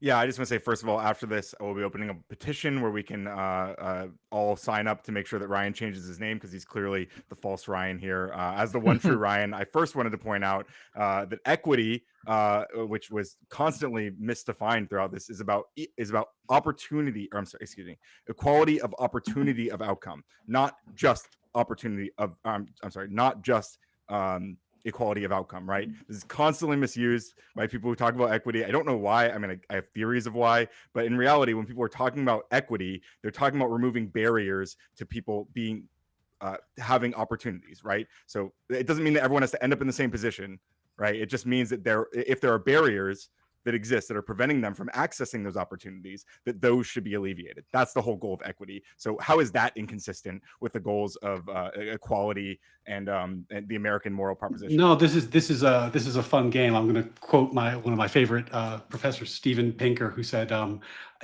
I have no problem with diversity and equity and inclusion in theory, but I'm forced to point out that, like the Holy Roman Empire was neither holy nor Roman nor an empire, there's a problem about the misuse of terms. Like I have seen people describe equity in the way that you're describing it. The problem is that the programs that are instituted on the basis of equity do not do what you describe. When you put a quota on board membership, that is not removing barriers. That is trying to push people to have equal outcomes. When you push affirmative action, that is not removing barriers. That is trying to push for specific outcomes. When you give money on the basis of race, that's not removing barriers. That is pushing for specific outcomes. So I actually agree with you, by the way. If equity was what it should be, which is, hey, we've done a really good job achieving legal equality. Know what we should do? We should try to find a way to make society better. And we should do it while still treating everybody as individuals and while holding to our moral principles. Then I would agree with you, by the way. I think that version of equity is fine. The problem is that's just not the version of equity that the left is enacting. And I would say, do you mind if I jump in? Let Ryan. I trust you, Mike. No, it's okay. I trust Mike. Oh, sorry. Just so I don't disappoint anybody. I've got like half hour, 45 minutes in me, and then I'm gonna Me too, have as well. to go to sleep. I got work tomorrow. Sure. Yeah, and Ryan, Gen Z, good to see you again. Hey, buddy. What's up? I just wanted to make this point, and then I'll drop because I know there are other people waiting as well. But I did want to ask about this, because I wanted to engage on the debate prompt on your terms, Ryan, which is that the American moral proposition is the Declaration of Independence, right? And so one of those is that all men are created equal, right? Mm-hmm. Like you would agree that that is the objective truth under the American moral proposition. Yeah. So my first question is, why do you think liberals and Democrats support DEI policies? Like, what is it? What are they after? Oh, if you are you asking me to guess what they're thinking or to explain why I think they're thinking it? Because those are two different questions. Well, why don't you tell me what you think they think? Okay. I think that the way our education system is set up right now, if you look like the work of Jonathan Haidt, it strips or vastly reduces certain aspects of moral thinking and enhances other aspects of moral thinking, in particular fairness and equity concerns, which primes people to believe in a certain Answer the way. fucking question. He asked you what they believe, not why they believe it. Hold on. I'm working on it. So I think that you have a collection of beliefs. There are some people who just think this is more fair and haven't really thought about the philosophy at all and don't see the contradictions. I think there are other people who are, overt collectivists, and they ascribe to, some form of like neo-Marxism or socialism or other form of collectivism and would prefer that system, and it's overt. So I think it's a mix of various things, but that's my best guess. Would you agree with me that the Democrats are focused on at least outcomes when it comes to DEI, right? So that the Democrats see a disparate outcome, right? They say like Black people make up X percentage of the population. They are disproportionately disadvantaged in this way. Okay, so if you believe that all men are created equal, wouldn't it follow then that if Black people make up X percent of the population, we would expect to see a proportionate outcome? No. And if we see that's fucking good. Yeah, that's good. Yeah. No. Allow me to if all men are created equal, let me stab at that. Allow me to interject real quick. I'm just shutting down on the tomato side. We're going to raid over to the gauntlet. If you already know where you go and get there. Otherwise, I'll drop the link in the chat or follow the raid. Back to you, Ryan. Oh, this is great. I didn't even think of this. Let me stab real quick, and Ryan, you can build off of it. I think we're in agreement here. The statement, all men are created equal, is not a statement that everyone comes out of the womb with the same characteristics, attributes, mindset, all this stuff. It's a statement about the moral value of each person, and that each person is entitled to the same level, the same amount of negative rights that the government is now constituted to protect. And so, because this is the whole thing, humans are so vastly diverse, of course, in all different types of ways. And just because we're equal in the eyes of the law does not mean everyone's going to end up in the same place as they started, right? maybe not everyone, but at the macro level, right? If we're looking at 330 million people and we're looking at 30, 40 million Black people, and we see a disproportionate outcome, I'm not saying that every single person needs to have the same outcome, right? But at the super macro level where we're looking at millions and millions of people, if we accept that all men are created equal by God, right? That Black people aren't inherently dumber, or that Black people are not inherently more violent, or that Black people are not inherently worse at business, and we see a disproportionate outcome, right, where we see Black businesses failing at statistically unacceptable rates, then isn't it consistent with the moral proposition? Maybe you disagree with the goals, right? But isn't it consistent with the moral proposition that all men are created equal for Democrats to try and pursue? For example, it doesn't worry me. Yeah, go for it, Ryan. It doesn't worry me that Ashkenazi Jews are underrepresented in the NBA. You know, like there are. I'm not talking That's not about worried. responsive. I just That's not mean, responsive. isn't No. Yeah. Like there's a discrepancy there. There's tons of discrepancies. I mean, if you look even within a family, you know, children of the same parents raised in almost as close a way as possible are going to have wildly different. He's life already outcomes addressed this at the because macro of the level. choices- Address because of it. the choices they make. No. So what happens is that there are any number of multivariate factors that impact success over time. Moral dignity does not imply that you're going to have equal outcomes on any level. Because the races But- are but created Ryan, differently? Well, in this specific case, we are looking at a group that not only has these disparate outcomes, but also was the target of hundreds of years of oppression. Like I agree with you. explicit, Yeah. legal. So it's no coincidence that we see this group having these disparate I'm not outcomes. saying Do it's you agree, I don't right? know if you know my background at all, but I agree with Sort you of. about all of that. So like, just like to give you an example. Pro critical race theory, my king. You know, so to give you an example of this, like I was in Teach for America, and I taught specifically in underserved Black neighborhoods for 7 years before I went to law school. The reason I did that was expressly because I wanted to help people in those communities. But in so doing, I didn't violate any moral principle about treating people as individuals or life or liberty. Like you can recognize that there are things in society that you would like to make better without violating I know, but can a moral principle. can you address along the way. heart of Mike's question? Do you think it's possible that God created Black people or the different races with like features of more violence, with features of greater like rates of tendencies to do, you know, certain things that you would consider bad? You think it's possible that God created the race of Black people with those different disparities? Are we really saying? I'm asking the question. When Jefferson said, I asked the question. I want an answer to the question. I'm answering the question. I have no reason to think that is true. Okay. But I'm just objecting to the framing of the premise here, because who in their right mind is thinking that when Jefferson wrote all men are created equal, he was writing that they were specifically genetically, height, weight.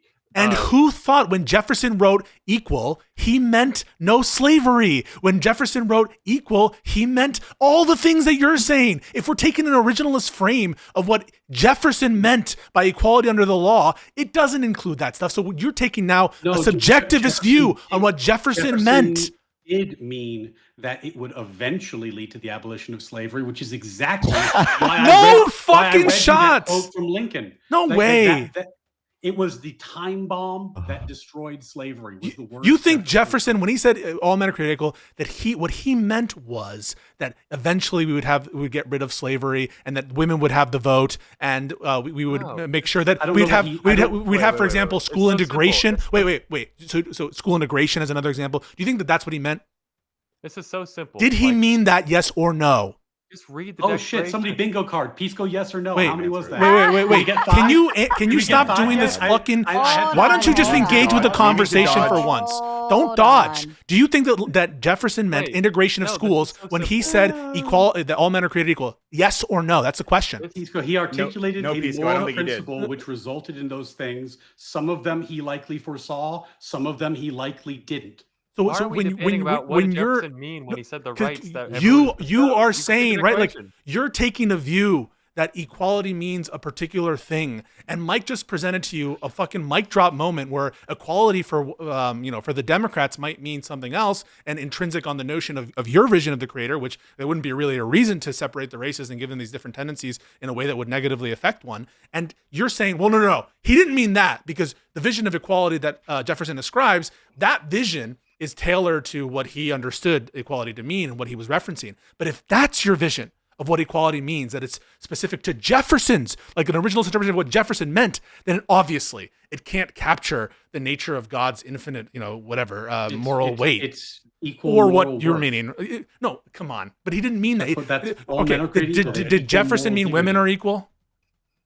I certainly don't know. I've never read anything about what Jefferson thought about women. Well, this goes back Probably to what not. I was saying a little earlier. It's the applicability of that framework, right? So we have the framework instilled that's based on that objective morality, but the applicability became better and better each time. Each tier got better, right? In terms of how we read it, and we say, oh, I think we messed up here. Sarah, it's a great. Let's reapply. This is a great. I think that you're right there. But then what the Democrats' responsibility? Yes, every time we make it better, we add to it, and this is how we feel that we're making it better. And the question is, who are you to say that they're wrong about that? If this notion of equality is elastic enough to start to subsume things that the people who wrote those words never in their wildest imaginations would include it, who's to say that the DEI people are wrong? Unless you're ascribing a position of God on DEI policy, and God has a position on whether or not we should have like quotas, and in boardrooms. Do you think that that's part of moral law from God, that he's against as a moral law?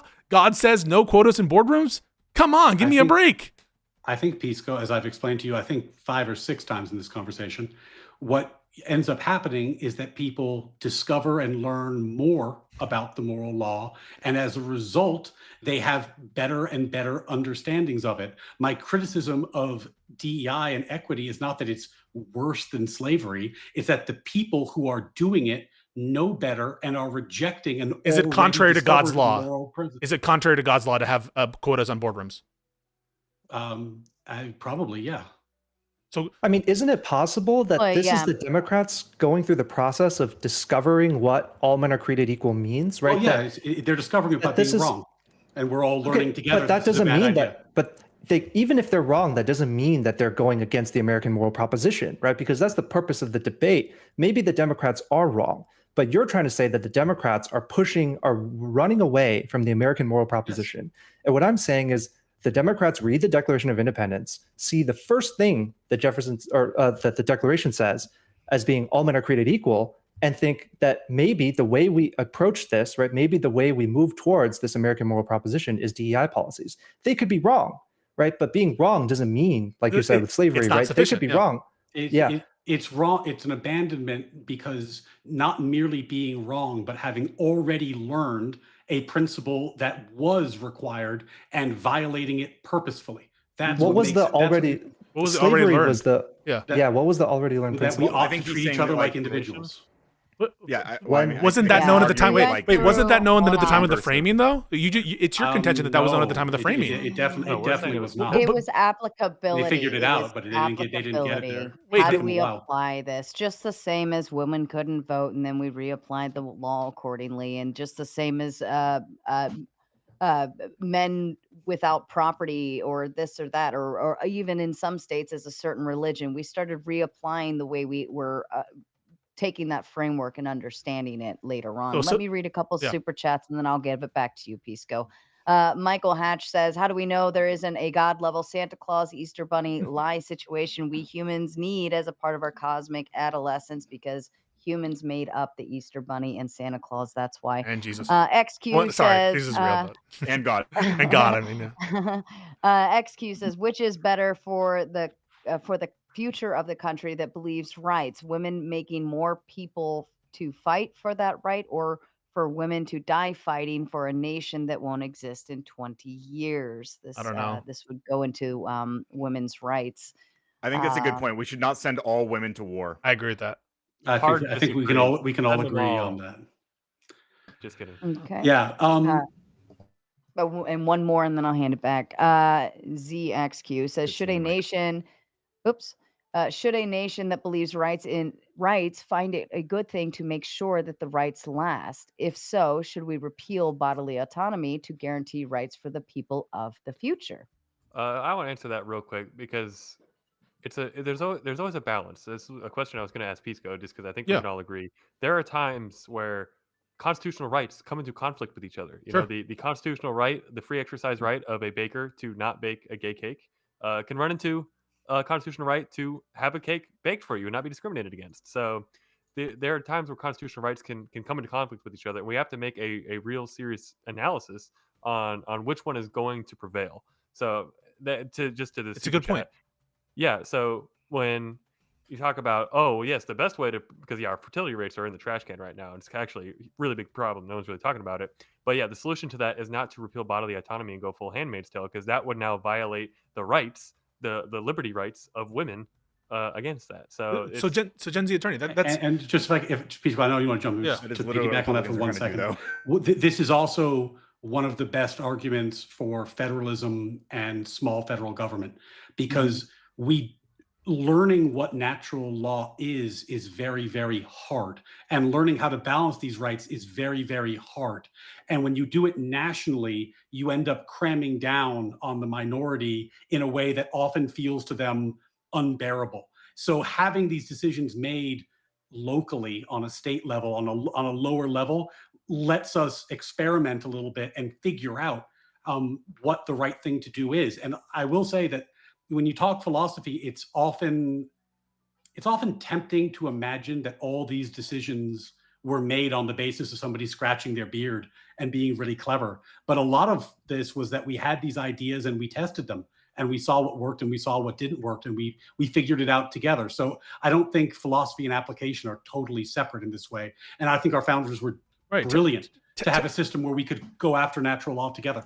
Testing them according to man's principles and priors, not according to God's. I mean, this is we have nothing else, Pisco. We are limited. The thing is, Gen Z, you brought up a great point, which is like some of these are genuinely hard questions, and a lot of these rights are in conflict with each other, right? That's even more of a reason not to think that God has ordained the correct answer on the gay cake. Okay, at this level of expression of a cake, now it becomes a expression, but then the religious like these are man-made concepts. Now, maybe at some level of a broader generality, you can say, if you take this view on God, that he ascribes some kind of general purpose behind man to institute these systems of law, and at a general level, he wants men to pursue this or that. I don't agree with that. Maybe you hold to that, but it seems almost quaint to imagine a God like sitting upon a hill decide and say, I'm going to make it really, really, really hard for people to find out what the objectively correct analysis is of the gay cake. I'm going to make it very, very hard. For why? Why would he make it so hard to follow objective morality? Why would he involve himself in such quaint affairs, such as like the nature of a gay cake and whether it violates one right or the other? It just feels like such a involved, or DI, or how many people are in a fucking boardroom. It seems beneath God in some sense. And even then, it's just like, well, he made it so fucking tough for us to know the objectively correct answer. Why? But Pisco, earlier you had stated how the objective morality, based on what Ryan and Gen Z were saying, seemed too narrow, and you said, why can't it be more general? But this is why, because if you open things up wider and wider and wider, then the actual message or truth or objective morality gets spread across in so many different ways. We want objective morality to be narrow and on the point, and like just the bones. Well, right? Because what I'm this saying was too way- narrow is the term of American moral proposition. I think the objective morality thing, I'm not ascribing that as too broad or narrow because I don't even understand it. To be honest with you, I don't understand what objective morality even means as a I don't think it's a coherent concept. But so I'm not saying that that's too broad or narrow. I think that the term objective moral proposition that they provide, that's what I feel is too narrow because of my own priors. The difficulty, Pisco, in piecing together natural law has everything to do with what I was saying earlier, which is that our founders allowed for an admixture between Christians and deists, which meant that our quest to find natural law was not solely determined by Scripture. Right? Well, that's a big problem then. That's a huge problem then. Because if America was universally Christian, then the question is what is natural law would have an easy answer. You would point to Scripture, right? But because America was not universally Christian, and the American moral proposition was phrased in a more general way, it does lead to us having to figure out some very, very tough questions. Yeah, we're relying on like our sense data of like our hearts and revelation. Our experiences, our logic, the same way we figure out anything else. But that's grounded ultimately in subjectivity. That's ultimately subjective. Why is it ultimately subjective? This is why, though. Have you ever tried to template something or stencil something again and again like 100 times? I have done that. Now, if I take the original stamp and I stamp the thing, right? But then instead of using that original stamp, I take the one I made and then I try to make another one from that. And then I take that one I made and I try to make another one from that. Eventually, the original stamp or template or whatever it is that I'm using is going to get maneuvered across the board because it's not the original. And that's why that whole objective morality, the bones of everything, has to maintain one singular piece. It has to stay there because you are going to read it differently. Ryan's going to read it differently. Nanfan's going to read it differently. And if you go outward and tell everyone, well, I read this and this is how I interpret it, and I read that and this is what I think, now we get into Sarah, even if I subjective grant play. that, I don't grant it because I don't think it's coherent, but if I grant that, because I understand what you're saying it's essentially just because people could disagree on objective morality doesn't really mean that it's not necessary to, the foundation of everything. So I understand the concept of what you're saying, even though I don't understand the underlying concepts. But if all they can tell us is that we're bound to just need to subjectively interpret the commands of our own heart and what we take from Revelation, then on what ground does Ryan possibly say that his determination that DEI is counter to this objective morality is any better than mine? He's relying on the same kind of subjective interpretation of scripture and of natural law that everyone else is. And so why is he in a better position to judge that the objective morality and natural law, since he's limited by his own subjective perception and his own interpretation of either revelation or his own heart or the nature of his own heart? Why is his position on objective morality any better situated than mine or the DEI people? That's why I chose to debate you, Pisco, because in a world where we only are bound by our subjective perceptions and we're all doing the best we can, the best tools we have to figure out what is true is discourse, is debate, is getting into the arguments and trying our best to figure it out. I think I am in position to do this because I happen to be right. But the way that I'll prove that I'm right, I know you think you're right. I know you think you're right. And you're making the counter arguments. I know you think you're right, but the question isn't whether you think you're right. I grant that you think you're right, and I grant that I think I'm right. But I'm asking is, how can you justify? What is your justification that you're thinking you're right makes you right? Yeah, Can I just add a clarification in quick? You guys are, I think, are talking past each other with the word objective. I think Pisco, is it Pisco? Sorry. Yeah. Okay. I think you're using like the modern framework, like it's got to be quantified in some way from a third person perspective, observed by everybody. But how the natural law theorists are using it is as an object grasped by the intellect. And those are the first principles of natural law. And that tells us what virtues are.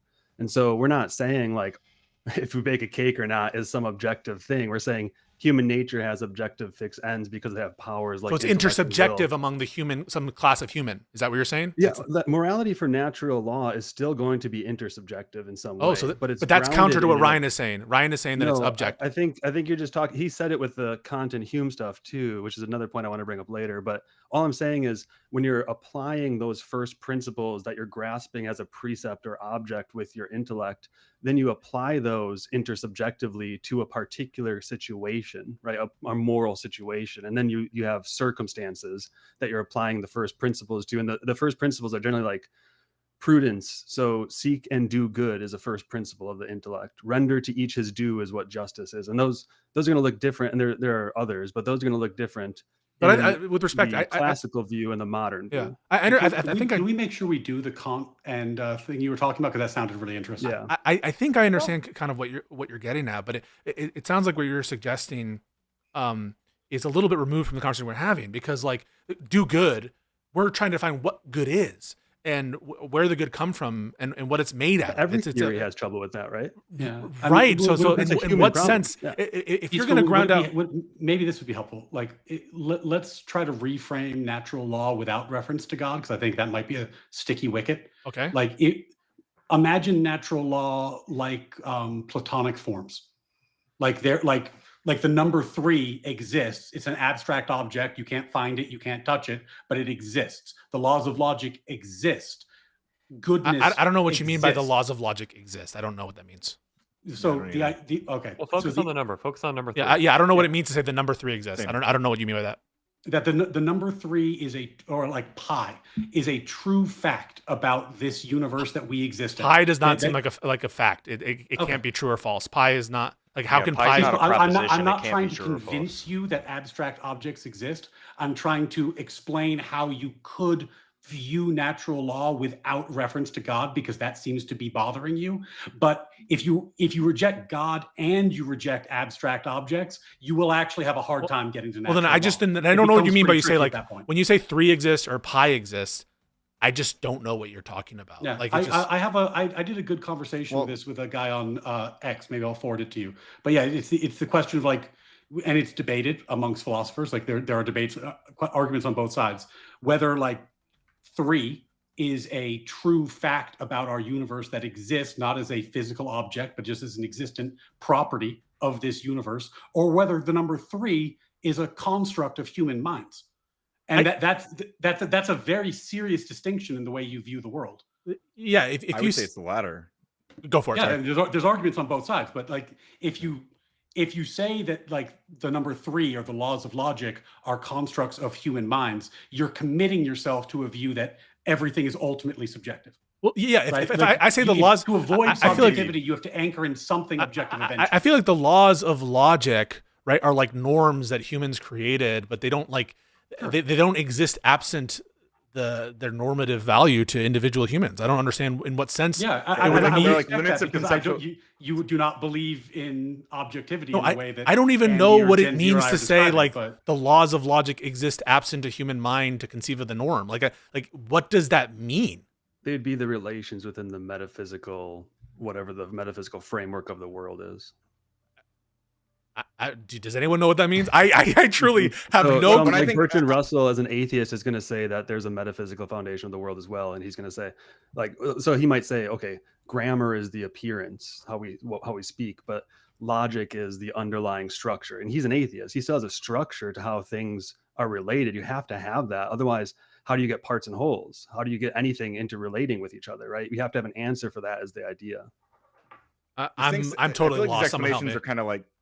I feel like these explanations are kind of like poetic in a way. Like it sounds nice. Like, but like when I think about the laws of logic, I'm just thinking about like the limits of human conceptualization, right? Like, what would it even mean for the law of non-contradiction to not be true?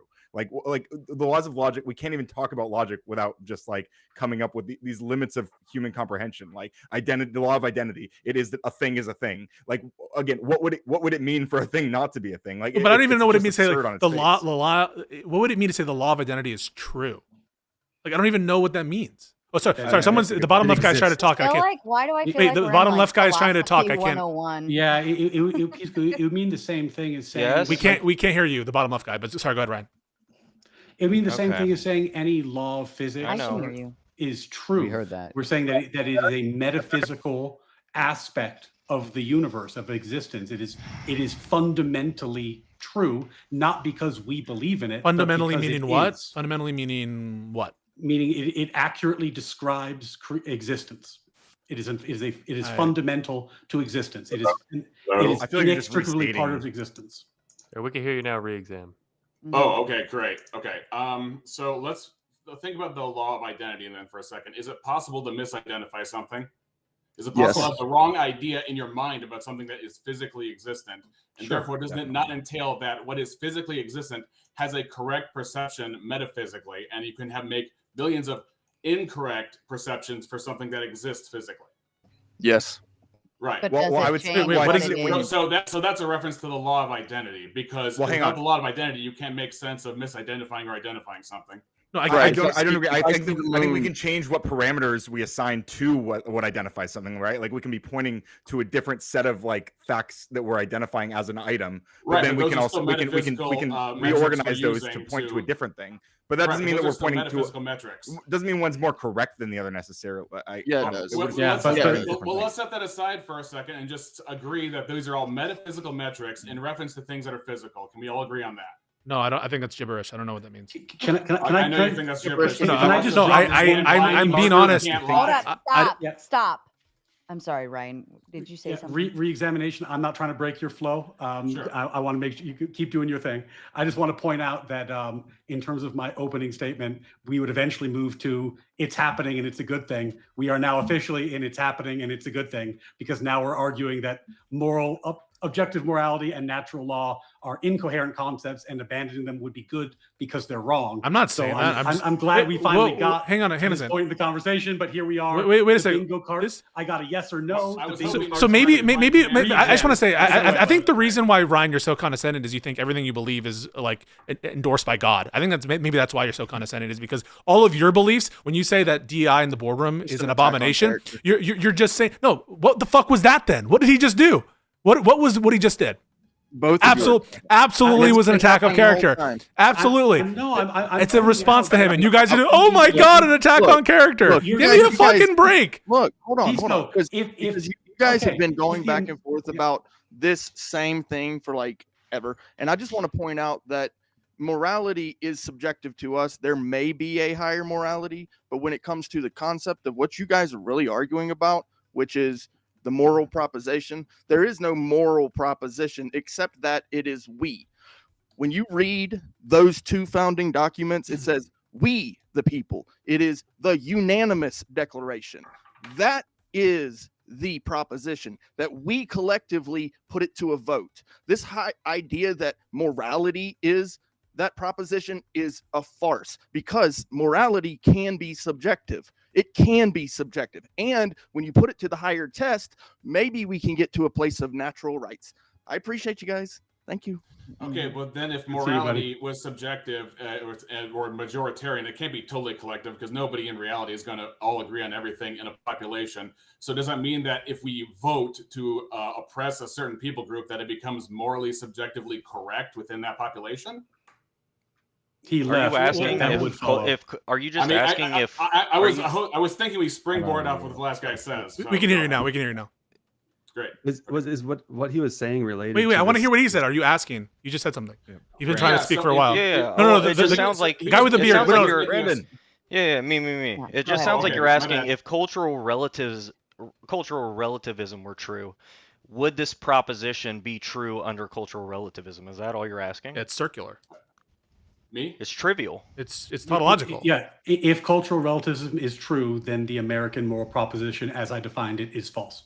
No, that's not what he just said. That's not what he laid out. That's not what he just laid out. Are you talking about what I said? Yeah, you're like, if cultural relativism is true, then this proposition under cultural relativism, its own strictures, would be true. And you're just restating. I'm talking about the collective claim he was making before he left about, well, we collectively made this true, therefore subjective morality can be subjective. It's possible for it to be subjective. Isn't that what he said? Yeah, that's that seems trivial too. I mean, it could be true, right? That's logically possible. Okay, so are we all accepting the idea that if a population votes to do something, then that necessarily makes it true within that subjective threshold? No. Oh, within the Totally different. Within That their sounds like a stretch. Wait, you're saying let's say you take a country and they vote to oppress somebody unanimously or whatever, and then does that make it objectively true? Subjectively true within that country? I don't know what you mean by true within that country. Do you mean good according to the trouble with subjectivism? No, but we can just cash it out. Like, do you mean by it's true with that country that it's according to their moral desires? Are you just saying most people in that country have those values? Well, Exactly. the problem is when I have a trouble with objective morality. Can you answer that question first? Hold on. I think he's working through it. Go ahead. Yeah. So the question I think needs to be unpacked, and that's why I'm having trouble with it, because I think when I have a problem with like squared circle, Mary Bachelor. Are you saying if everyone agreed, we like this law, we like this rule, we like this, would that then in turn make it objective versus subjective? Because do you think other cultures who judge it would have no standing to judge that culture? Let's say you have multiple cultures. One culture says something is right, and then all the other cultures say something is wrong. Is nobody correct in that equation? What do you mean by no? Real quick. Grounded in history. Okay, so you got a country, and that's the only country doing something wrong, and they believe it's right, and you got other countries surrounding them, and they believe that one thing that one country is doing is wrong. Is everybody equally correct? I don't think that, but it sounded like what you were asking earlier, which just is that true if cultural relativism is true, which it would be. Sure. Go ahead. But I'm not a cultural relativist. If you're asking with even if you're not, I'm going off of what the last guy said before he left. Okay, but if you're just asking whether it would be true under the view that takes the cultural relativistic view that you're doing, then that's just trivially true, because that just is true. Go ahead. Sorry, go ahead. Well, This okay, sounds even like if it's truly there's true, a I just Papua need New a Guinea. clarification. There's to a go whole forward. Papua New Guinea. Anyone, Andrew Wilson fan, know the Papua New Guinea story statement and in the culture? Okay, Cannibalism Andy, or you know where I'm something. I don't know, something like that. well, even at that, if I believe it's I don't even want to say it; it's too gross. But Let they me they try do. one. Let me try one. Listen, Do this it. other Okay. country does bad thing to boy. Okay, right? yeah. Does bad thing to 12-year-old boy. You could probably Does that make it? envision. Does that make it good? Is that what But you're asking? to them, hold on. To them, everything good, everything fine. This is how their culture is. This is what they grow up to do. They know, they understand it. Every man, this is like their way to entry into manhood, something along those lines. They're good. We, as the USA, look at that and we're like, nope, that is definitely not good. Right? Right. Do we have the ability to go in and say, stop this, you wrong, get out of there? When you Let's say, not do we this have the anymore." ability? Are you just saying like? Should we? The moral Right. justification. Should we? Yeah. If I may, I have a simpler example. Let's just say there's a universe. I understand that one. I understand it. There's one planet. Right. Say there's a universe with one planet on it that supports life and only two people, a grown man and a little baby. Yeah. The grown man violently forces himself again and again, this little baby. And let me ask you this. Did anything wrong happen if that was the only society that existed? According to me, according to what lights? According to whose lights? Me? According to me, yes. According to me, yes. Yeah. Okay. Why? All right. Because it's against my preferences. values. No, I Okay. think And why is it against your preferences? Moral Is that subjectivity. valid reason? I don't know Well, that when I you say- can. I don't know that I can like explain the full reason why I have you the want- values that I Okay, so do. you can't Right. account Do you for want a human causal value. explanation of his preferences? When you ask Yeah, that? I want a justification. Okay, of so his I was preferences, born in yeah. like the 90s. I had good parents, or I had parents who raised So me in that's a certain ways. justification is where you were Well, born. that's, Well, no. but this You're is asking. You just why- asked for a That causal. valid, You asked for a Yeah. causal explanation for Not why. a causal, but a grounding. That's a difference. Wait, no. But What do you what's mean by grounding grounding? What do you mean by grounding? He means something other than me no likey. Well, I don't know what you mean by me. Wait. Like What do you mean by okay. grounding? If not a causal Well, explanation? Let me Okay, explain it to you, objective grounding. Pisco. Let me explain it to you, Pisco. You and I were raised in two probably different environments. We could agree With on that, wonderful even- parents, I'm sure both. we both had amazing parents, but you're a man, I'm a woman. We probably were raised very, very differently. My concepts of things are going to be one way, yours are going to be something completely different. How do we find a grounding between our morality? Where can we ground it to where it is one basic thing that everyone can say, this is the basic thing, this is what it should be, aside from Pisco, how Pisco feel, and Sarah, how Sarah feel. The trouble we're having is we don't understand what you mean by grounding. That's the problem. Well, That's- can I Okay, so say? I mean, grounding would be I feel like what you're an really objective describing. establishment to the exclusion of all other. Wait. Sorry. moral- Say that again. You was too Please. fast. An objective establishment of an idea to the exclusion of all other moral frameworks in this position. So one that's mind independent. One that because it have to be the mind of God, and that's why I said it. Objective. They're morality looking has for to a be trump personal. card. It has to be personal because you Yeah. can't be objectively accountable to rocks floating in space. They and want a- empty they want- space. they want a And moral you can't trump use card. society you can't use society as a grounding for the exact example of the planet with two people that I just made.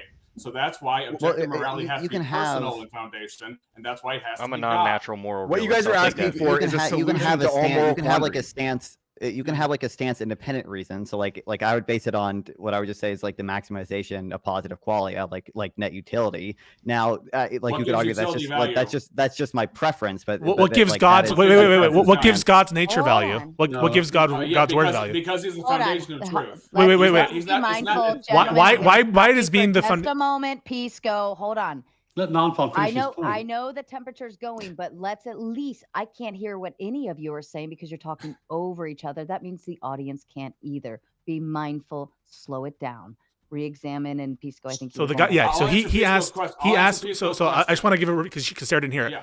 So you asked what gives this qualia that you pointed to value, and then I asked in response, yeah. what gives God's nature value? And then you said, well, because he's the bringer of truth. And I'm like, well, what makes it that if you're the bringer of truth that I you're didn't say bringer of truth. I didn't say bringer of truth. I said foundation of truth. I'm going to explain why it gives value. Because if the foundation of truth is a mind, then the mind's thoughts of a thing are necessarily that thing. What's the argument for Facts that? Represent, huh? What's the argument for that? Because the impossibility of the contrary. That sounds What's like the Darth con- Dawkins what's- garbage and yeah. fucking precept bullshit.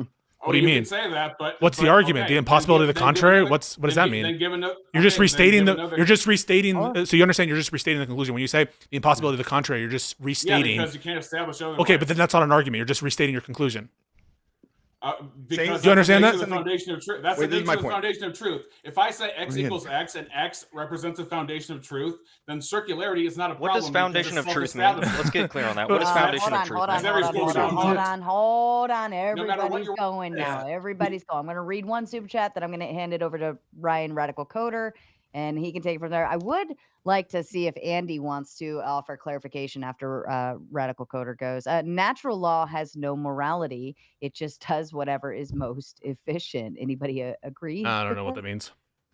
It's conflating like evolution or like how animals behave with the concept of natural law. Though luckily he didn't capitalize either letter, so maybe it wasn't an error, but just a pun. I want people to understand what just happened. Like when I asked, like, what's the argument that like for that whatever the relationship with truth that you expounded justifies the fact that this is like the correct moral attitude or whatever. He just said the impossibility of the contrary. Well, that's just restating the claim, right? The claim is that it's impossible to do otherwise. If you're talking about the foundation of truth, you necessarily have to use the foundation of truth as its. What's the argument for that? We asked. What's the argument for that? Radical Coder, I know you wanted to jump in. Go ahead, Ryan. This is relevant to what I want to say. Okay, so to Sarah's point earlier about what she was describing about not being able to resolve these things with like you are looking for a solution to all moral quandaries. You're complaining that without God, there's no solution to these things. The reality is, there may not be a real solution to these things, and this is the problem of morality that we deal with on a day-to-day basis as human beings. And yeah, it sucks that there's not like an easy answer we can just all outsource to. And many of you guys do outsource it, which is your preference to do. You decide that you want to outsource your moral decision making to God or whatever, right? But in reality, like the rest of us who don't believe in that God, we still have to exist and deal with moral realities that were moral decision making on a day-to-day basis. And yeah, it's complex and it's hard, and there's not always a good, easy answer. And sometimes we are going to fundamentally disagree to the point where we can't land on common ground. But like that's fucking life. It's when you're not a child. Like that's even when you're a child, that's life as a human being. Like fucking sorry. I agree that moral reality is. Sarah, can I jump in real quick because I'm gonna have to drop. Yeah, I have to drop it a second too. Yeah, so with apologies, I'm gonna have to go real soon. Wait, Ryan, can you stay for my Kant explanation quick? I just want to see what you think of that after this. I'm so he so intrigued. I do want to hear this. Okay, God damn it, you want to do it now? You want to do it now? Okay. I said, Andy, get it out. Andy, okay, sorry. This is the reason I came up here. God, I just wanted to ask you because this is the reason I came up here. So you were talking about Hume, and I agree that Hume is part of the problem. But on the classical view for Aquinas, knowledge and belief are going to be modes of participation in being and truth. And then by the time you get to Hume, he drops a skeptic atomic bomb on philosophy. And Kant is the response to Hume. And he says, okay, there's no necessary cause and effect in the world. There's no metaphysical structure in the world. And he just goes with impressions. But then Kant comes along and says the mind doesn't participate in being like the Aristotelian, Thomistic kind of natural law. It structures experience. So then you have truth is no longer correspondence between intellect and reality. It's coherence within the categories of reason, the categories of your mind. So it's taking those external categories and placing them into the categories of the mind. So the world is more like input that comes in like cookie dough, and the categories of the mind are like cookie cutters that stamp that. But then metaphysics changes. You no longer have access to reality itself. You only have access to the subjective states of the mind.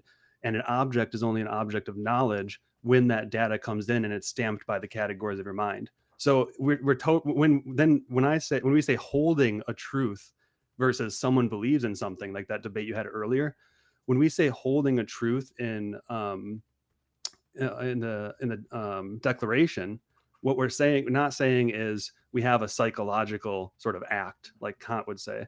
We're saying holding in the Declaration functions like a habit, a second order habit for Aquinas, which it signifies the habitual possession of moral truth in reason. And that's still not itself a moral proposition. Then it's still just a description of the habit. But it is then, because then you have a natural law connected to the kind of thing a human is, right? Okay, but it's just it itself is just a piece of confusion.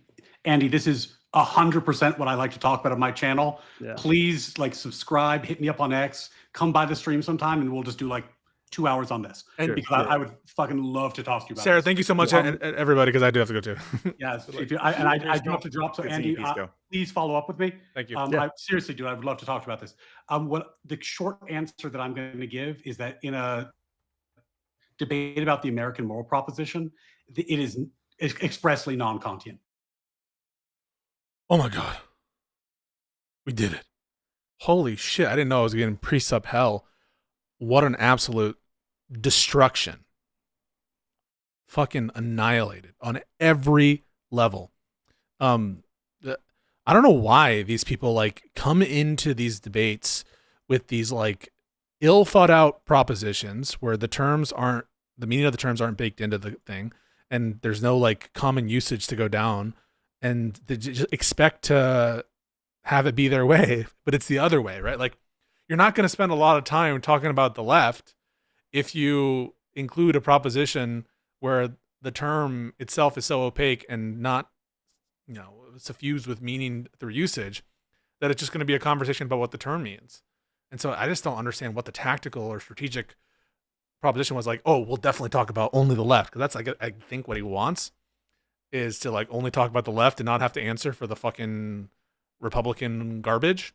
But even on the term that they established on their own proposition with their own meaning of the term, it would be relevant to bring up the Republican shit. And the thing that they can't really get past is the the thing that turns whether or not you're abandoning the moral proposition has to do like the directionality, whether you're directionally in favor of something closer to objective morality, which isn't clear and it's impossible to suss out, and even the framers didn't know. And so that's why DEI people are abandoning the moral proposition of America, but not slaveholders.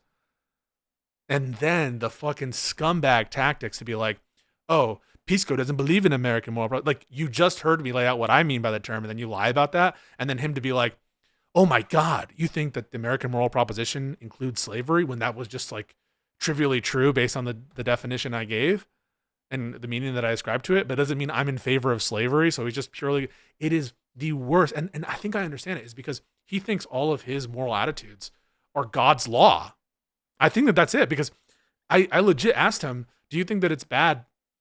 Do you think that it's against God's law to have quotas on boards of directors? And he's like, yeah, probably against God's law. Like, what the fuck? So God gives a fuck about like quotas, and he could have fooled me. I mean, he's doing a bunch of fucking crazy shit in scripture, although then he wanted to say it's not reliant on scripture. Well, how can it not be reliant on scripture if that's like God's revelation or something? And so you're an objective moralist, and other atheistic objective moralists are consistent, but not those who share all your political views and are not objective moralists. And like, this is what people understand. Like, is this meta-ethical? No one understands this shit except people who are steeped in these issues.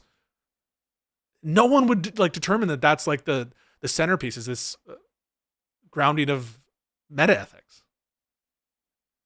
And so that's just like an absurd conclusion. And then like,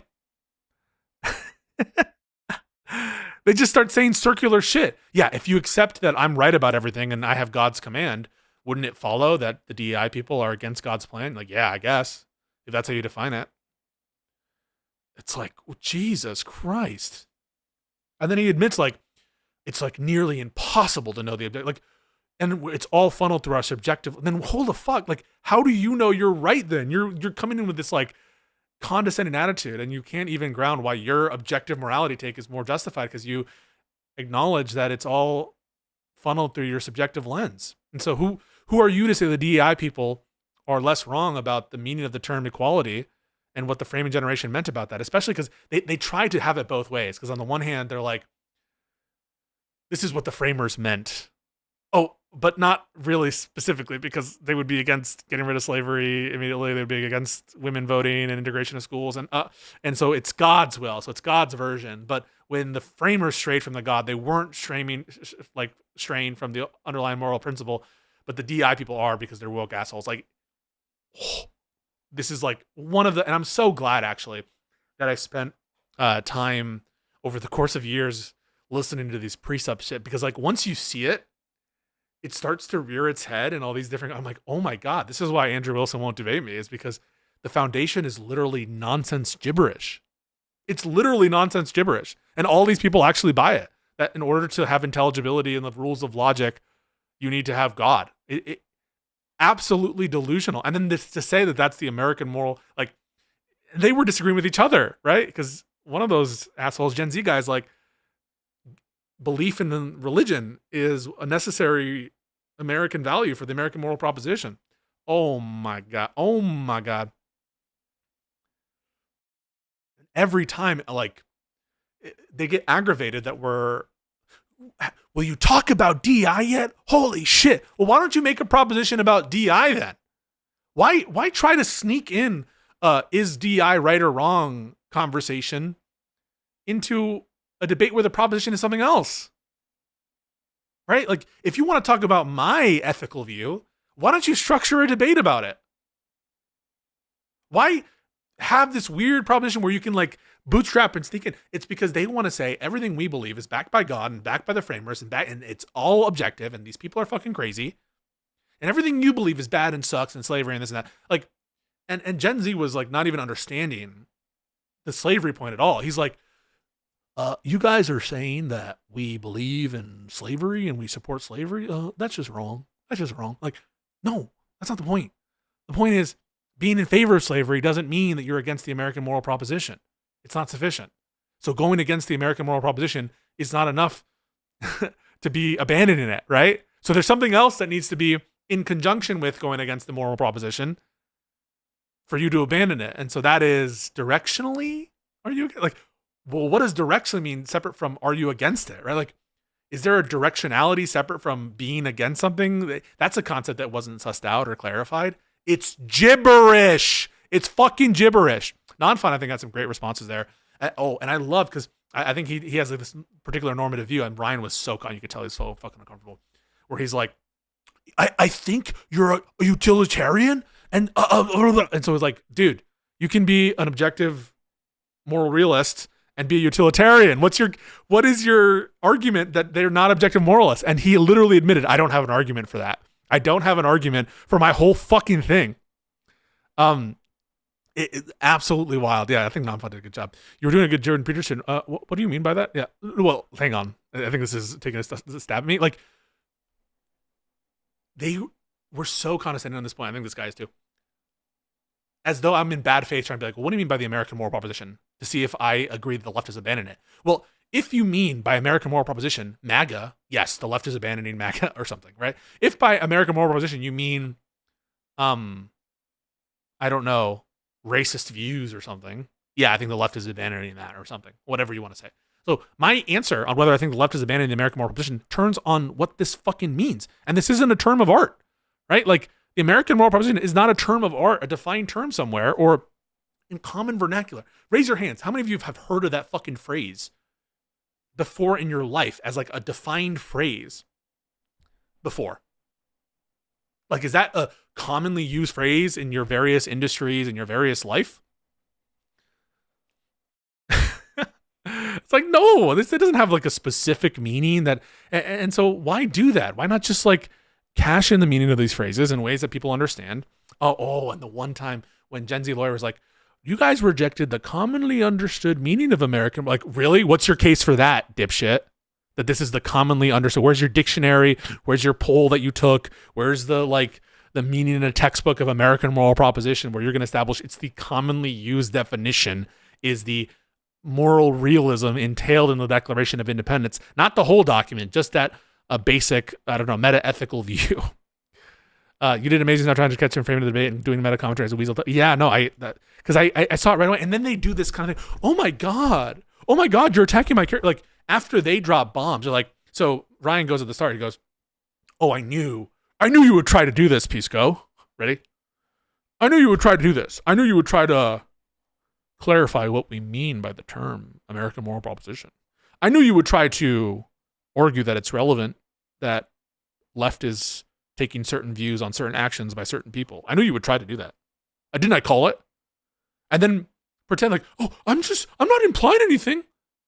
Pansy shit, and multiple fucking falsehoods and attempted lies. And so yeah, I'm gonna call that shit out because that shit is so fucking aggravating. And these guys, and every time it's pulling teeth to get a fucking, like, I didn't even ask the question, like, well, you agree literally this isn't a moral proposition, right? I didn't ask that to just be like a dig. I'm just like, can we just agree something baseline that you're not speaking literally, right? And they won't even give ground on anything, immediately, by the way, I bite bullets, right? So they're like, would you agree that slavery is compatible with the American moral? I'm like, yeah. As I defined it, yes. I immediately say, yeah, bite that bullet. That's what I understand. I understand that it seems bad to us. But just because something is bad doesn't mean it's not consistent with American moral position. Immediately bite the bullet. But getting them to like agree, like it's the Patrick Wallet meme. I'm like, so you agree if Paul holds these truths to be self-evident, that's a statement about Paul's beliefs, correct? Yes. And you agree that that's different than a moral proposition? Yes. So you agree, therefore, that when they say we hold that, literally, I understand there could be something else implied, but literally, it's not a moral proposition. No, I'm not going to grant that. And this is what I was trying to say before, Pisco, about Hume and Kant. And you just perfectly demonstrated it. You just perfectly demonstrated, like, I hate that shit too. And it's like, I'm going to bully Wick a little bit here. I love Wick, mean it. But there's that thing that Wick did in that one Live and Learn panel, which was like, guys, this is the problem. This entire exchange is the problem, where you have to have this kind of meta side commentary about, like, you see, this is what we're up against. This is the problem. And it's so fucking performative, and you're trying to dodge the point of the discussion. The problem is, it's hard to get into the meta, or not to get into the meta, when they're accusing you of doing something like that's incompatible with good conversation. Like, I knew you would try to do this. And we all understand. And then he's like justifying his terminology. Like, this is the terminology as found in the Declaration of Independence. Oh, okay. Point to me where in the Declaration of Independence says American moral proposition and where you can cash out the meaning of that term to justify, like, you're saying that that's like a better definition. And everyone seems to have this like intuition. I don't have it. That words have this like objective meaning to go discover. And you find out as you ground it out and as the open conversation showed that it's all premised. It's all kind of premised on this precept garbage. And I'm like, wait a second, are we doing a religious? And yes, it turns into a religious debate and a precept debate because it's all fucking gibberish. Did you understand that guy's like, there was one guy there who clearly understood what was going on. He's like, it's just trivially true. Whenever they kept saying like, wait, you're saying that subjectively, a group of people who subjectively thought that it was good to do horrible things would subjectively think that? I'm like, well, yeah. If it's circular, like, you're saying if it were the case that they subjectively believe that, would it be correct subjectively to think that? I'm like, yeah, that just obviously, like, these guys have worms in their fucking brains, dude. They've all been like, I don't know how they've been converted by like the least convincing dialogue tree in the history of the world, Darth Dawkins, Andrew Wilson type people, that they think like the rules of logic, that the number 3 is a proposition. I don't even know what the fuck that means. Did you hear Ryan say that? The number 3 is something that could be true or false. I don't even know what that means. Does any of you know what that means? The number 3 is true? Fucking tell me what that means.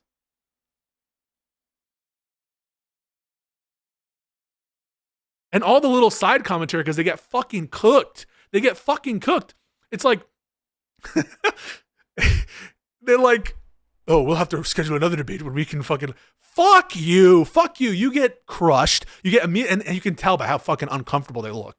Immediately crushed on all these substantive points. Your shit makes no sense. You're saying that like being in favor of slavery is, I guess, being in favor of slavery, more in keeping with the American principle than being in favor of DEI. Like, you just sound like fucking clowns. Both of you sound like clowns.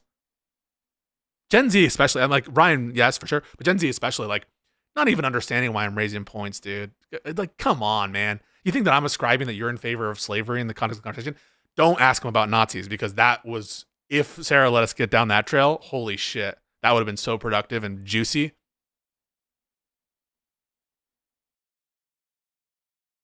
Oh, really? You believe pi is real? I didn't even know if he was referring to an actual pi or like the number pi, like the ratio. Like, what does it mean to say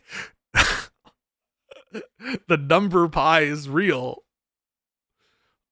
What are you talking about? 3 is found in nature.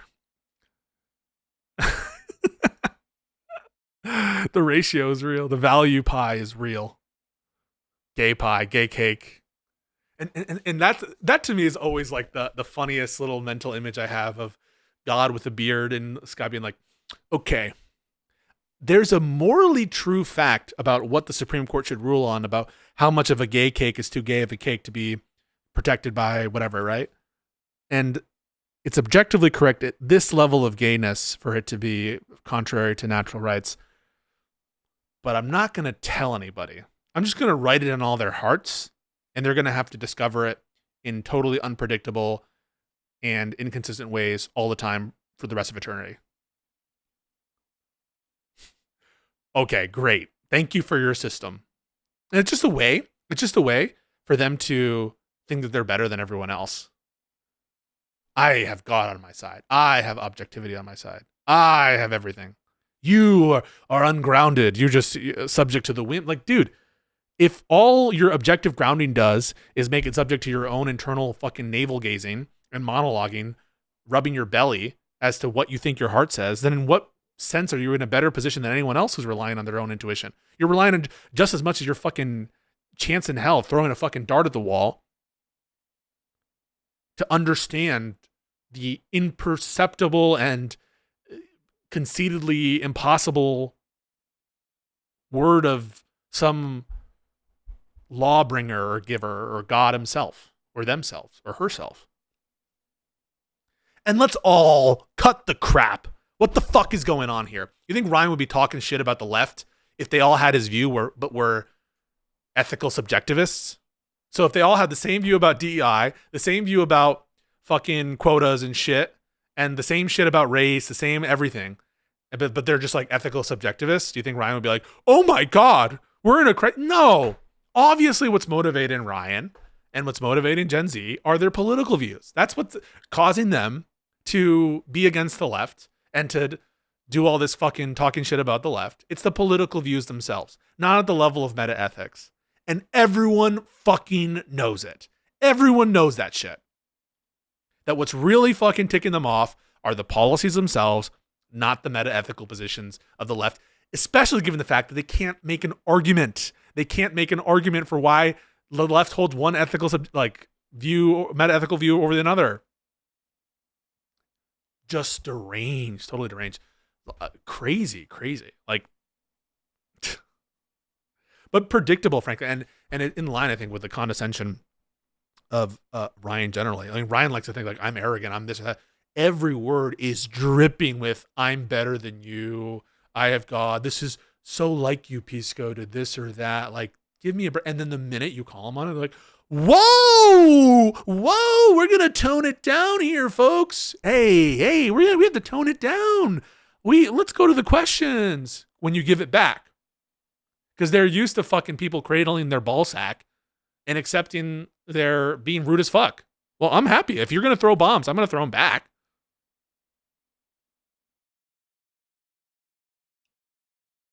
Anyway, thoughts, guys. Thank you so much for the super chats and for that. If I miss anything, I'm really sorry. Really appreciate you. Really appreciate all your guys' support. Follow the channel. I'm going to be recording stuff, especially and including my Q&A stuff. So if you haven't had that Q&A question, the post is still up. It'll continue to be up, but it's still up, and you can go and ask any kind of question you have. But the pre-sub stuff, man. Oh my Lanta. Oh my Lanta, you are my woman. You guys know where that's from? It's so condescending, yeah. It's so Christian flavored condescending. Listen, we love our Christian brothers and sisters. We love them. But when you start talking that normative, objective morality stuff, I gotta be like, what? What are you talking about? What are you saying? Does anyone understand what you're saying? What's going on?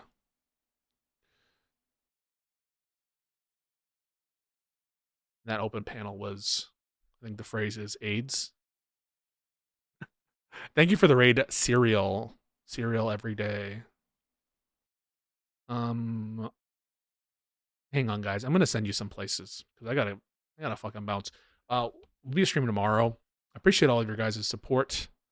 I think that you guys are the best. You're the most supportive, the most lovely, the most amazing people. So what I'm going to do now is I think I did this right. I'm going to send you on YouTube. You guys are going to go to Tomfoolery Show. So that's where you guys are going. Oh, wait, where's Nonfon? Is he streaming? Nonfon? What's his YouTube channel name? Is he on YouTube? Tell me now. What's his fucking name? Don't you know your own kid when she's hanging about you? Eponine, go on home. We're enough here without you. What's that from?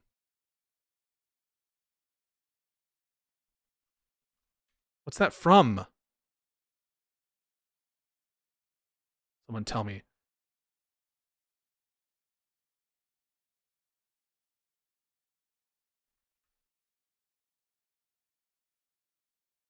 All right. Thank you. Love you guys. We're gonna go say hi to Nonfon, follow him. And then YouTube's going to Tomfoolery. We love our Tom tent. We need it.